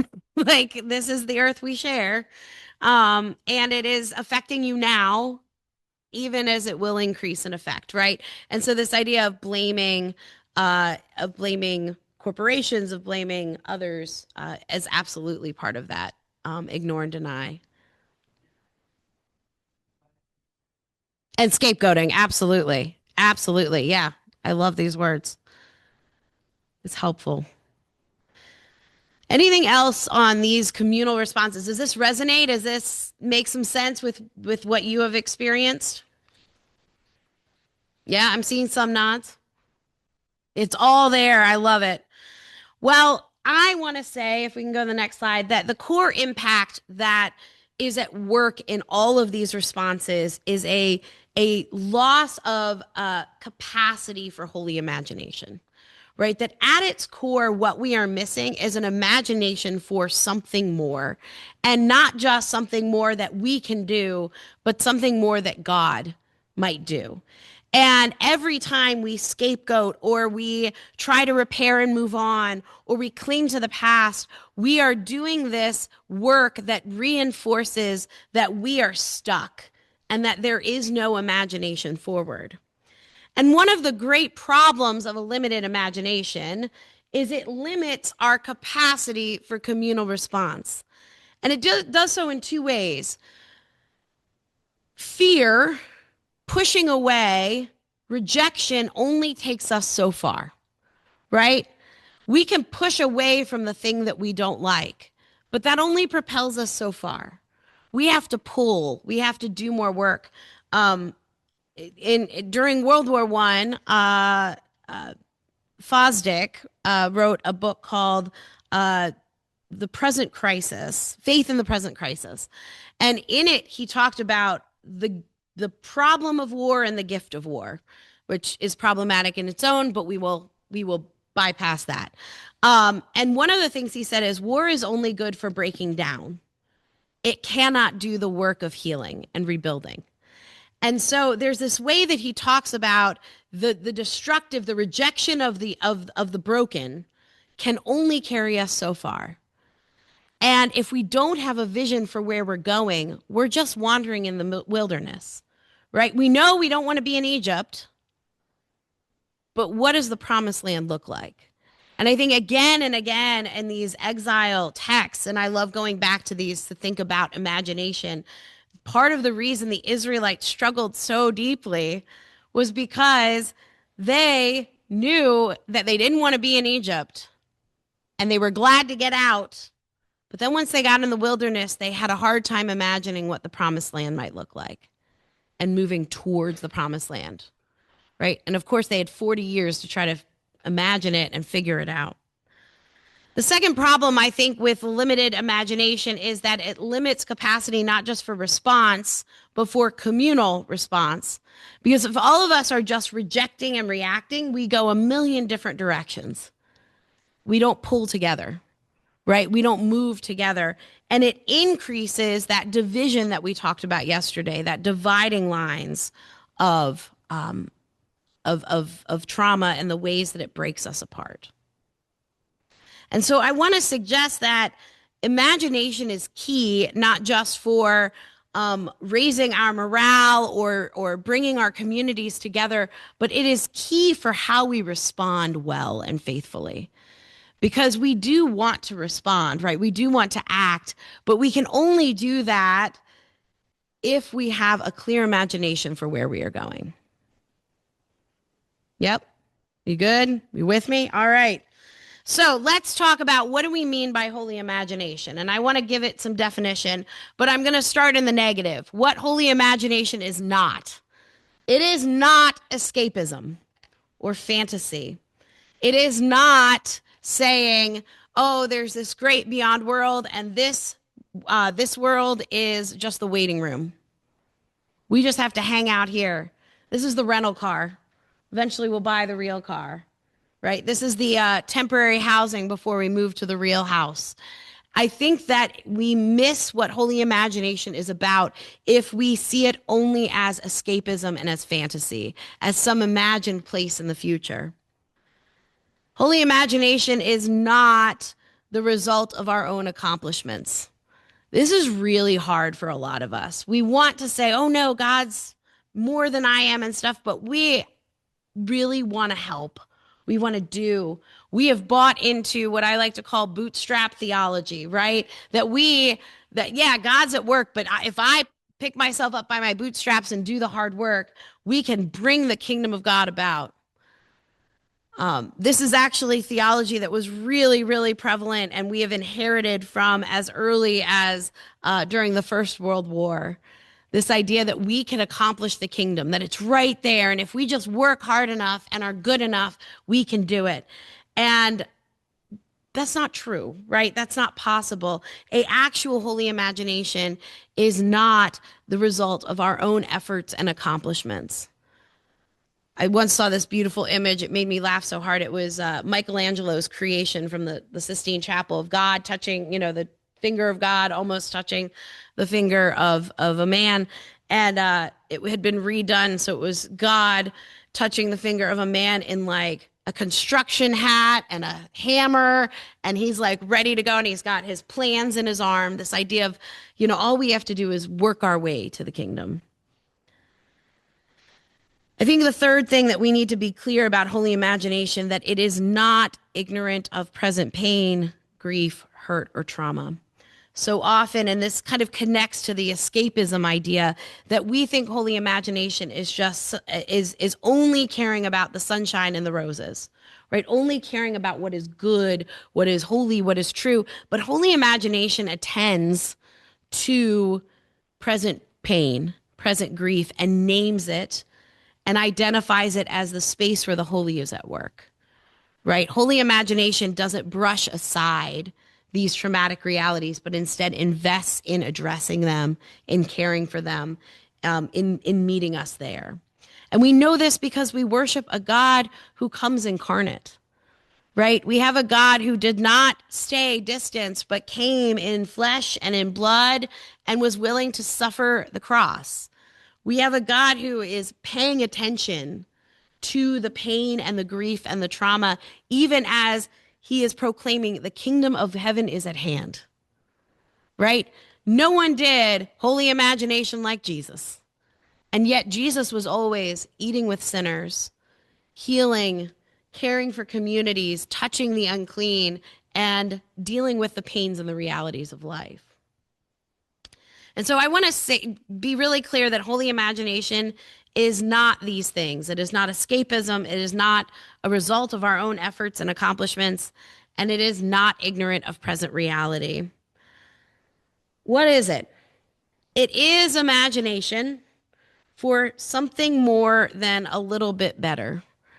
I think a lot of times we want to believe that God's imagination, God's work is this world just a little bit better. I'm going to take a risk here and tell a joke about West Virginia, and I know I'm in the wrong place. But there is I mean, I know where I am, but I know where a lot of you live. So there is a comedian who was doing jokes about, state slogans. And his joke, he said, and then there's like West Virginia, and the slogan is almost heaven, West Virginia. And he said, are you telling me that if I'm a good person my whole life and I have faith, that I'm going to a place that's a little better than West Virginia? And he said, don't get me wrong, I like West Virginia just fine. But if heaven's just a little better than West Virginia, it makes me want to take another tour of hell. I know. See, that was the risk, friends. That was the risk. But yeah, no, I will leave now. No. But I tell that joke because I do think that sometimes it's pointing out this idea of our incapacity to see something as radically different, that especially under the weight of trauma, under the weight of everything that is happening, that we think that God's future is our present just a little bit better, just a little less violence, just a little more people fed, just a little more. And I want to push against this a little better notion and think about what does it mean to engage in God's radical imagination.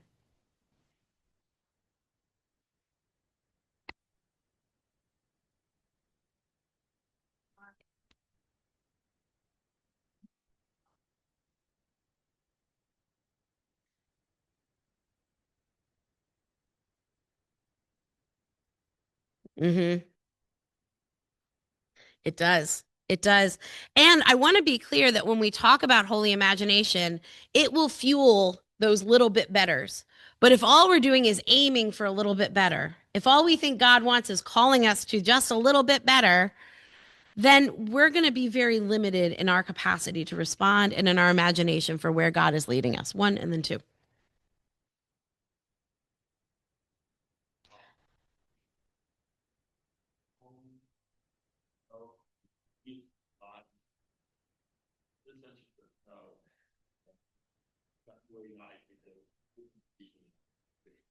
None of them can see me. They can't see really on Oh, that's wonderful. really.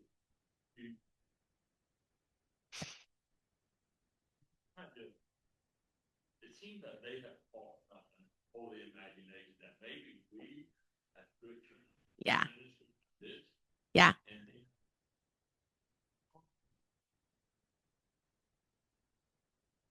Yeah.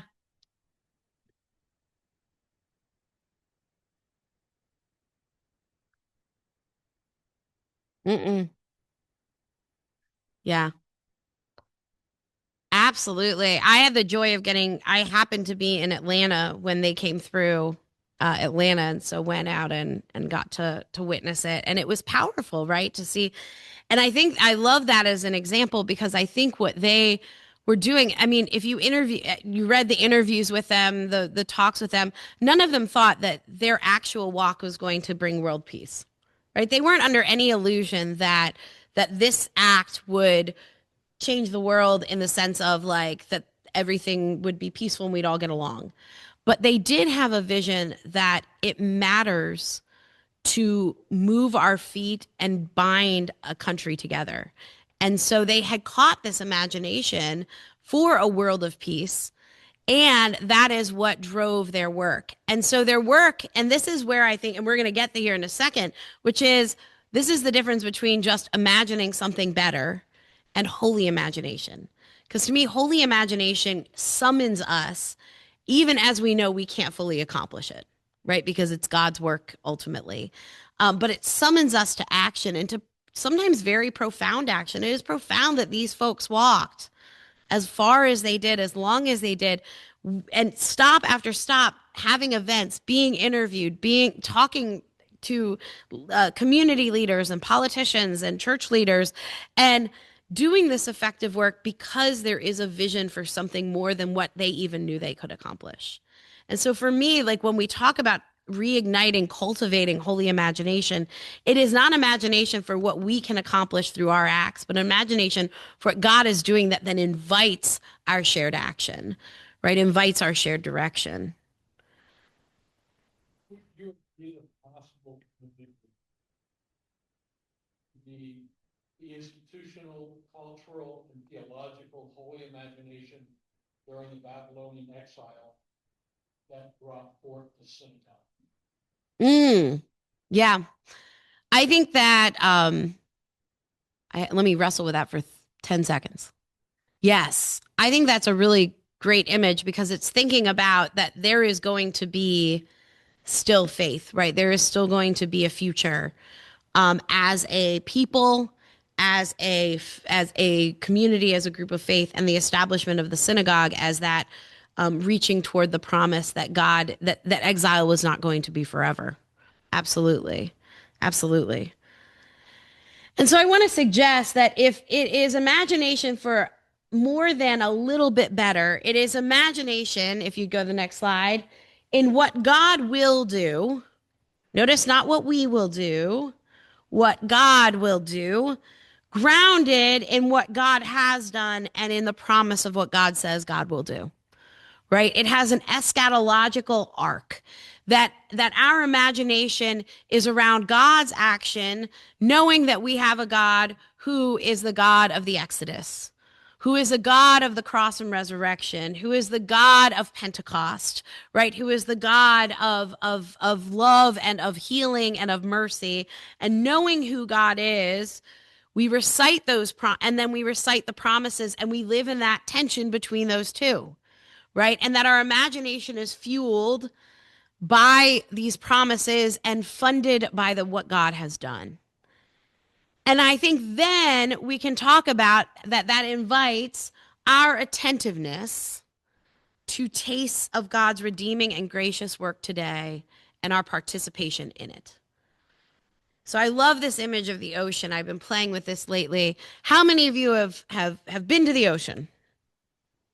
Most of you. When you describe the ocean, if I say, tell me about the ocean, I've never been. Tell me about the ocean. What would you say to me? Powerful. Fast. It's not land. It's wet. Never stops. Always moving. Say that again. Bounty. Peaceful. Awesome. Yeah. Salty. It's wet. There are fish. Careful for the jellyfish. Right? There's lots of ways you could describe it. My niece is a water baby, loves the ocean. She calls it the loud fish tank. The loud fish tank, right?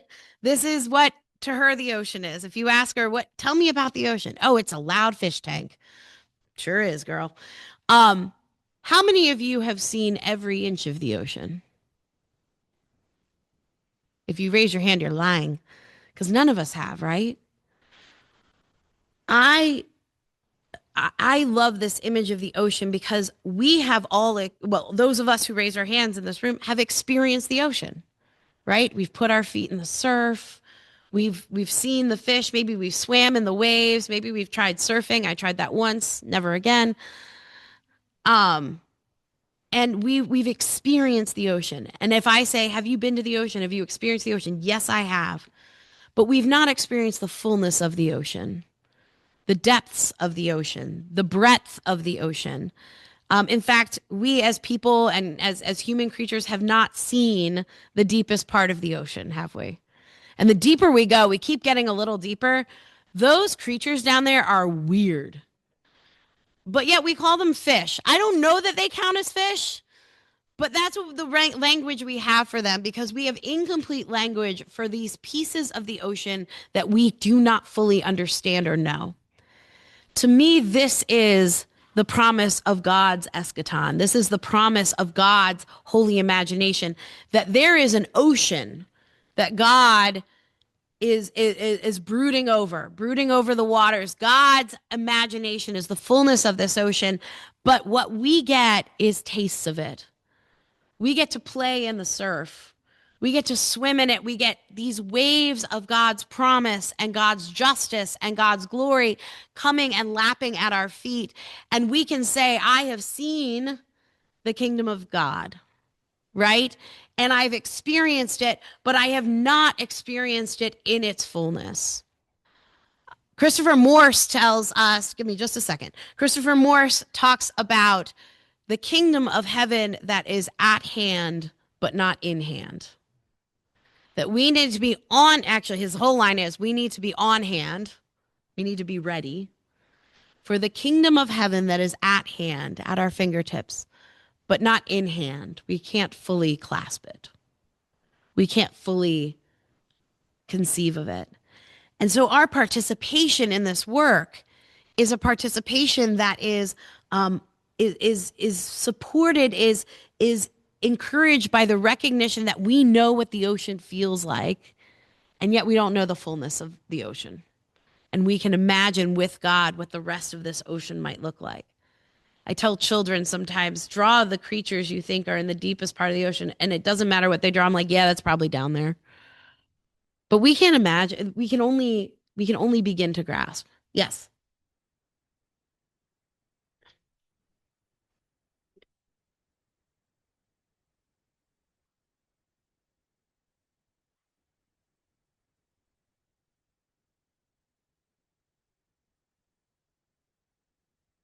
Mm-hmm. Yeah, I think that it's holding those two pieces together, actually, because I think that when we dwell, as you said so beautifully, in the miraculousness, the largeness of God's imagination, it also calls us to work, right? It calls us to come and paddle in the water and invite other people to experience it, right? It calls us to gather people at the ocean's edge, to dream as well. Yep. What God might be doing and what our part is in it, right? And what our participation is in it. So how do we do this? How do we cultivate holy imagination? Well, I want to suggest cultivating holy imagination. Let me check my time. Oh, we're doing great. I want to suggest that cultivating holy imagination invites four things. And as kind of practices or reorientations that might help us as we cultivate our own holy imagination, as we proclaim this work and help others to cultivate theirs. And the first is a reframing of health in a more faithful way. I think on the next slide, if you would, many of us are steeped, and I mentioned this in answering a question yesterday. I think many of us are steeped in what I want to call a restoration narrative, right? I once was healthy, and then I got sick. I got help, and I am good as new. We once were great. This is the great Jeremiah of early American preaching. We were once great people. We were the city on the hill. We've fallen from God. we turn our lives around, we are now the city on the hill again, right? This idea of being good as new, being back to how we were, being fully healthy. And because we've been steeped in this narrative, both in our theological inheritance, but as well as in Western medicine, and in Western concepts of goodness, we have equated health with the elimination of illness or brokenness or pain. That we declare ourselves healthy when all of the bad goes away, right? When all of the hard goes away, when the hurt goes away. And so if you go to the next slide, it equates health to the absence or elimination of trauma, of suffering, of problems. But this kind of elimination of chaos is not possible, right? And it ends up being a game of relentless whack-a-mole. Perfect timing. Well done. This relentless whack-a-mole, right? Because if health is the elimination of trauma or pain or suffering or chaos, then we are constantly trying to get rid of it so that we can declare ourselves healthy, whole, good. And so I want to suggest that we reframe health not by not only that which eliminates pain and struggle and chaos and illness, but instead to think about health and think about those sources and resources and forces that support health amid chaos, amid pain, amid brokenness. For me, it's the difference between requiring flawlessness and pursuing flourishing. I know for a lot of sports fans, that picture on the left feels really happy. But let's be clear about how much chemicals and work has to go into that flawless yard, right? And it never stays flawless. There are weeds all the time. I had the chance to walk out on where was I? In Chicago, the Cubs field. I got to walk out there, and I was surprised by how much indents and things, and not that they don't take care of it, right? But there's those things. But if we require flawlessness to consider ourselves healthy, we will never be. And we will always think that we need to continue this relentless game of whack-a-mole versus pursuing flourishing. That picture on the right is actually a picture that I took after a hike. And let me tell you, hiking, it is gorgeous, right? I loved the flowers, were stunning. Hiking through there was miserable. Miserable. Tons of thorns, divots you couldn't see. I definitely saw a snake. I walked a lot faster after that, right? That there was a lot going on in that space that looked so beautiful, so peaceful, so happy. And yet it was flourishing of these beautiful flowers in the midst of thorns, divots, bugs, insects, snakes I don't like, right? And so thinking about what would it mean for us to reframe our understanding of health by pursuing flourishing instead of requiring flawlessness.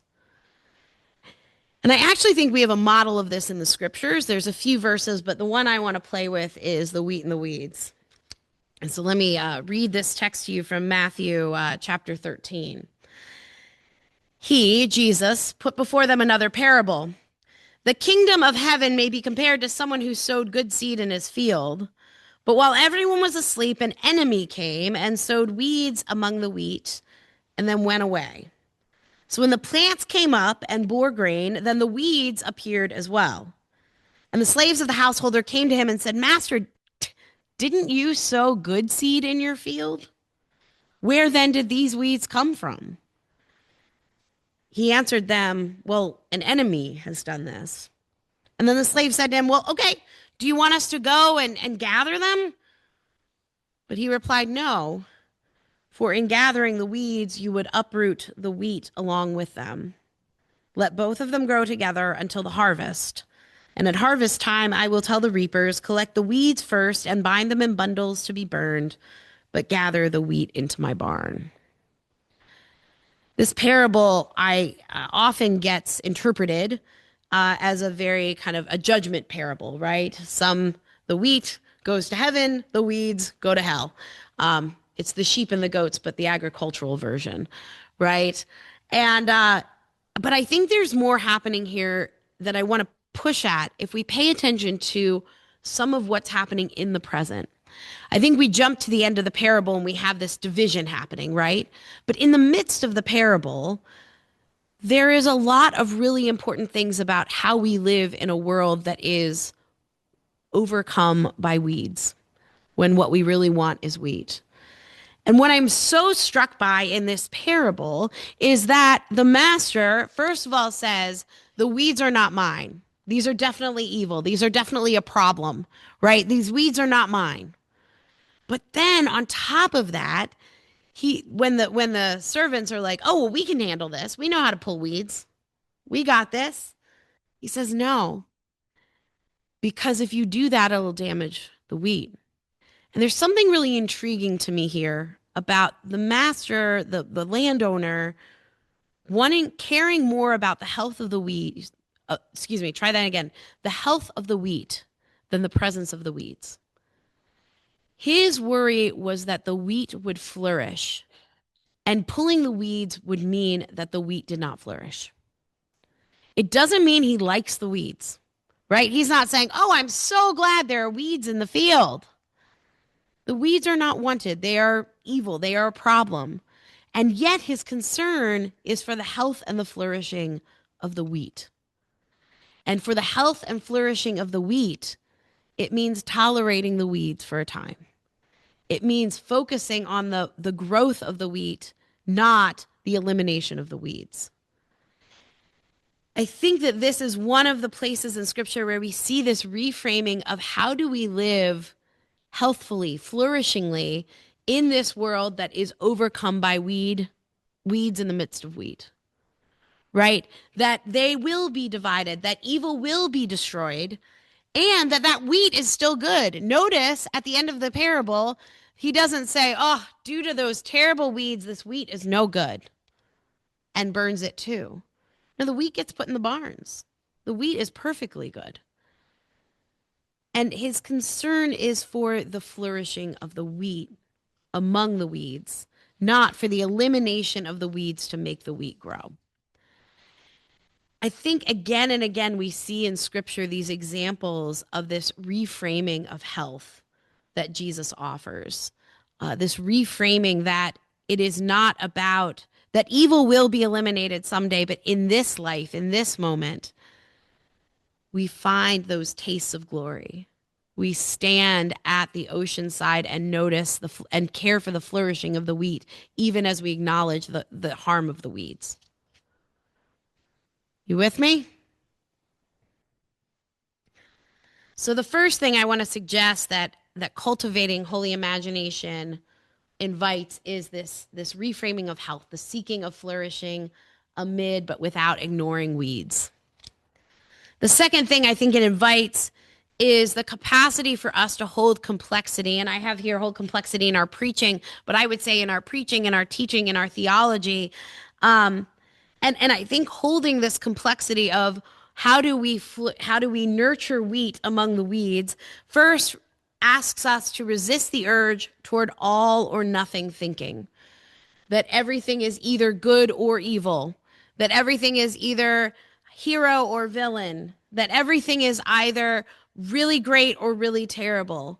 We have these binaries, and part of this being steeped in this restoration narrative is it's either good or it's bad.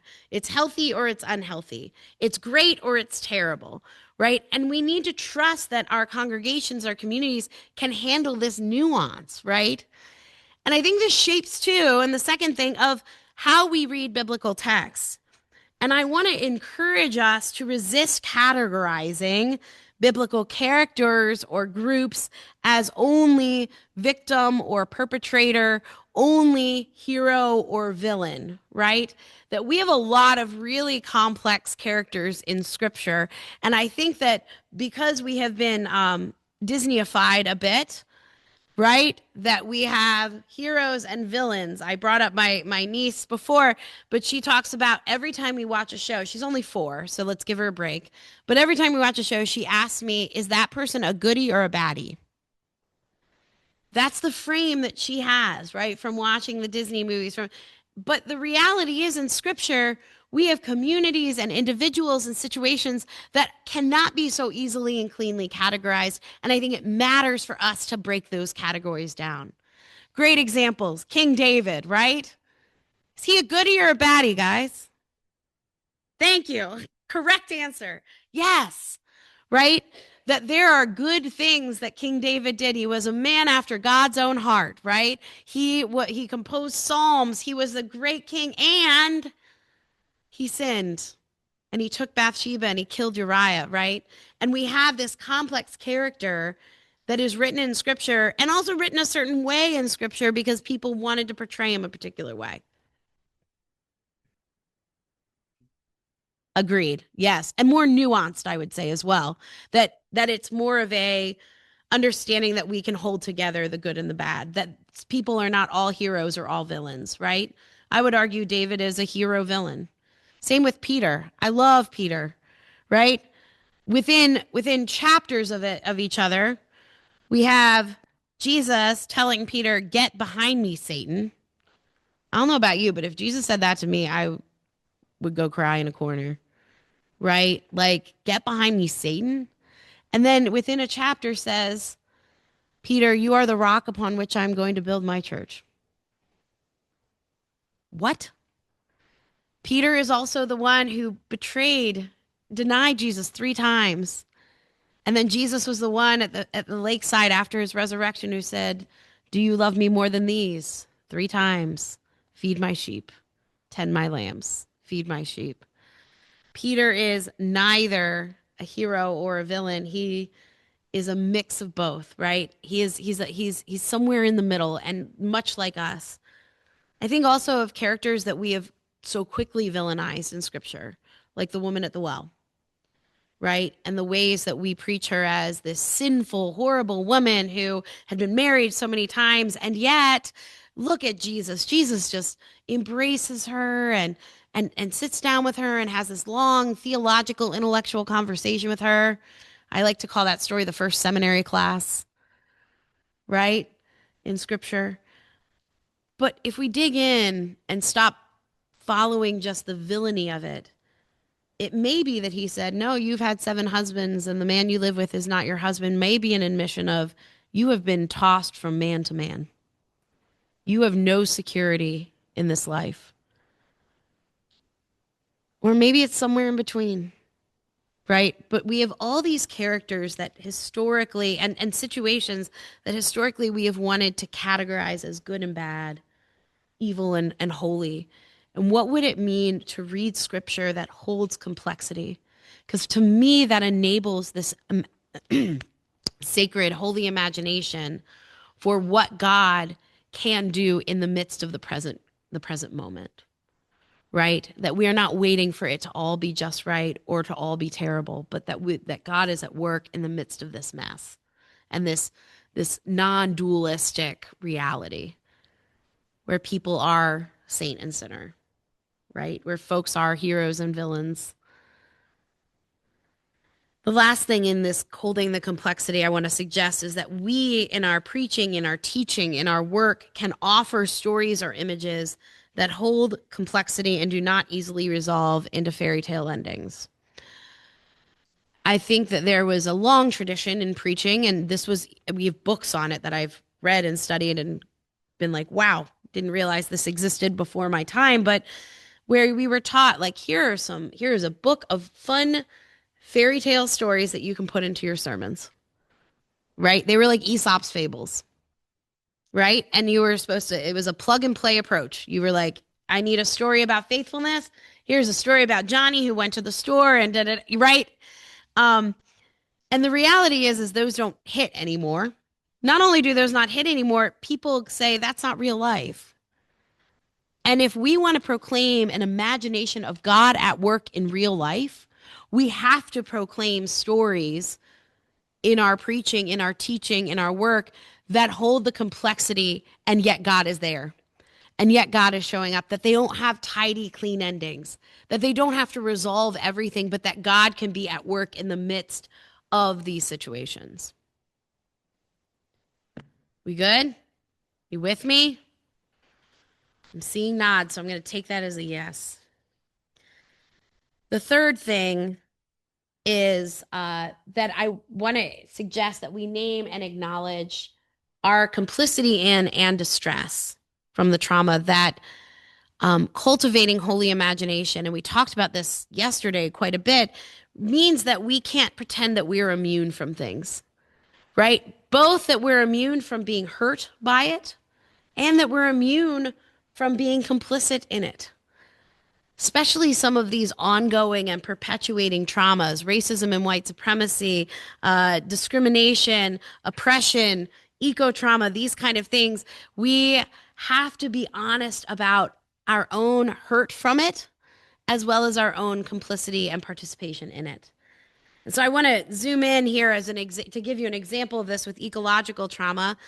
And I talk about what does it mean to name and recognize our role as those who have hurt the earth and benefited from practices and policies that have led to its degradation, as well as acknowledge and name the ways that the creation we have inherited and the ecological crisis are impacting us in acute, periodic, and existential ways.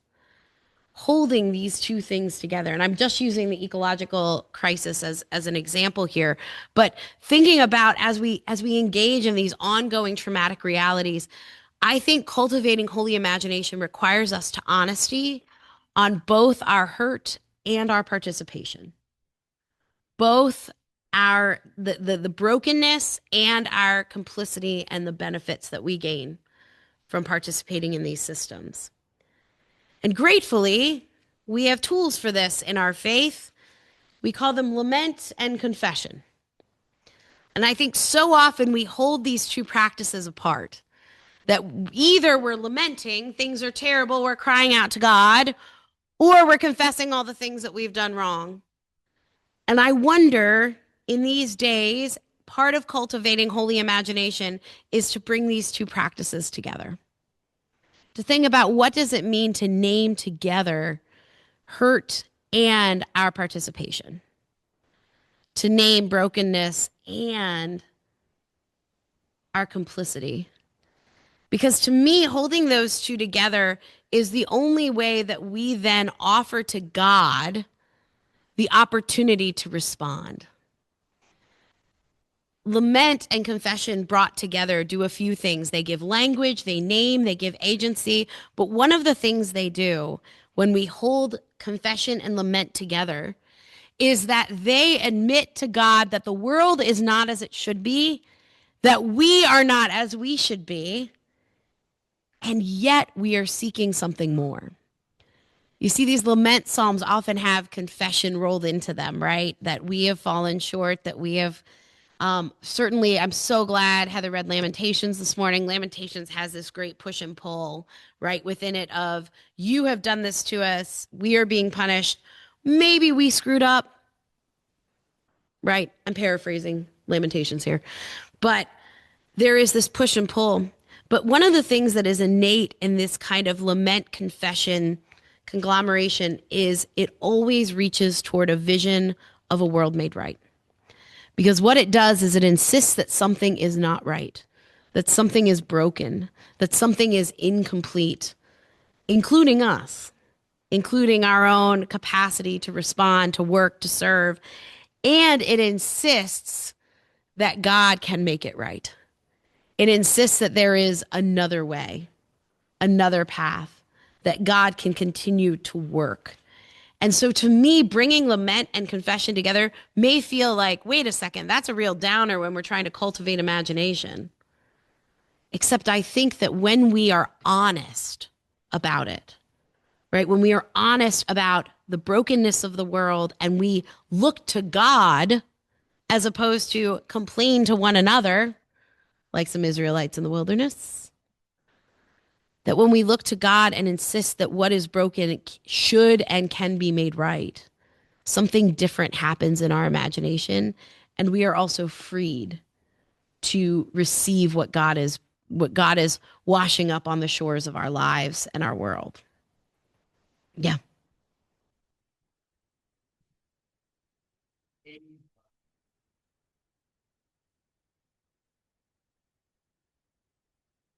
Absolutely.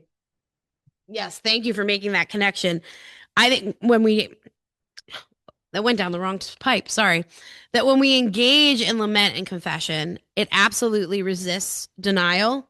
It resists actually resists blaming, right? Because we are admitting our own complicity and participation in it. It also resists the fear of slipping into only shame. Lament says, I have done something and the world is broken, and I participate in, and both these things are true.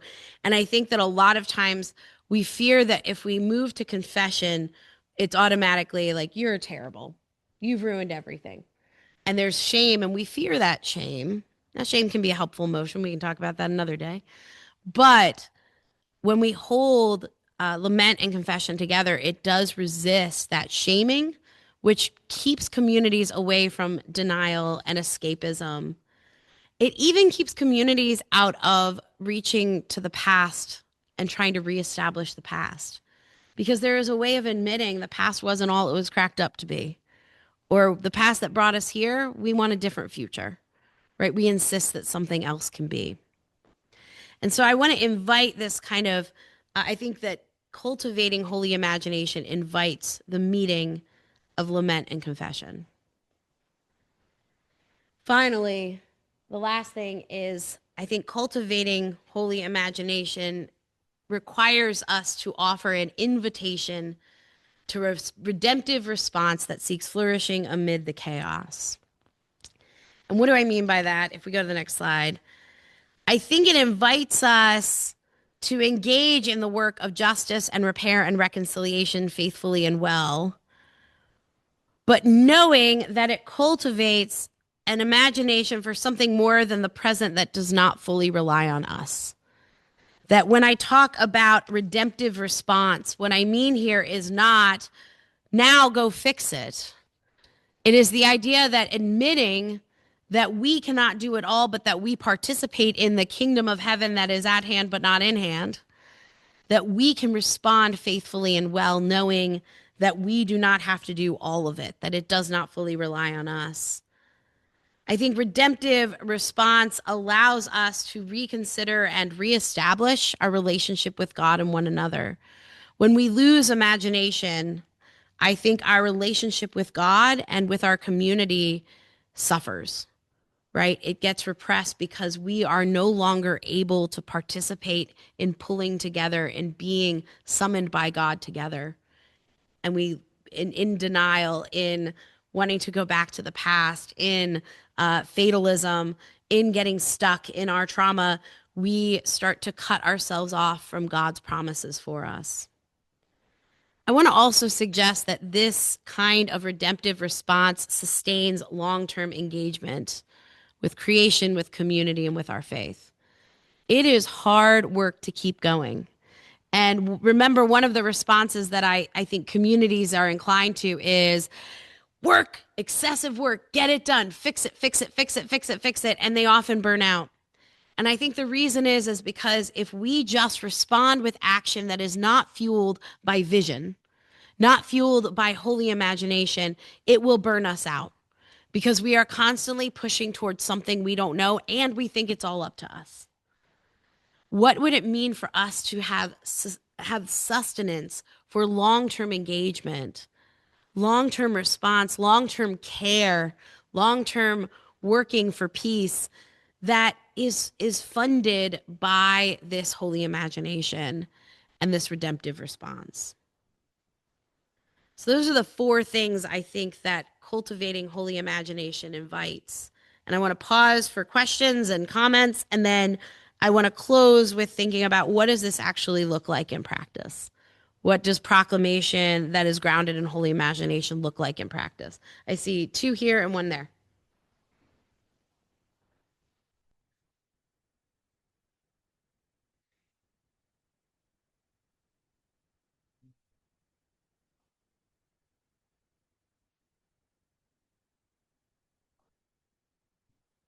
Yes.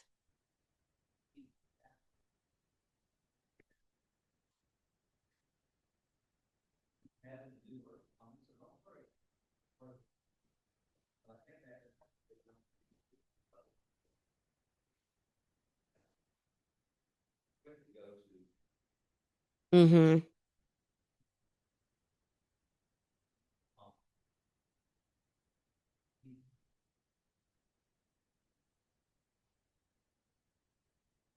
Yes. No, I appreciate you naming the inclination that one of the temptations is to jump too far to saying, well, God's got this, God will do the work. And this is why too I wanted to start with saying holy imagination is not escapism, because that to me is a version of escapism. And that also, I'm so glad you brought that up, because it reaches also back to what we talked about yesterday in holding that tension, right, between brokenness, death, and loss on one side and hope and resurrection on the other, and resisting the collapse to the hope and resurrection that is often marked by these platitudes of just have faith, God's got this, it'll be okay in the sweet by and by, right? And so I think what I want to say is that cultivating holy imagination requires us to stay in this tension, right, between brokenness and hope, and navigate it all kinds of, in all the spaces between. But I love that you brought this up, because I do think that one of the things we want to resist with holy imagination is this escapism or this disregard of pain in the present because God's got a future, right? That holy imagination cares about the present. That's why I love the wheat and the weeds, right? That parable, the landowner cares about the good of the wheat right now, right? And so I think there is a sense of, and I love that you brought it forward, which is that holy imagination. We need to be clear what we mean by that, that it's not an escapist or a denial of present hurt and pain. So thank you.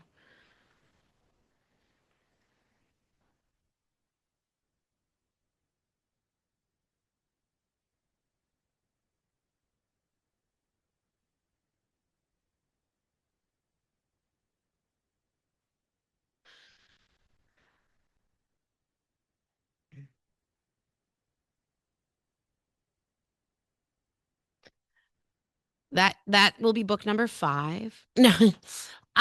No, a beautiful question. That thinking about the ways that trauma impacts rites of passages and things like that.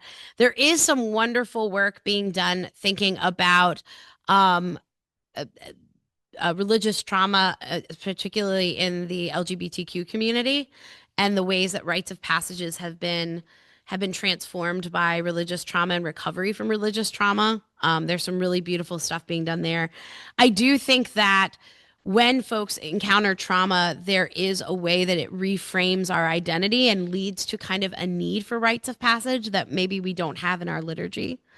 And this kind of need for a new imagination of who we might be and how we might become with this trauma now included in our story, right? And we talked about integrating this trauma, that it isn't that we ignore it or push it away or erase it, right? It's that it is part of now our story and who we are, but we are more than that thing, right? And so, yeah, that would be a wonderful thing. You guys have given me like 8 projects to work on in these 2 days, which is fantastic. So I have 3 other books in line right now getting written. So that'll be like 5, because I have 4 in line. I'm not gonna lie to you. I tried to make it less weird. As a biblical metaphor, I have heard it said by more than one person that the Israelites wandered in the wilderness because Moses had to die and everyone from Egypt had to die, and the memory of Egypt had to die before they could move into the Holy Land. I guess because they had no holy imagination. Mm. We can't wait for a generation to die. We're facing trauma at an increasing rate. Yeah. And only cultivating that holy imagination is the way to go. Absolutely. So that metaphor of the Exodus doesn't really work. Yeah, I'm going to repeat it for those who are joining us online. This pushing against this metaphor of the Exodus that they had to wait for Moses to die and that whole generation who remembered Egypt to die. I struggle with that metaphor, honestly. And so I want to say that yes, those generations died who lived in Egypt, but the memory of Egypt was still very much alive. They still celebrate Passover, right? They still tell the story. Why is this night different from all other nights? Right? There is still language and story and memory around the Exodus and around the slavery in Egypt as a key part of, to this day, the Jewish story. And so I do think there is something there about the generations clinging to the old, passing away. But I also think that it's probably, for me, the way I read that piece is that it is about integrating that memory of trauma in a way that does not stifle imagination for what might be. And so I do wonder if we can kind of bring those two together a little bit, because I think where we are, and of course we are living also with the gift of Jesus having come and modeled for us holy imagination at work in the world, right? The kingdom of heaven at hand. That I do wonder if what our task is cultivating this imagination that recognizes the trauma, right? But is always pushing towards the promised land, and recognizing that we all are participating in it, and maybe we'll all someday see it, but it's not going to come on this plane of existence, right? Because even the promised land, they then had to go into exile, right? It wasn't a forever heaven. But no, thank you for thinking about that.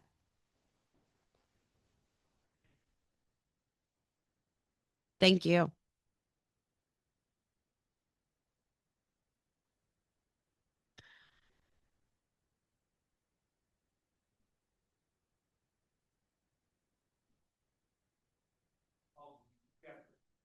To lead them out to green pastures and lead them to still water. We also lead the 90 and 9 to seek one who's lost.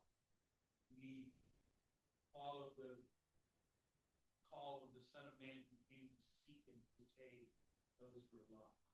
Bring this down to people. Yep. Individual people, not just the world, the ecological world. Bring this down to where we live. Yep. Yeah, and I apologize if it was too ecological, but I think that was just my example for how to talk about this. No. But I love this invitation to bring it to people. And we're actually headed there too. I think that what I want to suggest is that cultivating a holy imagination is also cultivating imagination for caring for communities experiencing trauma so that they do not get stuck in it, right? It is, how do we show up living in the tension, proclaiming in the tension, and how do we respond to communities who are overwhelmed by poverty, violence, and then a natural disaster hits, right? And what I want to say is that overwhelm of the struggle of people does these things of limiting our capacity to move forward, right? It has us, all those things I talked about earlier, it has us reaching to the past. Let's recreate our past, right? It has us getting stuck or in fatalism. It has us denying that things are really that bad. And so for me, part of what I want to talk, what I want to put out is that this idea that cultivating holy imagination is person by person allowing us both an imagination for something that is more than just not this, right? Because I think that the problem is that a lot of times when individuals and communities experience trauma, it is, I don't know where I want to go, but it's not this, right? I don't want this thing. And so what would it mean, instead of just rejecting the thing that is broken, to seek a vision of what God is doing that will then compel us to pull together and do this work together? Does that help a little bit? A little bit. Let me keep going because I think we're going to put it on the ground a little bit more. Anything else before I keep rolling? Perfect. So what does this look like in our communities with our people? And this is where I want to think about, what does it mean to proclaim holy imagination, and what does this look like on the ground? The first thing that I think it is, and the big thing I think it is a summoning towards versus a pushing away, right? That I think a lot of people in a world that feels so overwhelming, so broken, so damaged that they just want to, they're playing either the game of whack-a-mole, right? That we have to eliminate all the things that are hard and hurt, or we just need to push away from it. And so we are only propelled by disgust, by fear, by anger, by frustration. And I think that our preaching and our work and our ministries need to also say, yes, that is bad, right? Like the master in the parable. The weeds are not good. I do not like, he doesn't say, oh, the weeds are great, right? There is a rejection of the weeds, but a pull towards, but we want great wheat. And so I think that I want us to think about whether we're talking about ecological, whether we're talking about people, injustices, right, in the world, that we are doing this work of not just rejecting what is evil, but summoning towards what is good, summoning us towards something else. I put this slide in here so big because I see this a lot, especially in the preachers that I'm working with now. I have wonderful students. I love them to pieces. And they also have a much easier time naming what is wrong than summoning us to an imagination of what might be. And I think it is because we are overwhelmed by the traumatic moment. We are overwhelmed by these perpetuating, ongoing, and compounding traumas. So what would it mean for us to take seriously our tasks as people of faith, as preachers, as proclaimers, as teachers, to not just say, that is wrong, that is evil, to name what is broken, but to summon towards what we might become? So what does that look like in practice? Well, it looks a few ways. Sorry, the type's so small. The first is, it is proclamation that is invitational. I think a lot of times our preaching might edge, especially when we're like trying to get people to do something, right? That we're like, no, so this is who we should be. This is what we have to do. Should and have to are really hard words sometimes. And they actually can stifle imagination, because what they say is, and we're going to get to this in a minute, here is your to-do list and your requirements for participation. Versus, let's imagine together what God is doing and how we fit into that picture, right? So invites proclamation that is invitational. Proclamation that cultivates holy imagination, to me, also models this imagination in conversation with texts in everyday life. I used the image earlier of the ocean, right? And standing at the ocean.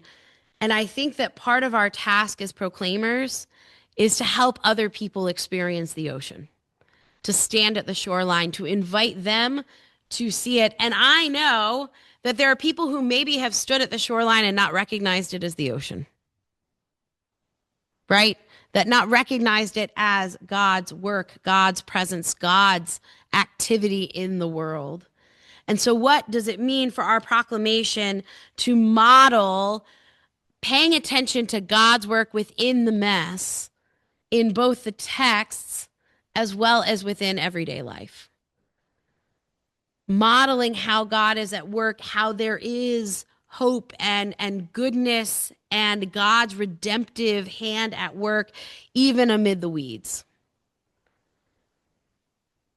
Proclamation that does the summoning work of holy imagination accounts for the challenges and traumas of the present. I keep bringing this up. I'm going to keep bringing it up because I think when we talk about holy imagination, and this is the slip, right, is that we have this temptation to imagine the sweet by and by, the beautiful, the beautiful land of the future that we just are hanging on till we get there. But holy imagination accounts for the present because it's saying God is at work now, not hang on, God will work in a minute. God is at work now. Proclamation that does this imaginative work leans into communal wisdom. I think sometimes with our preaching, we think we have this image of the preacher, the teacher, right, the pastor, the leader, as someone who has the holy task of entering into their study and privately engaging in this preaching work or this writing work or this preparation, and then coming forth and here you go. This is what the Lord said to me. I think that when we cultivate imagination, we have to do it in community. I have bad news for all of us. We as individuals are also stifled in our holy imagination, even as preachers and pastors and leaders. I know I am. That things weigh on me and I lose my capacity for holy imagination, or my holy imagination gets limited to just a little bit better. What would it mean for our preaching to respond to and interact with our community, to seek to lean on communal wisdom and communal imagination? And that may be people within our pews, that may be communities across our region, it may be clergy, it may be the wisdom of others that we are reading or hearing or understanding. This kind of holy imagination preaching, I think, resists always giving a to-do list. I'm going to dwell here for a second. I think that I know there was a long tradition of preaching that always felt like you needed to end with, so go and do this, right? My friend likes to call them salad sermons. Let us do this and let us do that. And it's an inclination. I have it. I know, I'm guilty of it, that I want this thing to end with like, so here is your 5 steps to being a great person, a great faithful disciple. I want to be very clear. There are times and places for those sermons, right? I don't want you to eliminate them. I'm not saying eliminate them from your vocabulary. But the problem is if every sermon ends with a very clear, succinct to-do list, it can, first of all, stifle imagination, because now I'm just getting my to-do list every week. Or, and this to me is a whole nother conversation we could have, how does that differentiate preaching, proclamation, faithful speech, sacred speech from a TED Talk? TED Talks are all about, here are the 5 ways to be to get better sleep. Here are the 6 ways to be happy, right? And I want to suggest that we as preachers, as proclaimers of the gospel, have something more than a preset to-do list. We have this gospel that invites us to imagine God at work in this world, to recognize God at work in this world, and imagine what God yet will do and how God is inviting us into that work. And so there is a time and a place. I'm not saying you shouldn't say, so this is something we might do. But if we always end our sermons with this clear, succinct to-do list, I think we disempower our congregations and our people from engaging in imaginative work. Proclamation that summons this whole and cultivates holy imagination invites action and response out of hope rather than obedience and despair. And I think that we more and more, as we feel the world is teetering on its edge, whether it be due to war or violence or political division, we say we got to do this so that we stop being divided. That is acting out of fear, out of despair, out of wanting to stem the bleeding. And sometimes we have to do that, right? But we also, if we're going to sustain our action as a community, we invite action out of hope and calling rather than obedience and despair. I also think this invites proclamation that hopes for biblical literacy towards imagination. We live in an era that so many of us, and I am in that group, lament the fact that a lot of folks just don't know the Bible stories, right? And we talk about it as biblical illiteracy. And so there's been a movement and a push, and so this is me pushing against this movement slightly, that really what preaching needs to be is just teaching the Bible stories. Just tell the story. Now, the story is powerful. I'm not going to tell you don't tell the story. But I think if we stop there, that all we care about is people knowing the Bible story. Heck, I know wonderful atheist literature folks who know the Bible better than probably some of us in this room. They could recite those stories, right? But what are we learning these stories towards? It's more than just knowing the parable of the Good Samaritan. It's seeing the parable of the Good Samaritan, understanding it as an imagination for reconciliation, for God's kingdom on earth, right? And seeing these things. So, how do we nurture our own imagination? Because we as proclaimers are at risk of not having that imagination either. And I think that these will feel obvious to you, but I want to name them. I think we nurture our imagination through engaging biblical texts, and not just because it's our job and because Sunday is coming. What would it mean for us to delight in the scriptures, to read them for fun, to read them for joy, not just to read them because we have a sermon coming on Sunday or a Bible study on Wednesday? What would it mean for us to pay attention in the biblical text to the ways our imagination might be ignited and nurtured? I think we can nurture our imagination through paying attention to those everyday moments of God's presence, to notice when the waves do come up on the shore. Sometimes it feels like I'm walking along a dry beach with a lot of crabs and sand and shells. And it's easy to not notice when that wave comes up and hits me.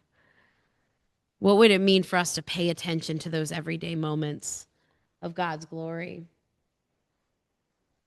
I want to suggest that we pay attention to the realities of brokenness and hurt in the world, and where we may see God at work in them. I think we can nurture our imagination through poetry and art and music and literature. Great preachers are those who are not just doing the Bible work 24/7, that we can read and experience art and music in ways that ignite imagination. I want to suggest too that moments of defiance can nurture our imagination. Moments when we see monks walk across a country, right? When we see communities coming together to support them. These moments of defiance, to me, nurture our imagination for a world that is different than the one we are in. And the last one I want to name, and this is certainly not exhaustive, is moments of humor. I love humor. If you haven't, my jokes are bad, but I still love it. Love comedy, love stand-up comedy, some, not all. Humor to me is an act of defiance and rebellion against despair. I once heard Stephen Colbert, and I forget who he was quoting. Shoot, it just flew out of my head. But he said, "You cannot laugh and be afraid at the same time." Say that again. Yeah, you cannot laugh and be afraid at the same time. And this idea of laughter, too, to me, as signs of resurrection presence in the midst of pain. This interview that Colbert gave, it was, he said that quote because he was describing, they said, well, what made you want to be a comedian? And many of you might know his story, but he is the youngest of 9 in a Roman Catholic family. And when he was 7, I think 6 or 7, his father and 2 brothers were killed in a plane accident, in a plane crash, leaving his mother as a single mother to the other children. And when asked, what made you want to become a comedian, he, a man of deep faith, he said, why, it was the moment we were in the limo driving home from the funeral. It was the funeral of my father and my 2 brothers. We did it all at once. And he said, we're sitting in the back, and it's just been the hardest day. And he said, and then my sister made a joke, and we all laughed. And he said, and we laughed, and we were like, and then we all felt guilty, and then we laughed again. And he said, and it was that moment that I realized, if I could do that for someone else in the moment of their despair, that was what faith and resurrection is about. That's what I want to do for the rest of my life. I think humor, not cheap humor, not humor that hurts, but our capacity to laugh, to be present, to find glimpses of joy, can be a very powerful thing that breaks through the clouds of fear and despair, and invites us to see that there is more than what is weighing us down.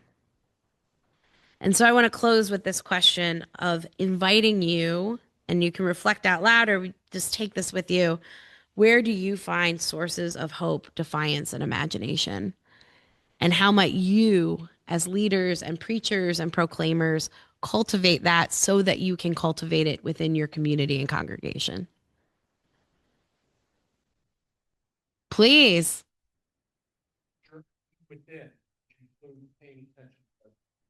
Yes. Journeying within, which includes paying attention to our dreams.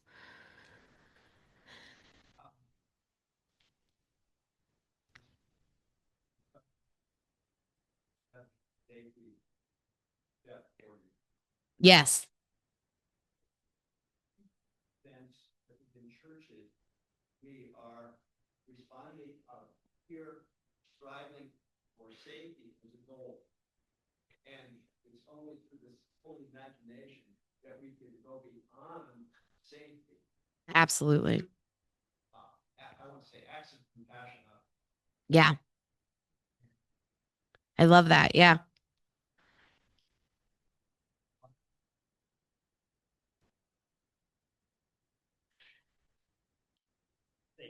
Absolutely. Yeah, I love the way you said that, and I will write it down and give you credit.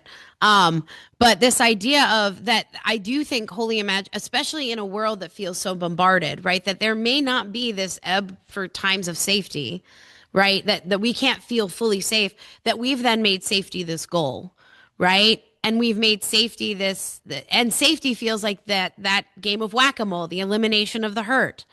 And what would it mean though for us to not see that as the goal and to see imagination that is risky, is hard, and is vulnerable? That's a beautiful word, is vulnerable.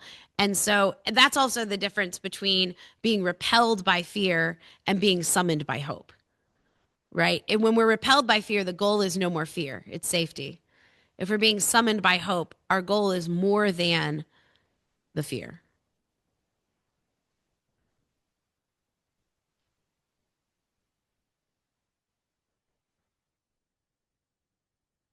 Yeah.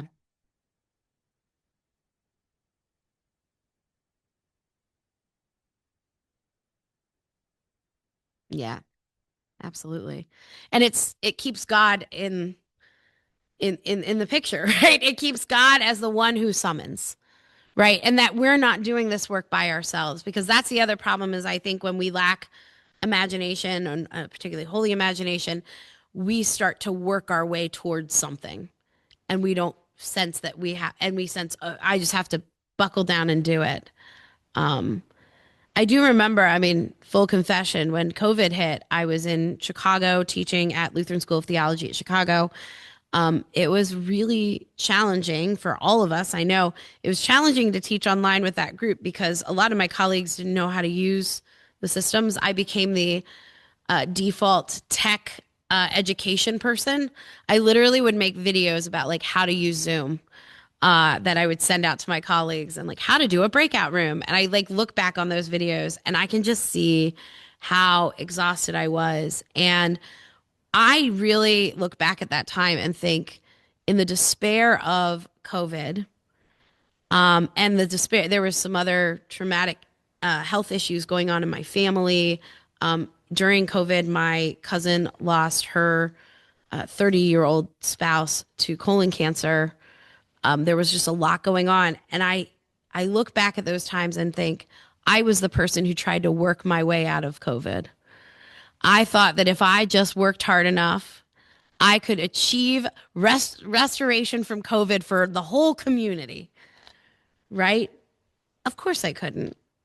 But I lost that summoning towards, that God's action in it. And I think so easily, particularly those of us who are helpers, who are servants, who are shepherds, right? That we have this need to to do this work, and we forget that we are also being summoned by God and given strength for that work.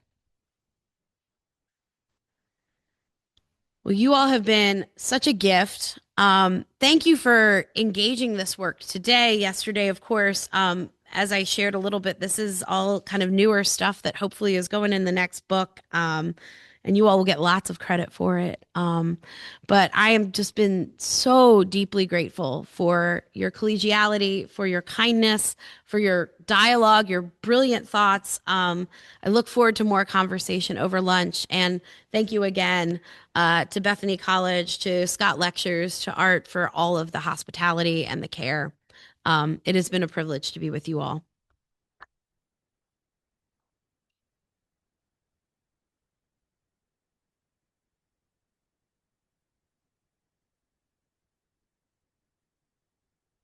Thank you. We want to thank Heather and Diane for our worship this morning. And I think we want to acknowledge, obviously, the college, the president, Professor Deal, and Trustee Allen. I think it's been a very good, energetic series, and I hope you like it. Let's ask Kimberly to thank her. Kimberly, come forward. We have a little something for you. Oh, how sweet. Those are beautiful. Thank you so much. It's been a true joy. Wow, these are lovely. again, my dear. I will. I will. Come again. Thank you. Let's get a picture. So let's do a picture. Hold on. And Jamie. Thanks. You want to jump in, I guess? Yeah. How do I hold these? Th- I this- clearly wasn't a beauty queen. Anybody wants to. So you can see it. Thank you. You. Thank you. Thank you all. Jason, thank you for. Yeah, Jason, thank you for Very everything. good. Oh, there's more? I've got a joke. Can I? Please. All right. In defense of my home state. I know. I looked right at you when I ragged on West Virginia. I was like, oh no. There was a man in the height of COVID. There was a man walking in the mountains of West Virginia, and he ran into God, and he said, "God, what are you doing here?" And God said, "I'm working from home." Well done. Well done. Oh, this is beautiful. Oh, wonderful. Thank you. I have Bethany merch now. Bethany College folio, which is great because I needed a new one. And Bethany College blanket. So thank you all. I'm going home with a Okay, we'll break for lunch now, and after lunch, Dr. Allen will give us a send-off, right? Yes. I don't know, it's up to you. You tell me.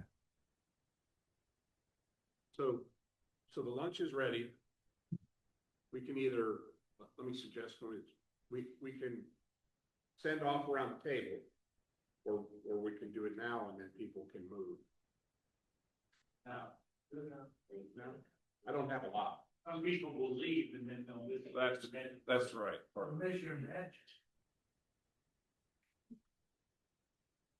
I know some people have to get some.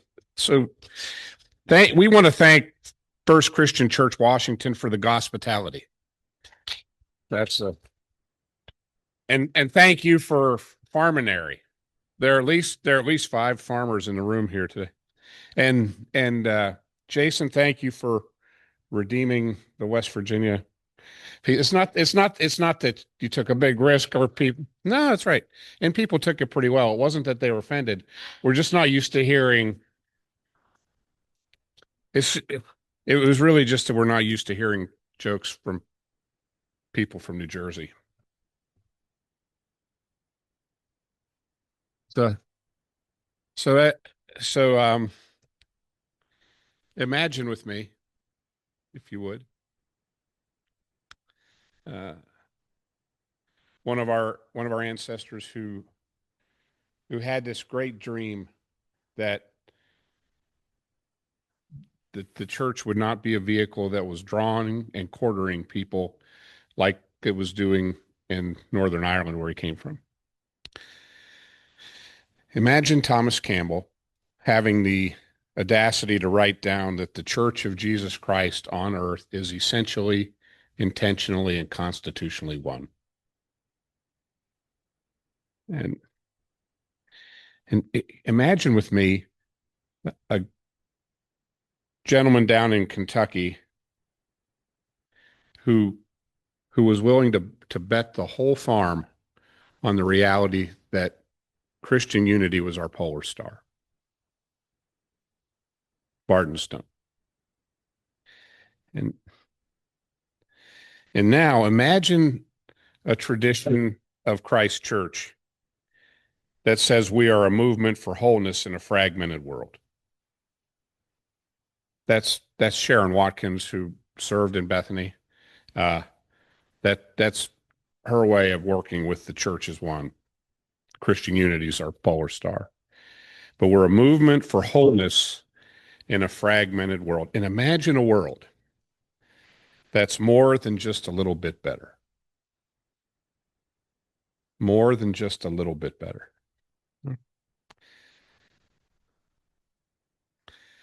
We talked yesterday about being Jesus's friends, called to love a fractured. I can't help but, we're so hardwired with the word fragmented, and then you bring us fractured, and those play nicely together, I think, in the theological and pastoral heart that we share. But we're called to love fractured people, and there are plenty of us to love. Fractured places where God's children who God loves live.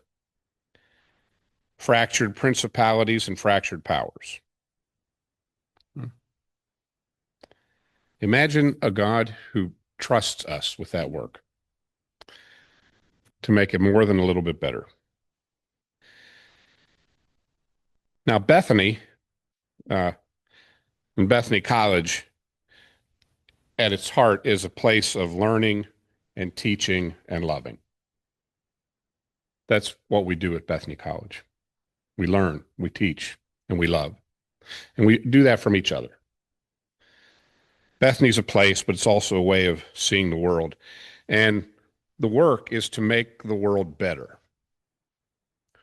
It's not just learning, teaching for learning and teaching's sake, but it's for a purpose, to make the world better. And everyone who's been touched by a Bethany education moment should know that whatever we learn, it is not our own. That's something we used to tell and should tell our graduates a lot. What you receive as an education is not yours. That would be very selfish. And Bethanians are not selfish. But it is something that God has given for God's work in God's world. Education should make us more than just a little bit smarter, more than just a little bit better, more than just a little bit more discerning, more than just a little bit loving. Now, these Scott lectures, and I think Mr. Scott would be very pleased. Right? This cat came from Western Pennsylvania, went to school at Bethany, and had enough vision to make sure that we had resources to do what we need to be. I think he'd be very happy with what we've done together here, because we've stopped and prepared ourselves and been prepared for the work that we're called to be about. Right? And if we're going to work, we have to spend that time prepping and doing what God will do with us. Kenny, I started yesterday talking about my hallway that I need to get painted, because I've got a list of things. I love to do lists, so this was helpful, right? And I've got one as long as my arm. It's 5 pages long, and I work it every day. But I didn't plan on some painting jobs at my house that got started, right? And so Kenny asked me if the hallway ever got painted, and it did. But imagine Imagine this hallway it's more like 3 hallways with steps, banisters, doors, closet, bathroom, molding, chair rail. You know, it's lovely, uh, and it was to be painted. Uh,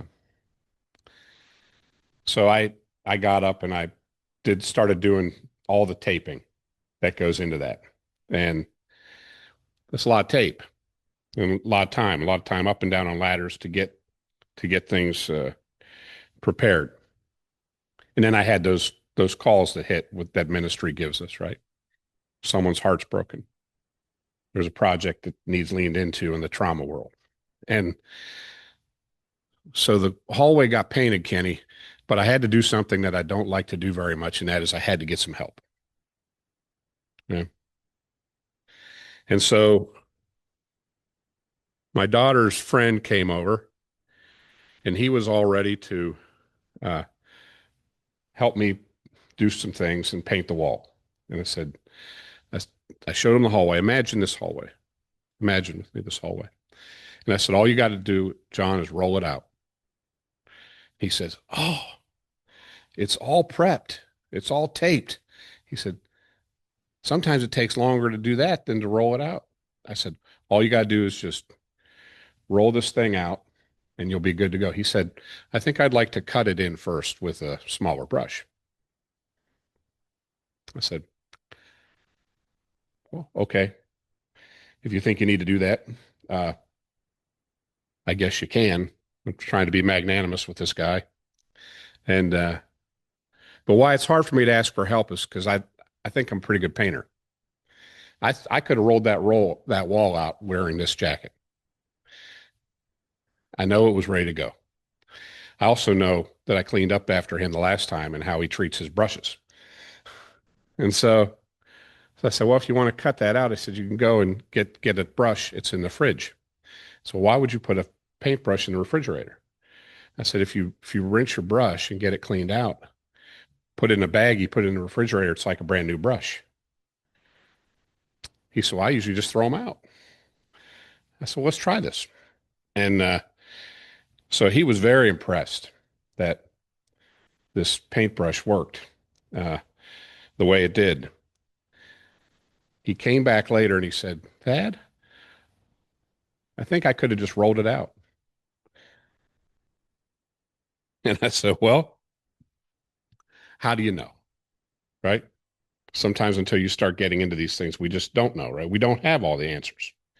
And he said, well, I guess one of the things I want to learn is to listen to people and trust that they might have some answers who have some wisdom that I don't have. He said, if I'd have just listened to you, I could have just rolled it out. That felt really good, right? That then felt like I was talking to myself. And then you come up and say, we got to surround ourselves with community wisdom. Maybe surround ourselves with the saints and the folks who've gone. I think for Appalachian people who work in an oral culture, this is right in our sweet spot. First of all, we got the remembering the hurt thing down, right?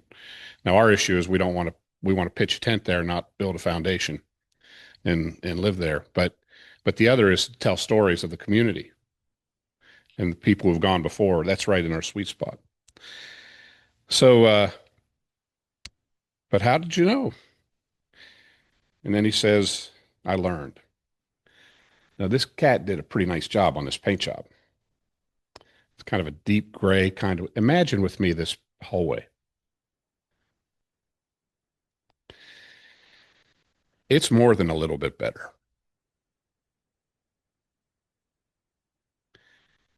And I think as preachers who have come and given themselves to this time,